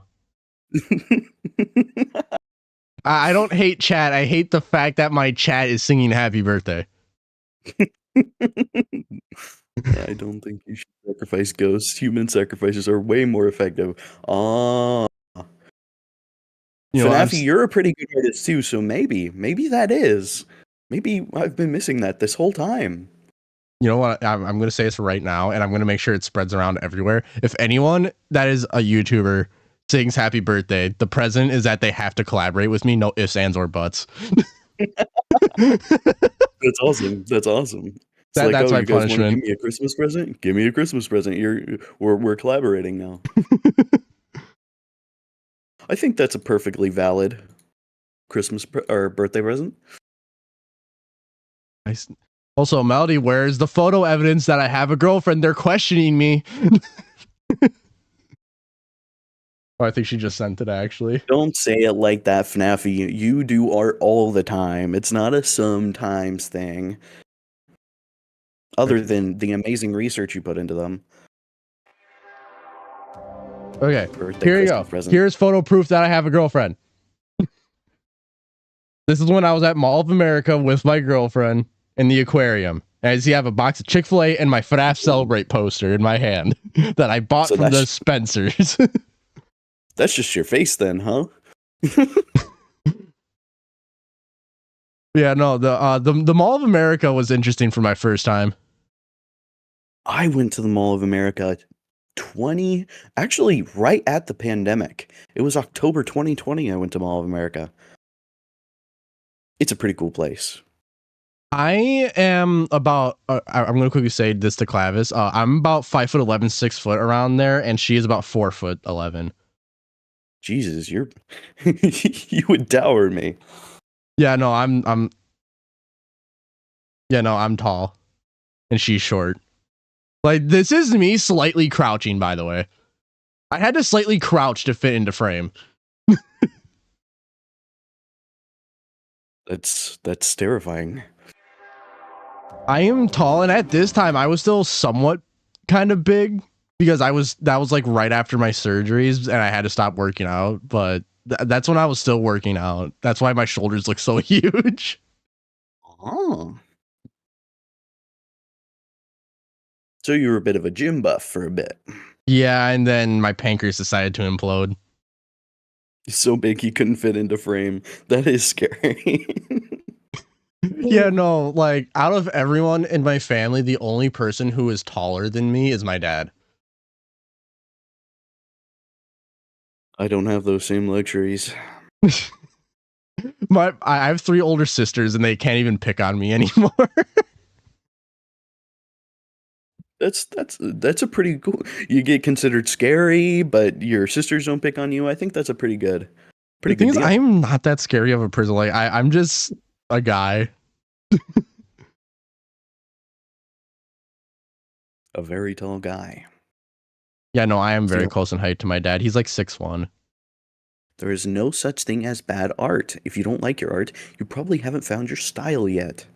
Agreed. Those are some good. That's a good message, Grim. Yeah, no, that I agree. Honestly, I could probably box Freddy Fazbear and win. Let's see it live. I am so down on another level. Can we get like a boxing game and like have a Freddy mod for it and put it in VR? I know that throughout these next few years, they have to remake the suits eventually. They're going to have to remake them for Fazbear Frights, are they not? For the FNAF 3 movie? Throw it on a person. Let's see. You know, put it on Mike Tyson. Resurrect Muhammad Ali and just put him in the suit. So that's what they meant by they were fighting when they died. TikTok was on this. FNAF TikTok. Jesus Christ. Yeah, depends who you put in the Freddy suit in that case, right? Put Scott Cawthon in there. I'll win. Why did you write a better Return to the Pit book? That would be Scott Cawthon. He just fucking put on a mask in any public appearance ever. We never see that man anywhere. He's like a ghost. That is a ghost. Also, I love how this is technically our only collaboration now.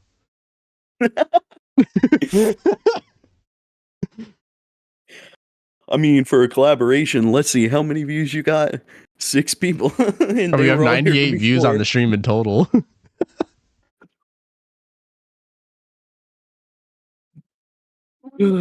My audience isn't happy with me because I made a stupid video. I was a bit angry. Which one? So I'm being the one that I released last night. Oh, I was in a little bit of a dispute with a little friend of mine on Twitter. Should we react to it? No. Let's not do that. You can react to my video I released today, like 2 seconds ago, but not yesterday's. That would not be a good idea. I already have people mad at me right now. Reacting to Shizu ranting live. Oh, there's a reason I haven't searched up your channel. I just got Saga the Youngin. What? There we go. Wait, I'm almost caught up to you in subscribers now. Mm-hmm.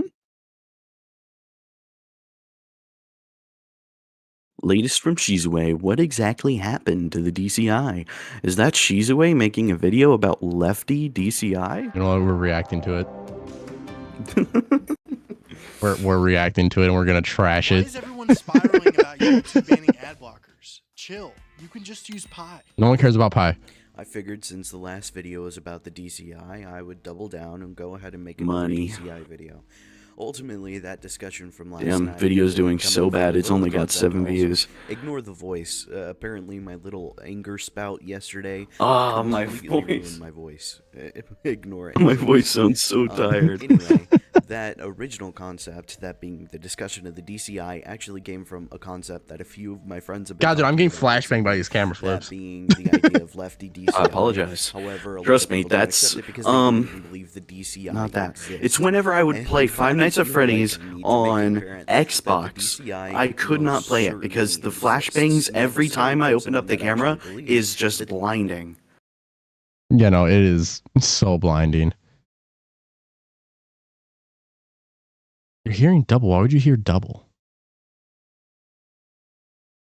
You know why you think you're hearing double? Because Shizu's in the stream and Shizu is talking. That's why you're hearing double. Who is calling me? It is my father.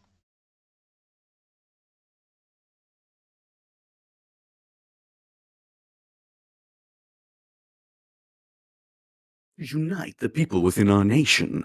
Jesse James.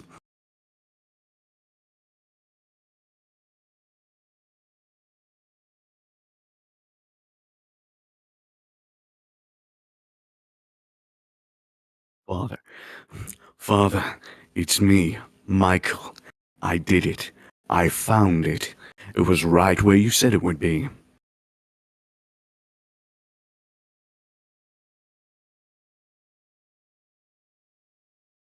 It's Phone Guy? I could not pull off a Phone Guy.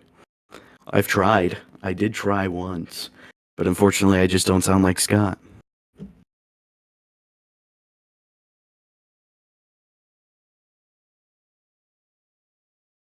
I'm just not that cool. There are people out there that can do the voices, I just can't. See you, Drago.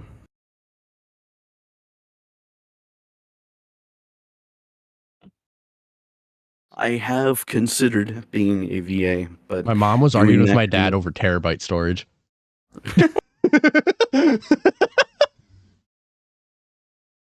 Oh, Drago's gotta go. See you, Drago. The DCI didn't exist because their characters, they're just particularly unsatisfying. You know, one thing I don't love do that in about Harry FNAF Potter. videos is that trying to say words like particularly while you're like actually scripting it out is such a pain. It is. It is.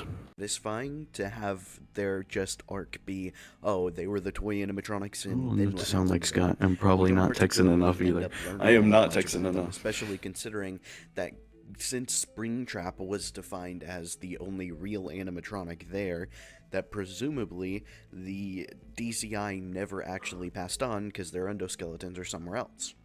However, I don't think that's particularly the case, as within the original Five Nights at Freddy's trilogy, like the original 3 games, the endings such as the Happiest Day minigames seemingly suggest that the souls are not particularly... It's connected weird to the hearing my voice animatronic, so but rather slow. connected I always to watch the videos in 2 times speed. What do you sound like in... casing of the animatronic, hence why Happiest Day was originally in Five Nights at Freddy's. That's how you watch videos? Yes. What is wrong with you? I don't know. That's how I always watch my videos, including... 3, because the souls were inside of the casings. If that's the case, then the toy animatronics being scrapped would... God, how do I... Hold on, wait. How do I sound in 2 times? Wait, is that how you watch my videos? That's how I watch everyone's videos. Oh, hold on. Let's... It makes it feel so eerie when I watch them normally. Oh, God, hold on. How do I sound? Hello everyone, my name is Noah Raven and welcome to the Xander Zone. In today's episode, we'll Why do you watch videos on Nightcore? Lured 5 kids and hid them until the rest of the day shift left. They later killed all 5 kids, then hid their bodies, unsuited, and rushed home, just avoiding the animatronics wrath at midnight.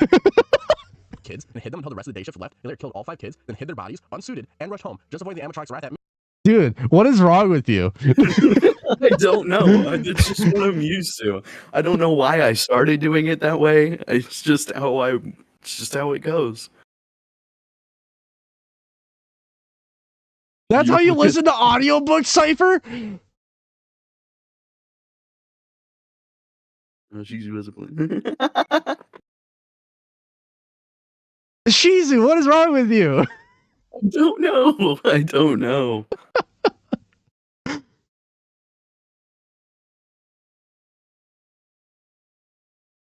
Like, on November 11th, 1987, William during his day shift suited up in a yellow animatronic suit. Like, dude, this literally sounds like brain rot.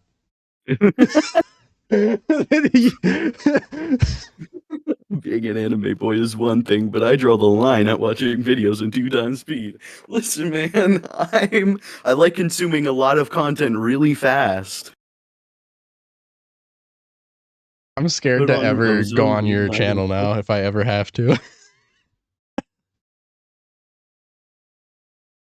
And lured 5 kids and hid them in the back area. I'm not sure what it is. It's just most of the time I guess maybe I just don't like my voice. I don't know. You know what? Well, we're looking at. I need to hear Raitos in 2 times speed now. I need to. I always watch Raitos in 2 times speed too. No shade to Ozone, but damn, he drags on. No, I love Ozone. I love Ozone, but I also watched all of those in 2 times speed. God, you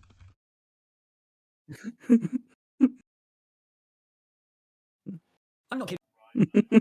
Shizu, I have an emergency. What's up, bros? Oh, what's up? Cryonite fucking died.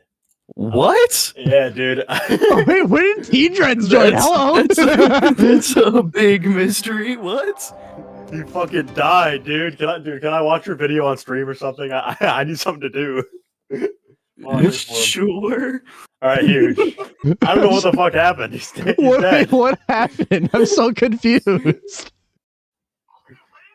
Hey, if you're gonna watch any of my videos, do not watch the one from yesterday. Yesterday, everyone complained about. You know what? Should we watch one from yesterday despite Shizu? He'll probably be here in a. I don't know what he's doing. He'll probably be here, but I gotta keep chat entertained. Wait, I'm so confused. What's happening? You know what? Chat, Cryonite's dead. They killed him. Poor Cryonite. Wait, you're live right now? Okay. Like your yes, dude. No, he was supposed to be here. Rest in peace, Cryonite. Yeah, no. Dude, this dude's live right now. Say goodbye to Slack because chat's here and it's inside ClickUp. Everything. All right, chat. They made a.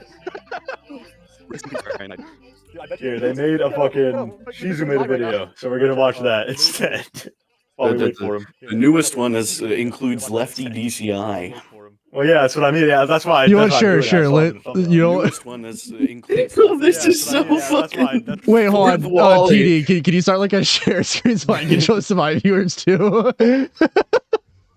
Yeah. The haters killed Cryonite. My stream's been hijacked by TD, bro. My stream's been hijacked. Dude, if you guys weren't in here, I'd be in so much trouble. Like Cryonite, you're. I love how you can see that I'm live in your stream right now. By the way, that's what I'm doing. I saw him in the thumbnail. I have no idea what this is gonna do to my internet, but we're gonna try. All right, I'm gonna play it. All right, let's go. You really did die. Another DCI video. Ultimately, that. By the way, if you two are watching my stream, mute it. Also, because otherwise it's gonna be double. My little anger spout yesterday completely ruined my voice. Ignore it, please. Chat, can you hear the video? Anyway, that original concept. I have to hear this video in 1 time speed again. A concept that a few of my friends have been yeah, you crackhead. That being the idea of lefty DCI. However, a lot of people don't accept it because they don't even believe the DCI exist. And I feel like I need to make it apparent that the DCI most certainly exists. Now, this is coming from someone that actually believed that the DCI didn't exist because their characters, they're just particularly unsatisfying to have their just arc be, oh, they were the toy animatronics and then what happened to them. We don't particularly end up learning all that much about them, especially is this like your thoughts on Lefty DCI or something? Was defined as the only real animatronic there. It's kind of just my thoughts on the DCI altogether on what happened to him. I also said there's the possibility of molten DCI as well, but it's not as strong as Lefty DCI because it's specifically 5 things into one, not 10 things into one. The endings such as the Happiest Day minigames seemingly suggest what the fuck is going on? Not particularly connected to the animatronic, but rather we're back. It's okay. We're back. The casing of the animatronic. Hence, Chat, Cry that had a time set up. I didn't expect him to die. Because the souls were inside. Yeah, I'm gonna pull up TD streams so I can read his chat. Being scrapped would seemingly suggest that the casings box that we see in Five Nights at Freddy's 3 would be the ending of their characters. It's only now in the modern day where we've introduced the concept of remnant, and that is what contains the soul of the children, becomes a bit of a problem, because that means the MCI was never at Fazbear Frights, which is something that I've been saying for a while, but it also means that the DCI are not at Fazbear Frights. Or maybe not. We're not particularly sure. From the sounds of it, they don't particularly have a solid animatronic. However, as we're shown inside of Follow Me, we can see animatronic pieces inside of the back room, fully there inside of Follow Me. So, more notably, I figure it wouldn't particularly be that there weren't any animatronic pieces. I just don't think that any of the pieces were put together into a solid working animatronic. It's like if you walked into an animatronic parts and service room and then tried to get a whole animatronic out of it. You'd most notably find a few arms, maybe some eyeballs, a bunch of metal pieces that you don't know how to put together, but ultimately, unless there's a solid animatronic there, most people don't know how to put it back together in the first place. And if you put it back together, it wouldn't particularly be the same exact animatronic that it was back. By the way, if he's not here, one of you is welcome to fill his role, because I have like an entire slideshow set up. I plan for this. You know, I mean, I am live currently. What's so funny about that is we were gonna have a whole sing-along. We were gonna have a sing-along singing the Happy Birthday song. Endoskeletons at the bottom of the box. However, that is then where the concept of singing the Happy Birthday. I will rage. And that being the fact that we don't know what happened to that metal. It could be inside of the parts and service box in Five Nights at Freddy's 3, or Lefty DCI seemingly suggests that Henry went on to melt down the DCI. My chat is really forcing there is also a third Happy option Birthday that I haven't really heard a lot of What have you people talk done, about, Shizu? and that is the concept Become the of Cryonide. everything being inside of Molten Freddy. I know that's a bit redundant, but I think it kind of makes sense. Should I like change my like PNG tuber to Cryonite for the rest of the stream? That would be so valid. And specifically, the stories are about 5. Dude, he's gonna be so upset when he wakes up, and he's gonna be like, "Fuck." Still very much a like everything else. This is like the event of our lives. So he forgot. Were then melted down inside. Guys, Cryonide's not dead. He's right there. What are you guys talking about? Souls inside of Molten Freddy, and it was just the fusion. I'll try to do Cryo's accent too. Hey guys, what's going on? He's gonna show up and it's gonna be like 2 Cryonides. What the heck's going on? The original concept. I'm sleeping right now. I would go on to talk about. I've had multiple videos where I've tried to. Cryonide's dead, Prince. He's just dead. Yeah, Cryonide fucking died. Everybody. Yeah, he just died. Yeah.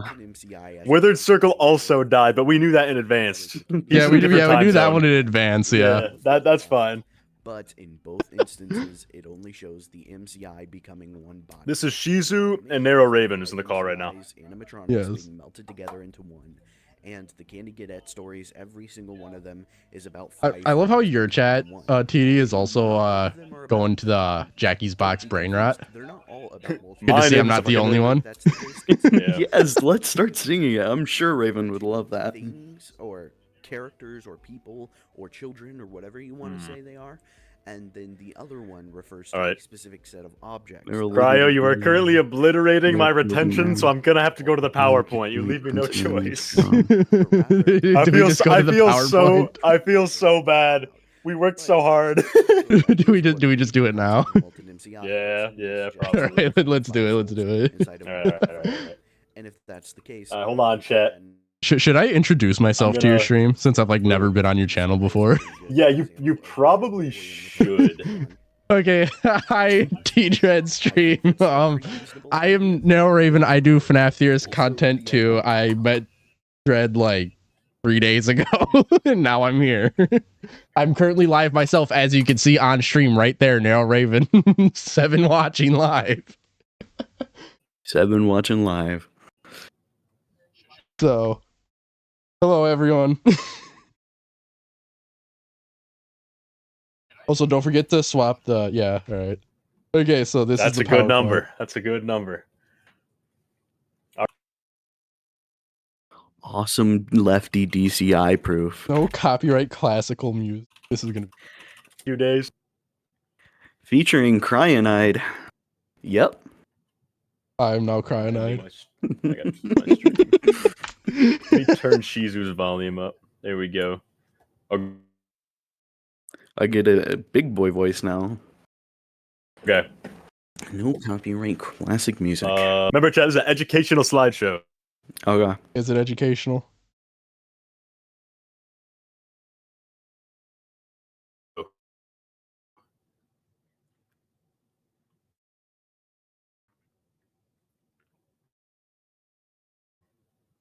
Tovin, that sounds fucking phenomenal.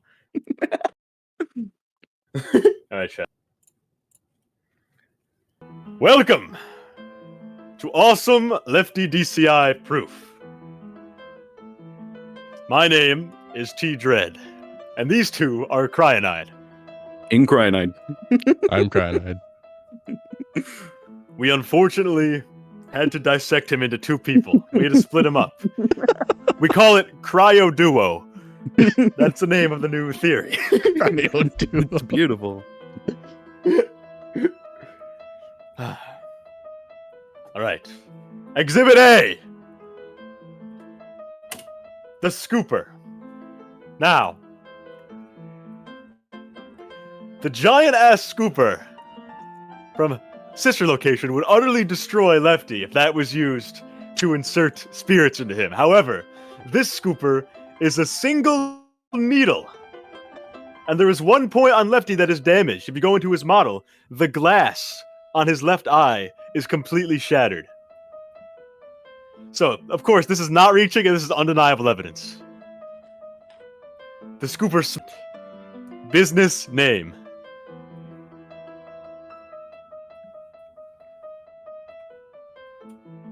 Next. Alright, this one's actually pretty good. Let me turn down the fucking music. Alright. This one I actually like. Is the E, which is extract. And we see the puppet in the blob, which is very odd. So that implies that at some point, Lefty extracts the puppet from it and releases it. Which I do think is interesting, because we see the other 3 burn in Pizzeria Simulator. You see screenshots of Afton burning, Molten Freddy burning, and Baby burning, but you never see a screen cap of Lefty burning. And then also the rooms. Yeah, there's 3 rooms, right? Only 3? Mm-hmm. Yep. And then the puppet's mask is in the blob. So at some point it lets it go. Which is very, very interesting. What do we think of that, chat?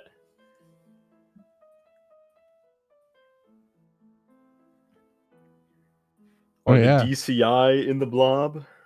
We see the puppet. That would be fucking insane. Yeah, that's what I'm saying. I'm saying in the epilogue, it's in a fucking paper bag.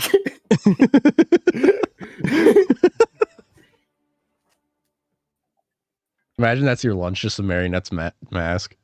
Yeah. Yummy. All right, let's go next. Now, this I found very interesting. This is from an interview with the voice actress for Lefty, where someone asks, why does Lefty sound so different from the puppet? And the answer, she can't answer it. She says, probably a question for Mr. Scott, with a winky face, which is incredibly odd. And we'll get to later. There is a very weird thing about that voice actress that goes and actually throws a wrench into like every theory that's ever existed, and it's super fucking weird. But we'll get into that at the very end because that's my trump card. So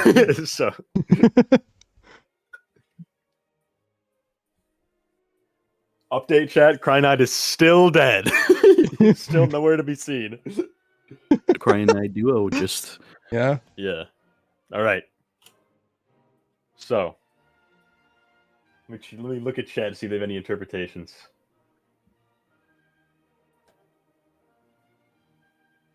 Yeah, the blob doesn't make sense to be from the MCI. That is true.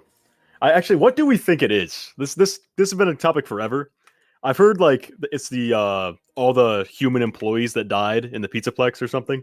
I've heard a bunch of stuff for the blob. What do you guys think it is? My interpretation is it's the Mimic's Molten Freddy. So he's trying to make a new one? Yeah. All of its victims. Because he's a role player. Yeah. Could make sense. I bet you the Mimic is freaky. All right. Inject some remnant into cryo. I'm not injecting Cryonite with anything. Oh, whoa. Okay. All right. Now, we are about to enter into insanely copious speculation. Here we go. This is going to be absolutely ridiculous. Prepare. I better not see Gumdrop Angel. Happiest day. Now, all of these 5 kids are already chilling here before you gather any MCI kids. So if you believe that the puppet does its work after FNAF 6, because in UCN, it says, I don't hate you, but stay out of my way, implying that the puppet is still working. The puppet is still trying to release spirits. So you could say, if that happens after FNAF 6, then this little domain expansion that the puppet is in is Lefty. And that's why these 5 kids are there with it before it even gathers them. Am I reaching? Certainly not. What's up, Crash? What? Domain expansion. PD Reads, good to see you. Shiz, hi. Narrow, you mother effer. You have some explaining to do. He's alive! My He's stream's alive! been He lives! hijacked. Cryo's alive? He lives! Wait, what's going on? Is this live or something? Yeah, no, this is live. My stream's been hijacked by T-Dread, so I had no choice. I'm sorry. It was you or me. Wait, so they can hear me? They can hear me? Yes, everyone can hear you. Oh, great. So that's in the public now. Hello, Mars, Crashmaster, Narrow Raven, how dare you? Should we do the obligatory Music Man mention? Music Man DCI?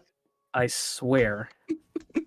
No, you don't even get to, because you don't even get to. You know why? Because Narrow over here is like, all the work, all the evidence, all the work I helped him put into one theory, 3 Su MCI, and now I'm seeing some chat room saying, "Oh, I'm gonna fix it." What? Oh, really? So you're gonna? Where were you? You're gonna fix it. You're gonna fix the theory that we made together without me and all the work I put in. I was most of that video. I did that script. What is happening? Oh my! I don't know. I'm lost. Why did you die? Bro, I Hi, Cryonite. It's Cryonite. What's up? What happened?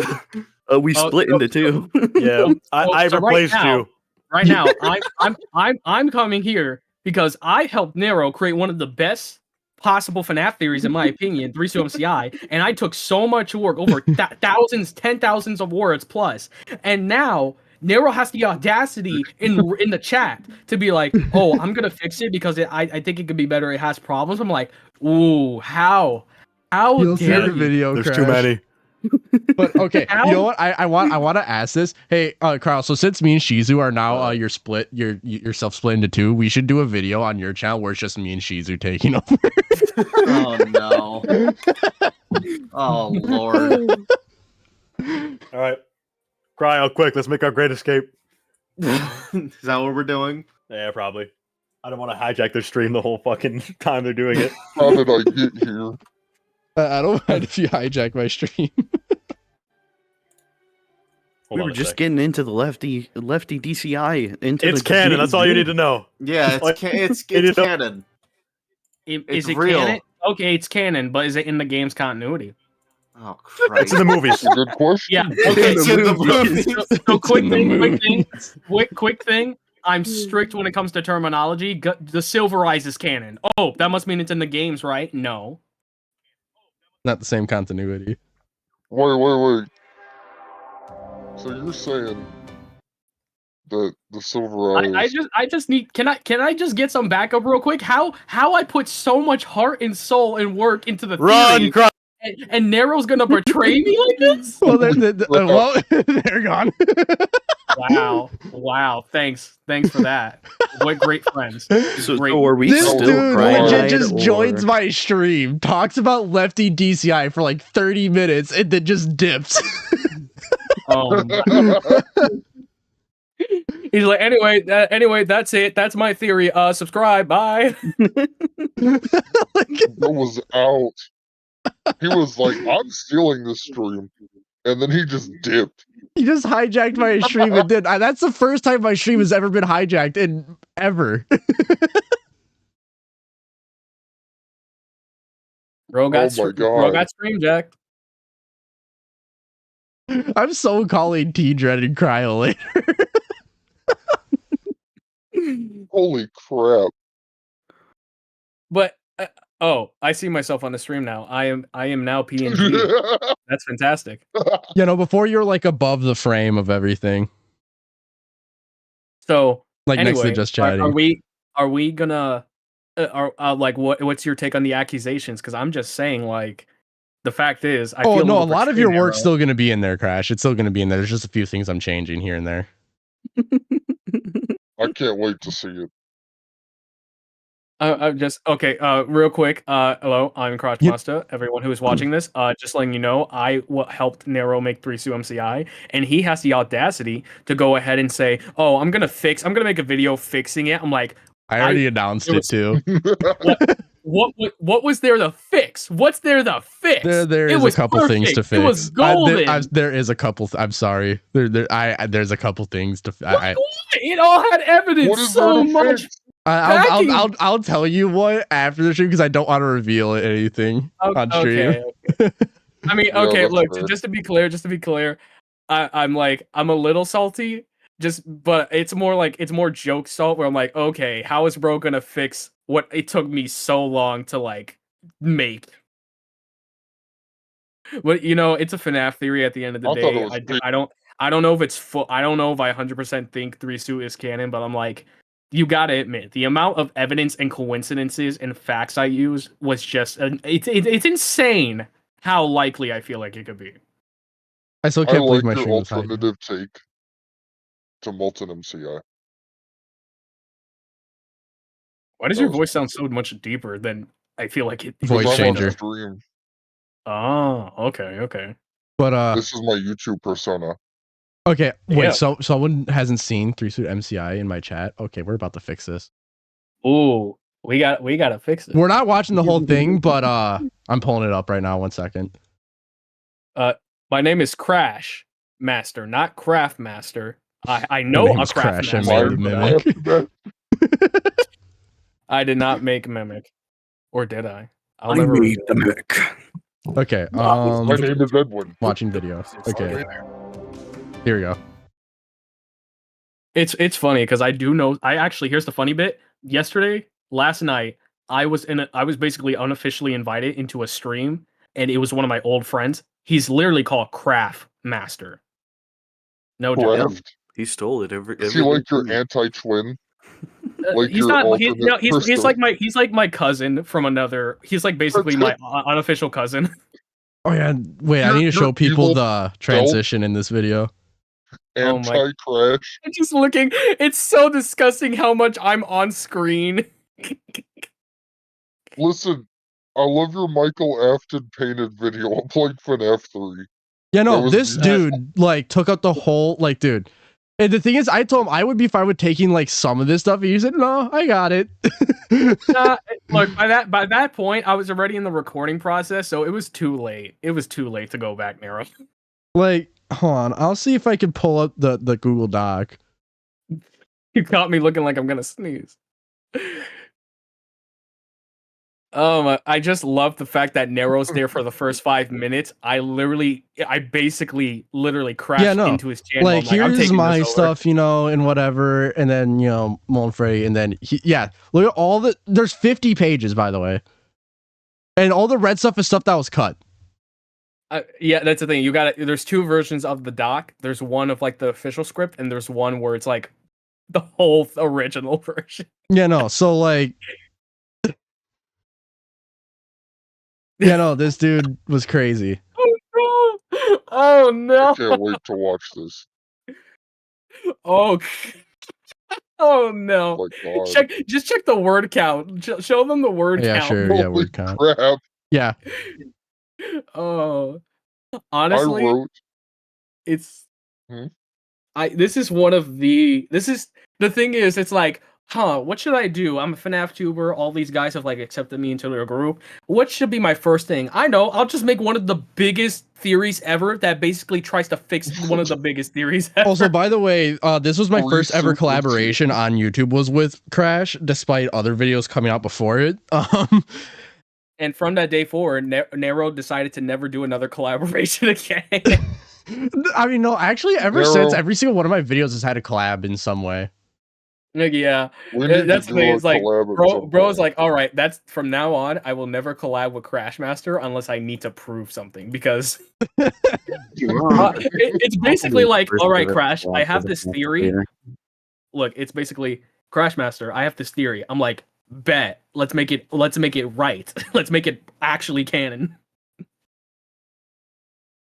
You know, it was pretty good. It's the fact, and here's the thing: that video could have easily been like maybe an hour and a half, maybe a bit longer, because stuff was cut. Because I have some stuff to say about like Henry and Bon. Yeah, there's so much stuff that me and Crash sat and call about. It was insane. I'm not saying it's 100% canon. I think it's a very good attempt at fixing Molten MCI, because I just think classic Molten MCI just is flawed for many reasons. You know what? Crash, I did show it off already on stream. I'll show you the thumbnail for the new version. I saw some of it like the chat. That was really good. I prefer the version where they all have like the remnant in their eyes. I kind of like the dead Scrap Trap.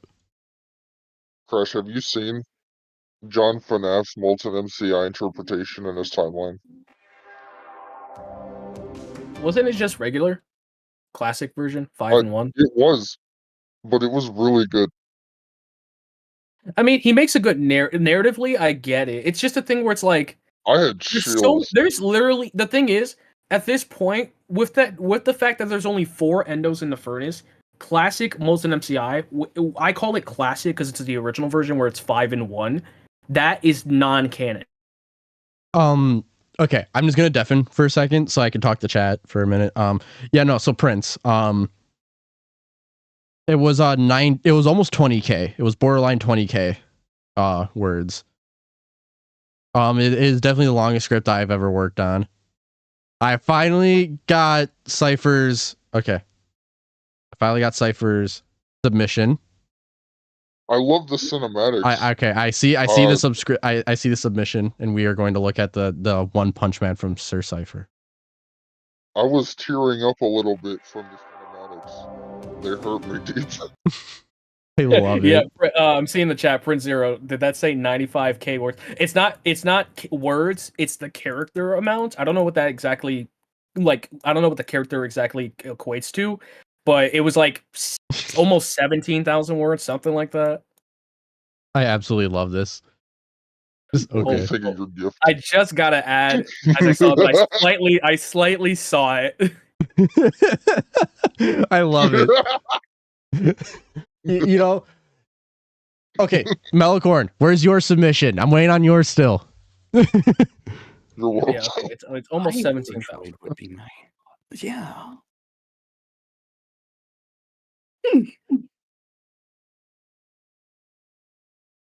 I could, I could make this an It emote. needs to be an emote. It really does. You know what? I totally could. I don't know how I love how this whole entire One Punch Man thing stemmed from me going bald and then Drago saying One Punch Raven. Bro. Punch. Oh yeah, here, Crash. Oh, look at the stream. I need to show you this from Grim for One Punch Raven. Look at this masterpiece. It looks really good. I'm getting this as a poster. What are my thoughts on RXQ? Honestly, the shadow animatronics are one of those topics I plan to never cover because honestly, I feel like we just don't have a lot on. I personally believe it's like the shadows are agony creatures. That's practically a fact at this point. Agree. I believe they should be from the DCI at best because it's just like, why else does he look like Toy Bonnie no matter what? Like even Scott said, like some people think it's a change. It's like Scott literally said, Toy Bonnie, dip him in black. That's literally RXQ. I see versions where it's like maybe it's like from Charlie's Agony. It's an interesting theory. It's like loose connections because it's like, yeah, like Spring Bonnie, like William is Spring Bonnie, so maybe there's something there. Like she had a toy rabbit in the novels. It's a very, very loose version. It's just like, why else would he specifically look like Toy Bonnie? I don't know. Honestly, the shadows are always just confusing. So those are some of my thoughts. The shadows are agony creatures, but where they spawn from is theory to theory, like theorist to theorist. I have an idea. I think Shadow Freddy was from the Bite of 83. Shadow Bonnie was the DCI. Nightmare On was the UCN Agony. And obviously Eleanor was the MCI Agony. Yeah, I can see that. Like I've heard just different versions where some things like that do seem to fit up. Also, I just can't get your voice changer out of my head where I'm like, I'm expecting you to say, "I'll get you next time, Gadget." I'll get you next time, Gadget. There you go. Prince, when you do make that video, let me know and I will totally watch it. And if I'm on stream, I'll watch it on stream. My channel is supposed to be anonymous. Okay, I see. Basically. Like, why does everyone say agony creatures? Because Dark Remnant, like, it's in AR, they spawn from Dark Remnant, which functions. And they're not physical animatronics. Like agony. Yeah, they're not physical. We know. Well, like, they are physical, just they're not animatronics because they can physically interact. Just they're not like animatronics. They're just like a creature. Yeah, it's the thing where Dark Remnant basically is agony. Is it the same thing? We can't 100% say, but it's just like, you know, this thing that acts like this thing is basically that. So it's a thing where we see Shadow Bonnie spawn when you collect enough Dark Remnant. Thus, we would say the shadows are made of Dark Remnant / agony. Yeah. Also, it's a thing too where it's like Molten MCI is such a pulverizing theory at this point for me because you have so many versions where there are many other interpretations of the story, but I don't know if there's a version of FNAF's theorizing, like a theory that has so many versions. Like you have Molten MCI, Rockstar MCI, Molten DCI, Scraptrap MCI, Molten MCI, Remnant MCI, 3-Suit MCI, and those are just the ones I can list off the top of my head. Now you have Lefty over here with his DCI version. I'm like I swear. This is insane. I want to comment on something that Prince said. Dark Remnant doesn't exist. Remnant is when either like agony or any form of emotion or soul binds itself to metal and then gets melted down, and the melted substance is what remnant is. There's no such thing as dark remnant. Well, I mean, I say dark remnant because that's what FNAF AR calls it. Well, yeah, but it's just it just doesn't make sense. It just doesn't. I mean, I think it's the thing where it's like remnant. It spawns from positive memories and emotions, where the dark remnant is the negative emotions, and that's why it's agony, because it spawns from like pain, suffering, dark, bad emotions. You know. Oh, it's like was light. It's like this. the light side and the dark side of like Star Wars. Basically. I'm gonna. You guys can watch if you would like. I did plan on doing a security breach section to look for the lore. Yeah. You want to do that right now? Go for it. Oh yeah, sure. All right, yeah, let's go for it. Okay, let's look for some lore. Can I put it out there though that some of the things in security breach, after what Scott says, that's kind of questionable. Oh, Shadow Remnant. Let me actually check. I swear, I feel like I've heard everyone say Dark Remnant. Maybe I'm getting it wrong. Let me see. FNAF AR. Yeah, I need to swap it over Scott to was HDMI. like, Burn Trap was supposed to be an Easter egg, and he's just like, oh, well, I wasn't very communicative enough. No, so Crash, were they you on turned it call with me into- when we were looking at security breach stuff the other night? I think it was you, right? I think I might have been. I think I was. Yeah. Oh, someone's been playing Marvel Rivals. Remnant Collection. Yeah. Dude, I love Marvel Rivals. Remnants will appear in love light Marvel form Rivals. and shadow form, showing us dark purple mask. Shadowy Remnant. Okay, it's not Dark Remnant, so my bad. I think I might have because they call it Light Remnant. No, it's called Shadowy Remnant. So good call there from Prince 0. Okay. Shadow Remnant. Yeah, which makes sense because they're the Prophecy, shadow the wizard, animatronic. the wonderful Wizard of Oz. Hey, Roxy, you want to hear my voice? Come here. Oh no. Here Come we go here, again. Roxy. Roxy, you want to hear my beautiful voice? I'm scared. You want to hear my beautiful... Come here. Hey, Roxy. Run. You just have the meme. Run. Dun, dun, dun, dun, dun, dun, dun. So what specifically are we looking for? Okay, so I'm going to it right now because this was something I was talking with Crash the other night. Damn. Bro send the females running like in real life. Also, Shizu just died. Yep. Yup. I was like, what happened to Shizu? He's just dead.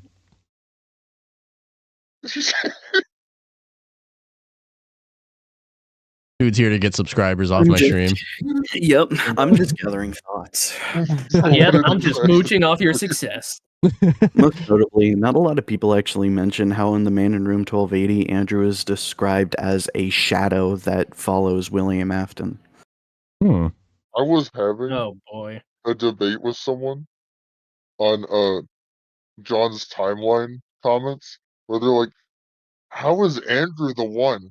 I'm like, doesn't that speak for itself? Yo, imagine Andrew with Shadow Freddy. Whole thing. Like Oh it's pretty simple. Like if Stitchline if Stitchline is part of the games, it's Andrew. If not, it's Cassidy. See, I love Into the Pit loop. I think it's a good idea.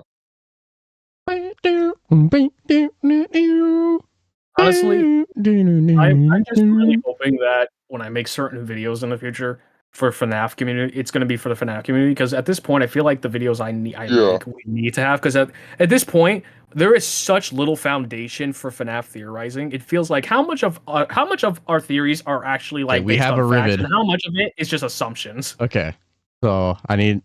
So yeah, you're a part. You're a part. You're a part. You're a part.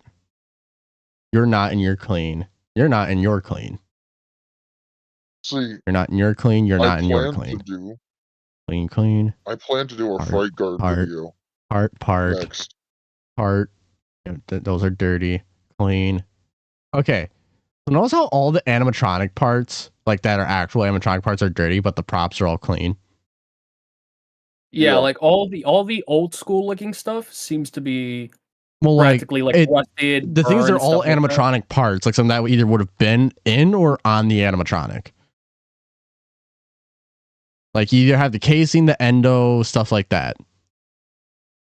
Yeah. So what I'm thinking is like props like this would have been Freddy Fazbear's microphone, right?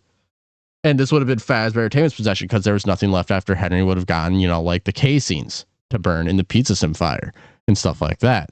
So that's why he would have like the endos. And then I was also looking over here with Crash. I think it was over here at least. And yeah, you have an Endo 02 foot. And wasn't there another Endo 02 thing that we found somewhere? Let me think. Was there? I think it was like part of a leg or something. Yeah. I'll see if I can find it. Yeah, like that. Like, was it that? I think it was that one back behind. You better go get those boys back in here if you're finding pieces from the toy animatronics. Yeah, that were see left over from the fire. like it's the Endo 02 foot, and then back the opposite direction was part of like the leg. Because that suggests Henry got his hands on the toy animatronics. Yeah, so you know what? Yeah, I'll message them right now. You know, I have a real question. I have a real question about the DCI. Do we think they actually have to be important? Because the thing is, I don't hate lefty DCI, but it's a thing where why are we trying to so hard to like include the DCI? Like, what's the wrong? Why is it so wrong to just say William killed 5 kids and they don't do anything? Left them on the floor. It's mostly the phone calls, which seemingly suggest they only started misbehaving after the DCI occurred. Yeah. You know, I've always wondered something. What happened to their souls? Did they just go to heaven after they were there is no down? heaven. If there's no religion, there's no religion, there's no heaven. They just quote unquote move on. Yeah, so they just it's speculative at best. Like, it's speculative at best, where it's like in the novels they show like the spirits are going to like this glowing white light, but that's it. So, yeah, I don't know where everyone went, but sometimes people just like to hang out and chat and just hang out. I mean, it does say that in Frights, does it not? It says that they become like stars. That's what happens. I liked John's interpretation of it, where he said that William laid the bodies out on the floor to close the location, and then like Mike took the shells of the toys, like he took their endos, left the shells.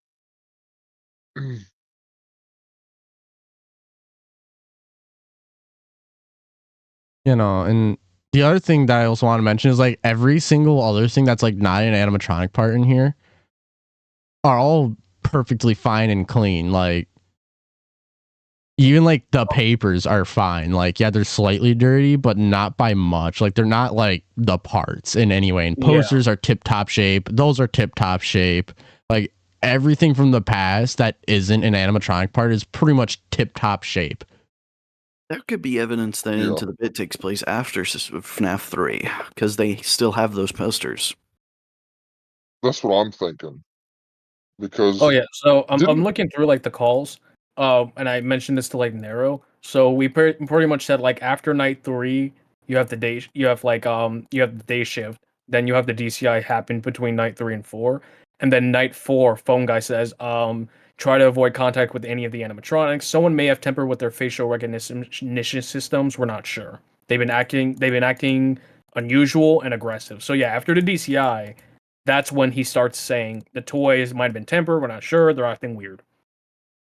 Yeah, even the posters in the FNAF 3 building are in fine shape somehow. Didn't the new book like the problem I just have with the DCI is the fact that their bodies are everywhere, and some of them aren't even near animatronics. So how do they possess the animatronics? Because like with Charlie, she's right next to the puppet, and the MCI are stuffed into the suits.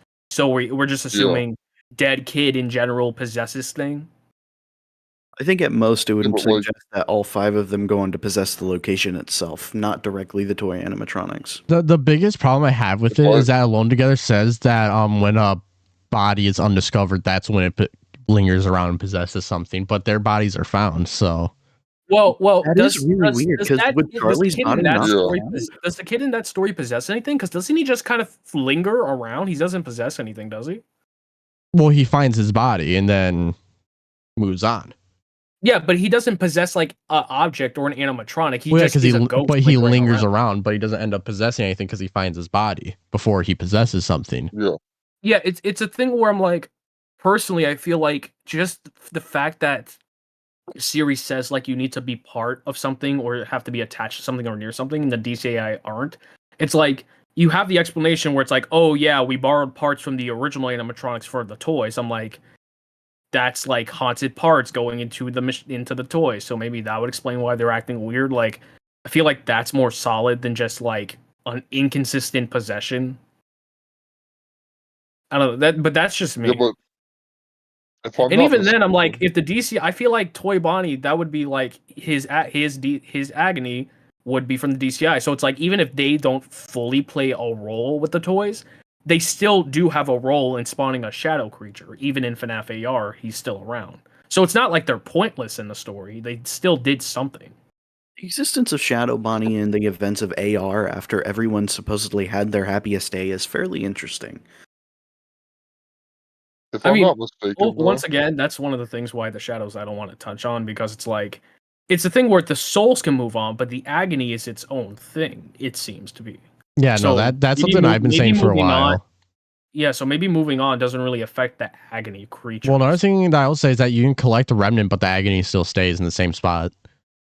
I'd assume the only way that you can get rid of it is by doing the same thing they did in Return to the Pit, where you just go inside and change the agonizing event from happening ever, and then the agony seems to fade away. I hated that. I did not like that. In that case, like RWQs would be like, if he is from the DCI, it would be to stop the DCI. You know, imagine. Oh god. If I'm not mistaken, though, didn't the new book have like a time frame? Or was that like speculated? It was like 1960s onward is when you could time travel in there if you want to consider it time travel. No, I mean like when what time does the book take place? I think it's roughly around 40 years, 30 years after the events, because I'm pretty sure it says Chip it hasn't talked to Mike in about 40 years. Oswald's in his 40s, so it would be 30-ish. It depends when you say it, because it's like, it's a thing where in the original story, they literally say like the movie Mega Zendrelix versus the other Zendrelix, it's like 2020. So like that's what, 35 years right there? So after FNAF 3. I would say it makes sense for it to be after FNAF 3 and 6, especially when Larson and everything it's like Into the Pit happens around the time of certain of the other Fright stories. It's all connected. And then you have Larson where it's like, oh yeah, that old fire with like the founder of like FNAF. Like that's FNAF 6 with Henry. He's the founder. So it seems that the majority of the Fright stories take place post FNAF 6. And if that's the direction we're going, then Eleanor still existing is also an agony being. Her event was never satisfied. I don't know about you. It's a thing too where it's like it's a little weird to consider if Eleanor has been around this time for so long and we just never knew. But then again, Shadow Bonnie is like FNAF 2 all the way to AR, which is like decades apart, so it's not impossible. You also have Hide and Seek. Shadow Bonnie appears in that too, or a version at least. Oh yeah, don't get me started. Wasn't it was like in one of the epilogues? Didn't they say that was also Eleanor shapeshifting or something like that? Yeah. So it's like, are we like what? Like seriously, what's going on at this point? Is Eleanor Shadow Bonnie? I don't know. Is she helping the MCI? Because it seems that Shadow Bonnie's helping. It's confusing. Yeah, like the Ultimate Guide states like they help the children seemingly. I would say I wouldn't put my money on saying she is Shadow Bonnie just because she kind of like manipulates and does other weird stuff in the Frights anyway, and it's not like she's Foxy or anything, you know. Yeah. Yeah, no, Crash. Yep. So this is from the person that I get my information from. In Return to the Pit, the present is at least 30 years after 1985. Oh. So okay. So 2015. So that would that would match up with FNAF 3 if it's 30 years after the FNAF 1 location, which I personally believe now. I do too. The thing is, FNAF 6 is so weird because there's no really good frame of time. Because, like, even though we have nothing for FNAF 3, we know it's stated 30 years after a Freddy's closes. FNAF 6 gives us nothing, and the only clue we have is HRY 223. Now, that could be a log thing, but the Ultimate Guide then implies that it would be a hint to 2023. Then again, the Ultimate Guide is weird. It doesn't say it's a fact, it says implies or something like that. But it's like, that means there's no clue because literally there's no clue besides it being post FNAF 3, you know?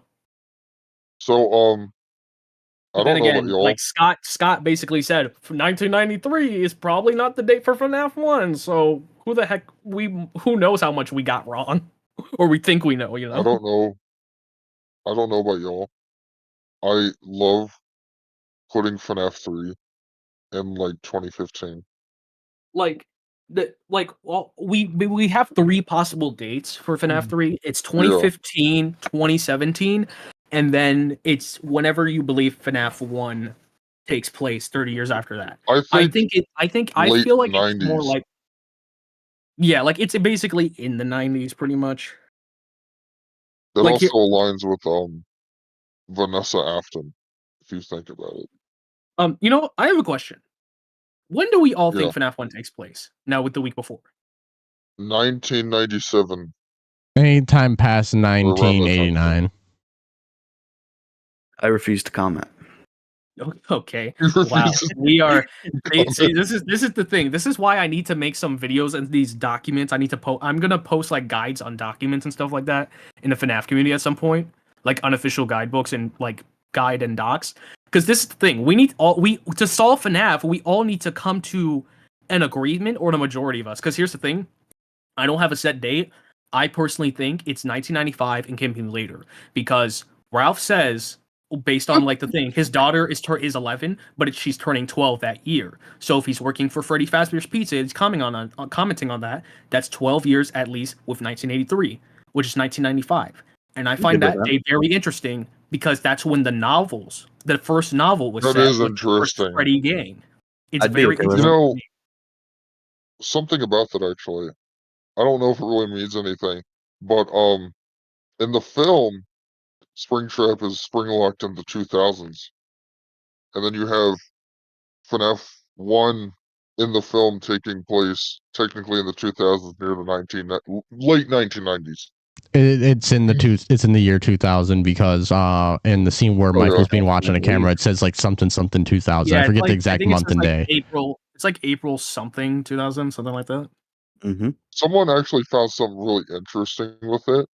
They said, if I could go back to the Twitter post, when Mike meets William again in the future, apparently it was the same day, but like a certain amount of years again. So it was like the anniversary that he took his brother, or like Open Freddy's. I have to go back to it. Hold on. See, that's why I can't answer questions, because I like anniversary dates, and so my dates for when FNAF 1 would take place would have to be an anniversary date, like 10 years after the MCI or 10 years after the Bite of 83. Yeah, that's the thing too. Once again, in the novels, it was even like the anniversary. That's the reason Charlie and her friends go back to like Hurricane. It's like that's exactly why I chose that date, because it specifically says it's 10 years after the main event. Like I'm not saying I believe it's 95. I just think it's a fitting date, and I think that's the bare bones minimum, because it's like everybody's like, oh, it could be maybe 93 if you fluctuate. I don't like fluctuating certain things like that. It's like we have things in these books that we just can't ignore unless we have comments of saying from the authors or Scott that they're wrong.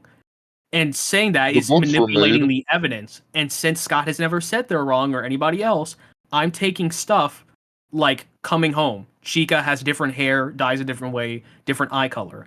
Just saying that's a writing error, that's totally just ignoring the evidence. Yeah. The books were made specifically to fill in blanks from the past, as Scott has said. For Christ. Let me see. So I do have the guidebook. It was near me. Let me see. So where is it? So okay. As to how they feel blanks from the past? That's a good question. Okay, so here's one on the Ultimate Guide on page 90. It's in FNAF 6 section. So this is what it says. Henry's a cassette man. Henry's known from the novels as Afton's business partner, blah, blah, blah. The secret audio file is also labeled HRY223, which fans have speculated means Henry 2023. Then it says in the next line, literally the next one, connections to past games. 2023 could imply that Pizzeria Simulator follows FNAF 3, which takes place 30 years after FNAF.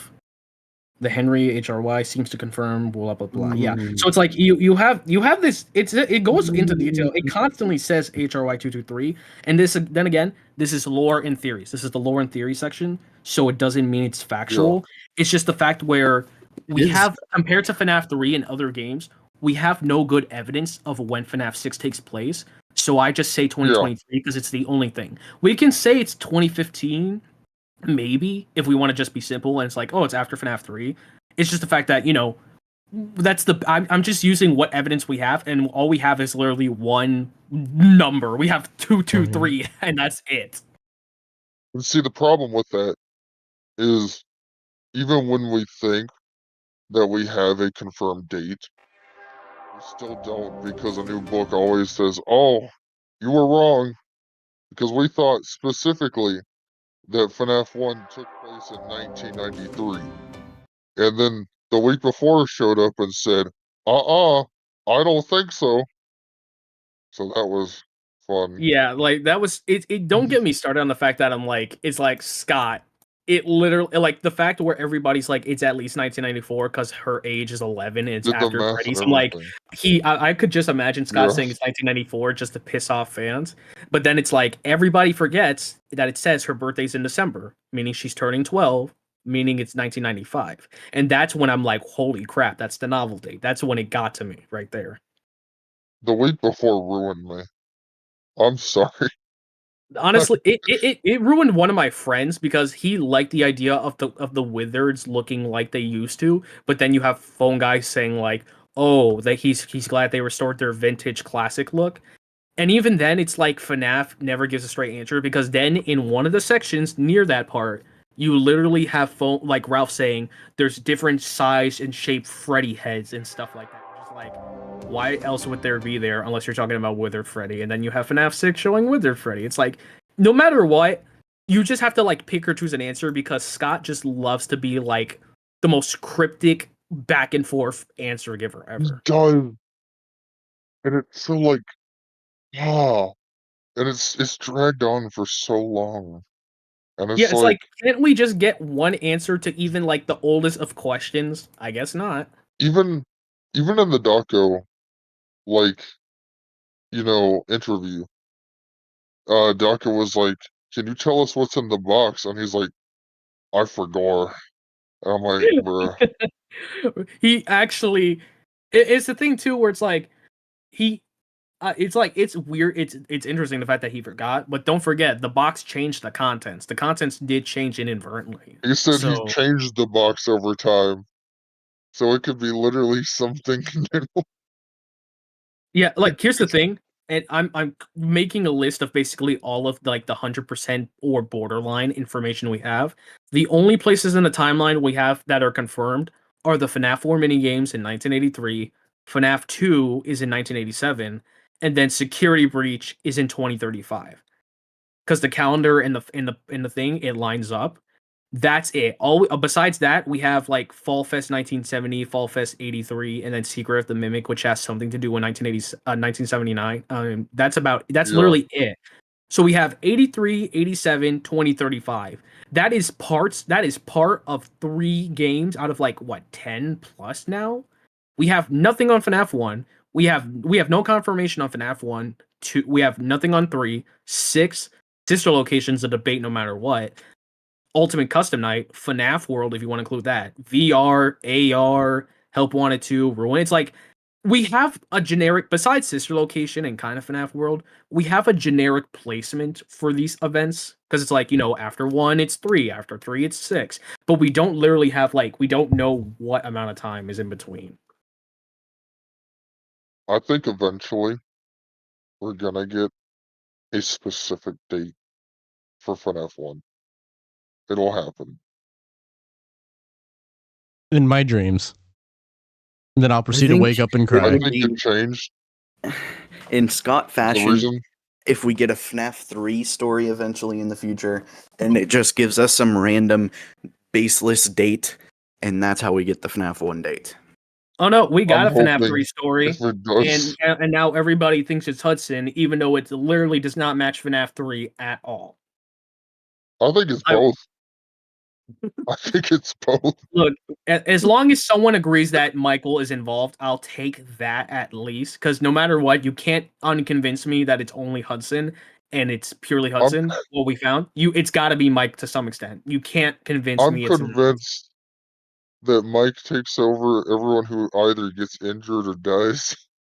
I mean, because you have phone guy. It flat out can't be Hudson because, like, unless there's a retcon. Yeah, that's the what I'm thing. thinking. It's like if what we found is ever like Scott says, what we found is FNAF 3, it's retconned because it doesn't match at all. Yeah, the gameplay and story is nothing like the book.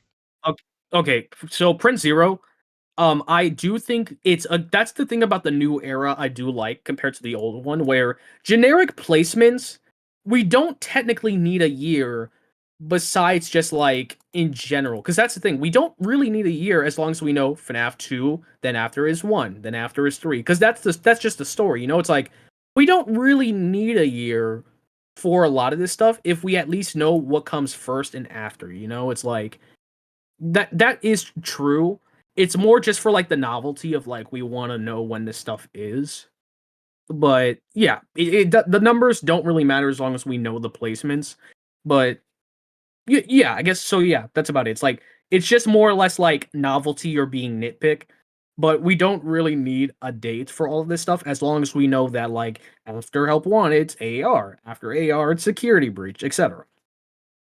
I think specifically that they retconned the spring locking because I heavily believe that Vanessa's an Afton. After not just the film, but Security Breach. Right now, and even though I don't like it, 30 years. like right now, even though I don't really like it or agree with it, it's the thing where right now I'm in the position where I'm trying to solve the story as Scott wrote it. I'm not trying to use any biases as much as I can. So right now, I originally thought Elizabeth was after the MCI because a lot pointed to that direction.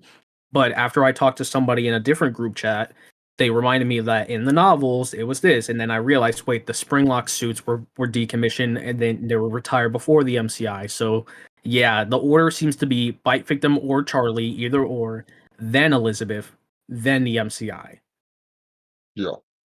So, you know, it's like even if I don't like it, even if I don't like the theory or the story and how it kind of makes sense, it's like it's if that's how Scott wrote it, I have to solve it, because otherwise you're creating fan fiction and you're making your own version of FNAF, which is what I'm not trying to do. Not to say that's a bad thing, but it's like you might as well make your own fan game or headcanon at that point. Don't solve FNAF if you're going to just impart everything you want, you know?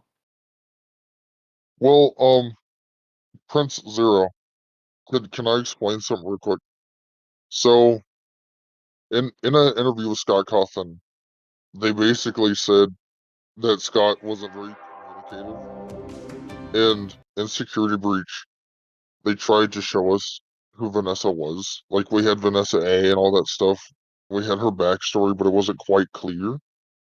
So, when making the film, I heavily believe that they told us to like clear up who Vanessa is in the games with the movie. Like they were like, "Oh, she's an Afton," because Scott had to clear that up because you know he wasn't communicative. So what better way than the film to show everyone who she is? Also, T Dreads wants me to grab a screenshot of those parts real quick. Good idea. Don't forget that Matthew Lillard already semi-confirmed that a lot of details inside of the movies are intended to help solve a lot of mysteries within inside of the games. So then does that mean that FNAF 1 would canonically be in 2000 then? Well, I'm not sure it's everything because well, it's not 1-to-1, but that's complicated overall. The thing is, I was actually going to mention that because yeah, it's a thing where Matthew Lillard, he literally said that the movies in some part are meant to help clarify things from the games, and not only that, that's the reason why Scott took forever with the movie, because he had other people who made other people like Warner Brothers and other companies, because he cared a lot about the project because he wanted to get it right. So I feel like the movie, well, no, even she's if he's called FNAF A in semi-retired, the tapes. Yeah, she is. Prince asks, correct me if I'm wrong, she's only called Vanessa A and FNAF A are the cut emails, not an SP, but in the CDs I think she is, isn't she? Or no, her father's named Bill inside of the CDs. That's where the concept came from. and somewhere else, Oh my God, Bill I think Sir Cypher said where in AR itself, it's like Ness A as well. So the A is there still, I think. Yeah. Eventually, I'm gonna make a Vanessa Afton video because it's something I really want to talk about because it interests me, and I want to put it out there that Scott told specifically still to like put certain things in certain places, and I was like looking at Vanessa's model, and I could 100% see it. It's one of those things where I'm like, it's FNAF is so borderline on retconning so much where it's like, it's the thing where, oh, just because we never saw Vanessa doesn't mean she never existed, but it's like, yeah, but why does she need to exist in a way, you know? It's like, why add this new element if she never affected anything before, you know? Or at least to our knowledge. Like, I'm not saying I don't hate that, but it's like the same thing where it's like Mimic existed all the way back in the day. It's like, is that even necessary? Because if you never interacted with anything of the original story, why include something new if it's just going to confuse everyone? I have some of the best, like, Vanessa Afton things that I've shown Crashmaster that probably blew his mind that I can't wait to show people because they're gonna be like, "What?" It's so good. I can't say it here, but it's gonna be so cool when I do it. I'm so excited about that. Yeah, like, look, you were at this point, you convinced me that Mike Schmidt in the movie is Michael Afton. Even before I was like, I think it's possible. I know it's like I wasn't sure if he, like, when I thought of Mike Schmidt in the movie and I saw the movie, I'm like, okay, is he Michael Afton? It's hard to say. Do I think he has a relationship with William in the past? Yes, but your video convinced me. Yeah, he's most likely an Afton. I'm so convinced that Mike Schmidt is going to be an Afton, or there's going to be a Michael Afton to prove that Vanessa is an Afton in the games. And it's going to blow everyone's mind, and they're going to be like, "What?" Because, like, apparently people still don't think he is, which I understand, but it's like, it's so obvious if you look at the Wait a minute. Did I just looked at the stream? Did I see Mariah Carey in Fortnite? That was Wait, what? Who said that? On your PS5 when I saw Fortnite. Did I see her? No. Mariah Carey's going to Fortnite. You didn't know that? Oh my! Mariah Carey's. All I want for Christmas is you, Crash. Remember that. All I want for Christmas it sounded is a little Fortnite. sus, but I find it sweet. I think. Nah, just give me FNAF lore. I just want you for the books. Wow! Yeah, but I'm so excited. It's like, nah. I just want you for your. I just want you for your FNAF lore. I'll put you, Raven. I'm so excited. I think this has been a really W stream though. It's been fun. Filming. They just wrapped filming today. Damn, you've been doing this for 5 hours. Watch the movie introduce a second William Afton. Here's the thing. When Sir Cypher said, "I hope there will be at least a Michael Afton," that makes me so afraid because I swear, if Mike Schmidt is not Michael Afton, there's gonna be everyone saying, "Oh, Michael Afton was only in Sister Location and maybe 6. He's not in FNAF 3, 2, or 1." I'm gonna hate that. Watch Mike Schmidt have like a long lost twin brother And his name is Michael Afton. I'm gonna hate everything. I swear, if they ruin my boy Mike, I'm gonna cry. We should like fist Watch fight. Henry Emily Mike. be the uncle. You know what I would like to see instead of like FNAF 3 happening in the movies, can we just get like William Afton versus Michael Afton in a UFC boxing ring? I would love that. I don't know, bro. I mean, there's at least like a couple decades difference there. I don't know if that'd be a fair fight. I mean, hey, if Jake Paul can do it, so can Michael. My main don't even compare the two. Michael Afton is a good person. Michael Afton is such a good person. I can't believe Santa put him on the naughty list on Twitter. That made me so mad. Wait, they put who on the naughty list? Michael Afton. They put wait, actually? Yeah.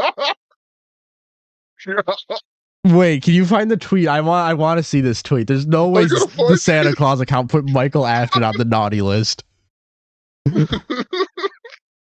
Also, Melody. Okay, once Melody is done with the drawing, I am going to show it off, and then we will vote the best of the three. I'm going to post all three, but I just want to see what everyone thinks is the best of the three.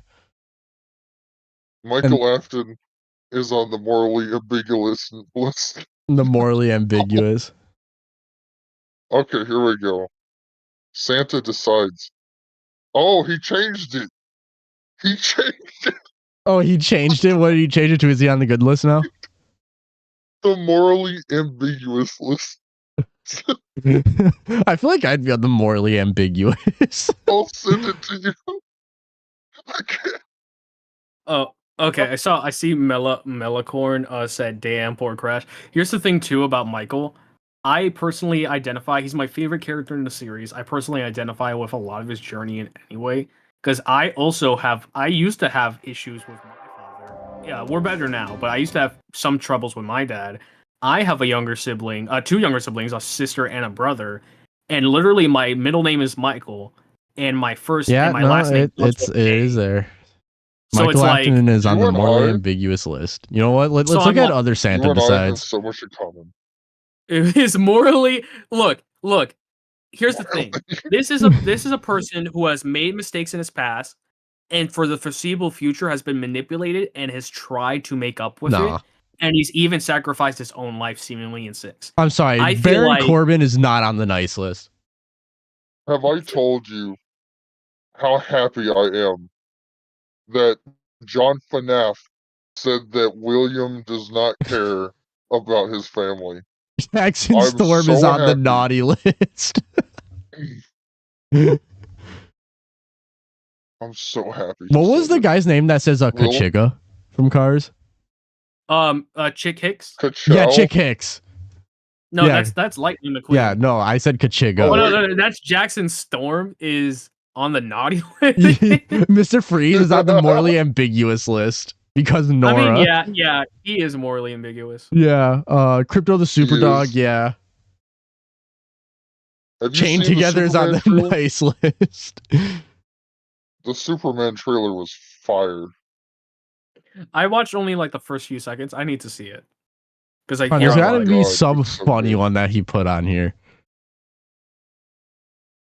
Let's Who else is on Papa the naughty Smurf list? is on the nice list, obviously.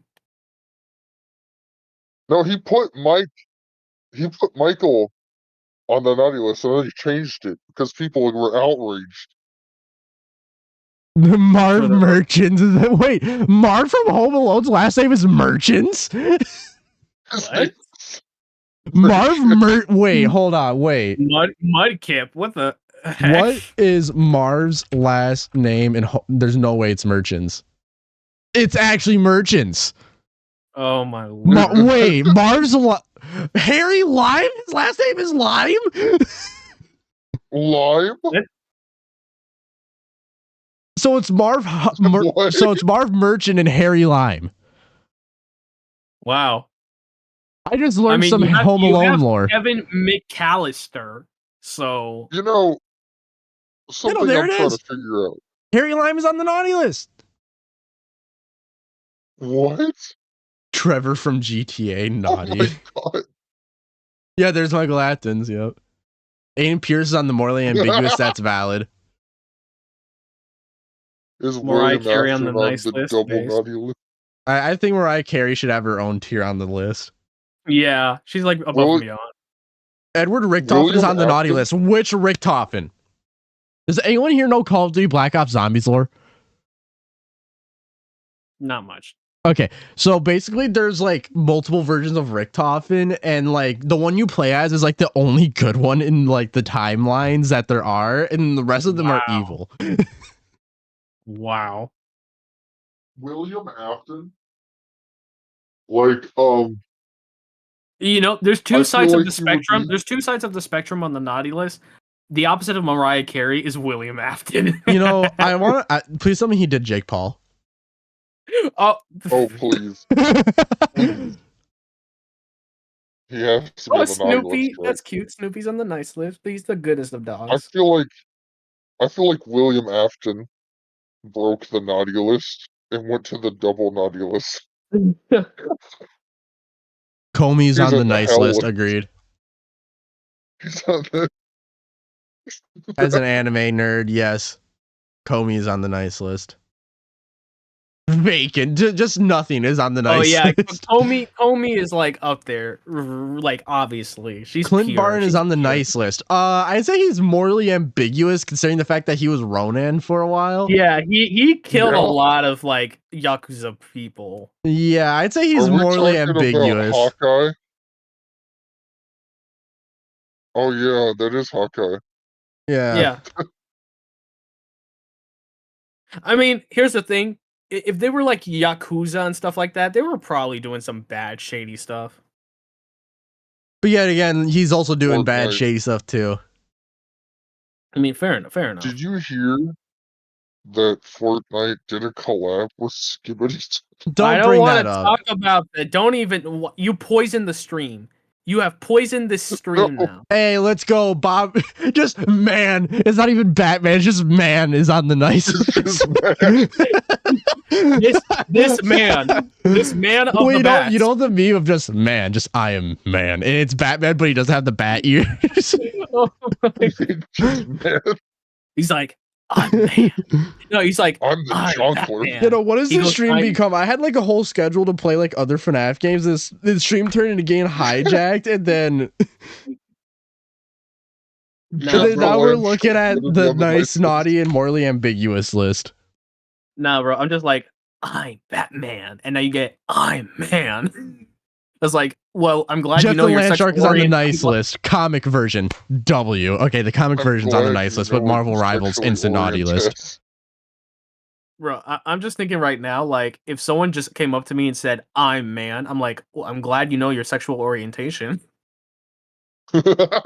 Jeff the Land Shark Marvel Rivals is on the naughty list. No, Amen. No, Jeff the Demon, he deserves to be there on William Afton's Okay, tier. no, the comic version is on the good list. The Marvel Rivals version is on the naughty list. Yeah, any shark that eats people deserves to just like be punished. Rick Sanchez should be morally ambiguous. Yeah, He should. I mean, not naughty. yeah, he's morally there. Season Yeah, 8 is yeah. coming Look, soon, Marvel by the Rivals way. Shark, he's on the naughty list. Perfect. Yes. Are you excited for season 8? Are you Next excited year. for season 98 of Fortnite? Ugh. Ugh. The T800 is on the nice list. That's I hate Jeff the Land Shark. If Shizu was here to hear you say that, Venus. What did Venus do? It's a what? It's a planet. Jeff the Land Shark. Shizu is a mega Fortnite player. What does Jeff the Land Shark have to do with Fortnite? I'm just thinking, why the heck is Venus on the nice list? Have you seen Venus? It literally rains acid and it's always on fire. Also, Melody, are you almost done drawing yet? You know something?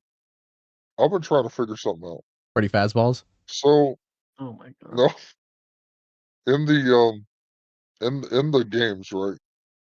William committed the MCI because of the loss of his daughter, because he wanted to replicate the incident. Yeah. So, if William commits the MCI in the film, what is his reason to do so? Unless there is an Elizabeth that died. Grim, I can tell you right now, you've never played Marvel Rivals. At the fact that you're saying that Jeff has done nothing wrong. Facts. Every time I play Wolverine, I hunt him down. That is interesting because the novels, at first, the novels made it seem like he just was like that, but then they went into the thing where it's like he recreated. So in the movie, unless they're going with the idea that he is just a serial. Okay, you know what? 1 second. I'm currently deafening just to respond to you specifically. Prince, you're about to get me on a rant. William does not care about his children. He just loves them. He has a love, but he does not care. If they died tomorrow, he would not care. He loves them. He might be a little sad, but he doesn't care. Literally, if they got hit by a bus tomorrow, William would not care. He loves, he does not care. Because if he really cared, he would not have let Michael watch him because of the bite of A3. He would not have let Elizabeth just wander off on her own by the murder animatronics. If William cared, Crying Child and Elizabeth would still be alive. You know why? Because he would not have let any of that happen. And before you say, well, how could he have known Michael was going to do that? He knows Michael is a jerk, and he's definitely, most certainly, not broke. He can afford a babysitter. William is a horrible father. He does not care. He loves. Jeff sucks. Sorry to William, because J-Top literally said that they want to give the villain a reason for being a villain. And I think they're talking about William Afton. So yeah, it's like you just go make a monster if you want to have like this mass kind of killer thing, but like they want to have him have reasons for it. The thing is it would a reason just be he's crazy or mentally unwell or he likes it? Is that classified as a reason? Because technically that would be. That's what I'm thinking. Because it's like, have you considered William's just an idiot? Yes. I have thought about that. Like the thing is, I think he's smart, but I think he's very overconfident, and that's his downfall to so much. Like that's why that's the thing where he's like, I always come back. And he kind of has a right to be overconfident because like he got away with so much. And even when he got springlocked in the novels and in the movie, we know he's coming back, and also in the games, he comes back from the fire. He came back again. And guess what? If you go with frights, he literally still survives even though he's being tortured. Then he becomes a pure agony thing. Like, it's no wonder dude is so overconfident. He survived and gone through so much. See, I'm fine with Will care. It's just the game suggests that he just doesn't care. And I'm just wondering if they're gonna give us like more backstory to how he feels. Okay, I left the VC because I'm getting tired and I need to eat. Melly, are you almost done with the drawing? Or can you just like send what you have so far? Because I want to eat food. I'm hungry. It's 5:30.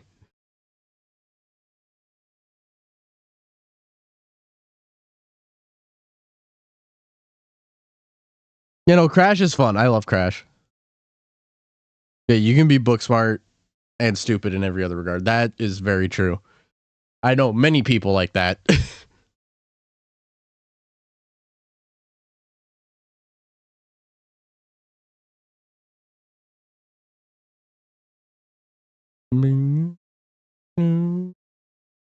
Yes, I'm hungry. Him is hungry. Hungry is him. Please give food.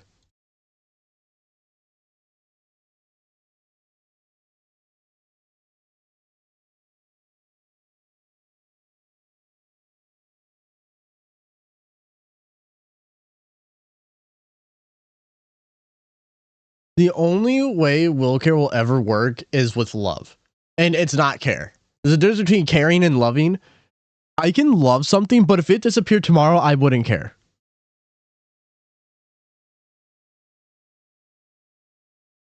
If I were to, you know, like let's say I have my phone. Like I don't, like I literally don't really care that much about my phone. So if I lost it tomorrow, I love my phone, but I wouldn't care that I lost it. I wouldn't care. It's the same thing with William. He may love his kids, but he most certainly doesn't care about them.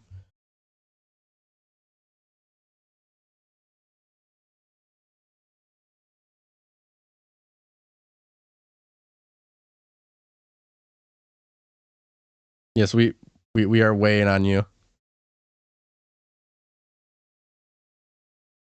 I am hungry. And I'm also tired.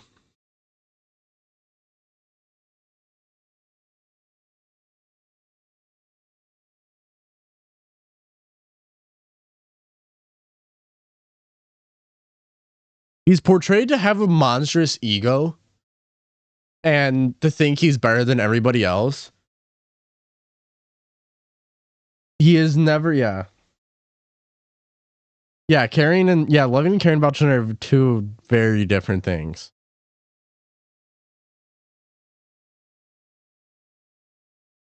Prince, no! You have to take care of yourself, Prince! Prince, no! You gotta take care of yourself, man. Don't be like me and starve yourself for streams. No! Everyone in chat that has done that, bad. No. Naughty. Bad. Bad, bad, bad.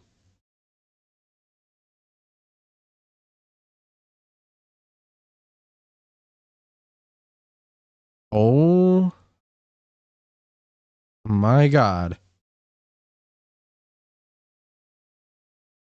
Oh. Okay, I'm gonna load them all up so that we can look at them all to vote, but let me...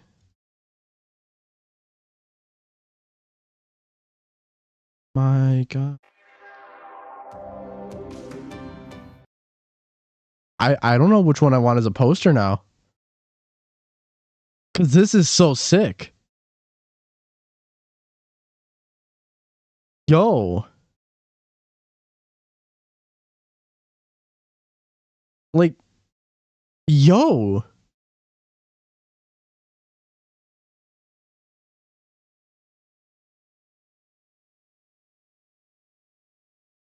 Yo. The eyes are what's getting me. And the fact that it blends so well and you can see the bald.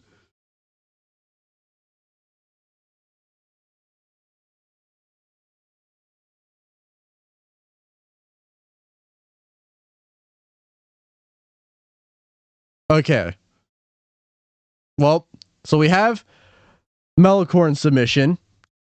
We have Grimm's. And we have Sir Cyphers. Now, which one do we vote for first place? What do we think? Just type Mella, Grimm, Cypher.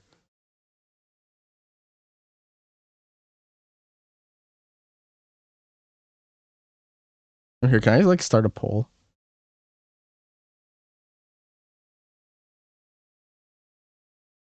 No, I can't. Okay, that's not how it works.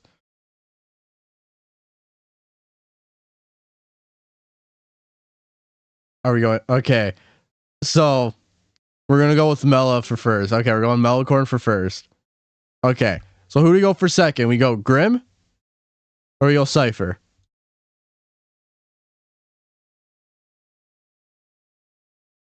Grimm or Cypher?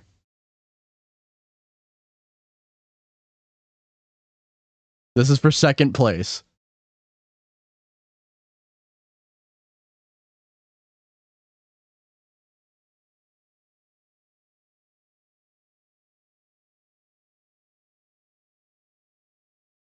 Zero, you think Cypher? Cypher's is funny. Well, Cody, Grim, you don't get to vote. Because you can't vote for anyone else. So you don't get to vote. You don't get to vote for this one.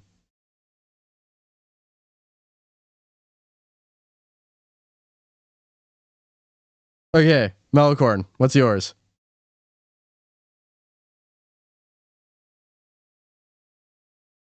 Cypher? Okay, so then first place, second place, third place.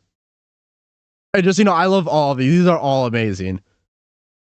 Yeah, I will post these later. I will also be posting the photos of me being bald. I'll probably post me being bald first. Use my big boy mode. So, yeah, so I will post my bald head first, and then tomorrow I will post the top 3. Sound good? I think it sounds good.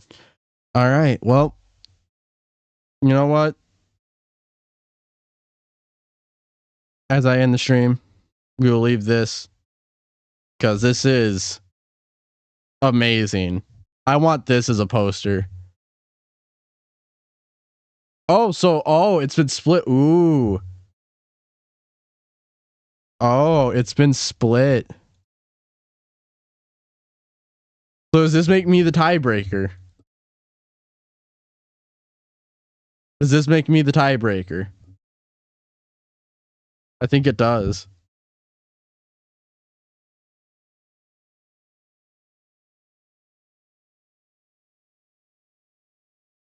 I'm gonna have to go with Grim. I'm sorry. I mean, dude, the detail, like the Raven mask is a button, the fact that the shadows cover the face. The detail is just amazing.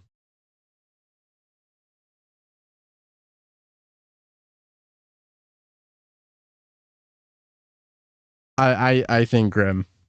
If I'm tiebreaker, I go Grim.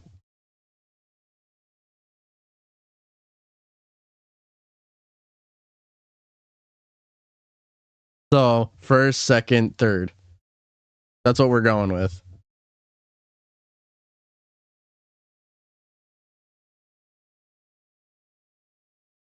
I tried my best, 0. Okay. Now we will end the stream. So, again, I would like to thank you all for being here, celebrating Christmas with me. It was a lot of fun. I hope it makes up for the charity stream being canceled. Again, please do, check the community page and all that stuff, Twitter and all that stuff every now and then. And yeah, it's been a lot of fun. Absolute joy to spend today with everyone. The past 5.5 hours. Whew, that's a long time. I hope everyone has a good Christmas, Hanukkah, and whatever you celebrate. I hope you all have a good, holiday. I hope you all have a good New Year's. I'm going to be taking a break for just this coming week. And yeah, that's really all that I have. Again, thank you all so much for being here. And have a great day. Have a great holiday break, New Year's. Stay safe. Most importantly, stay safe. Merry Christmas. And peace out.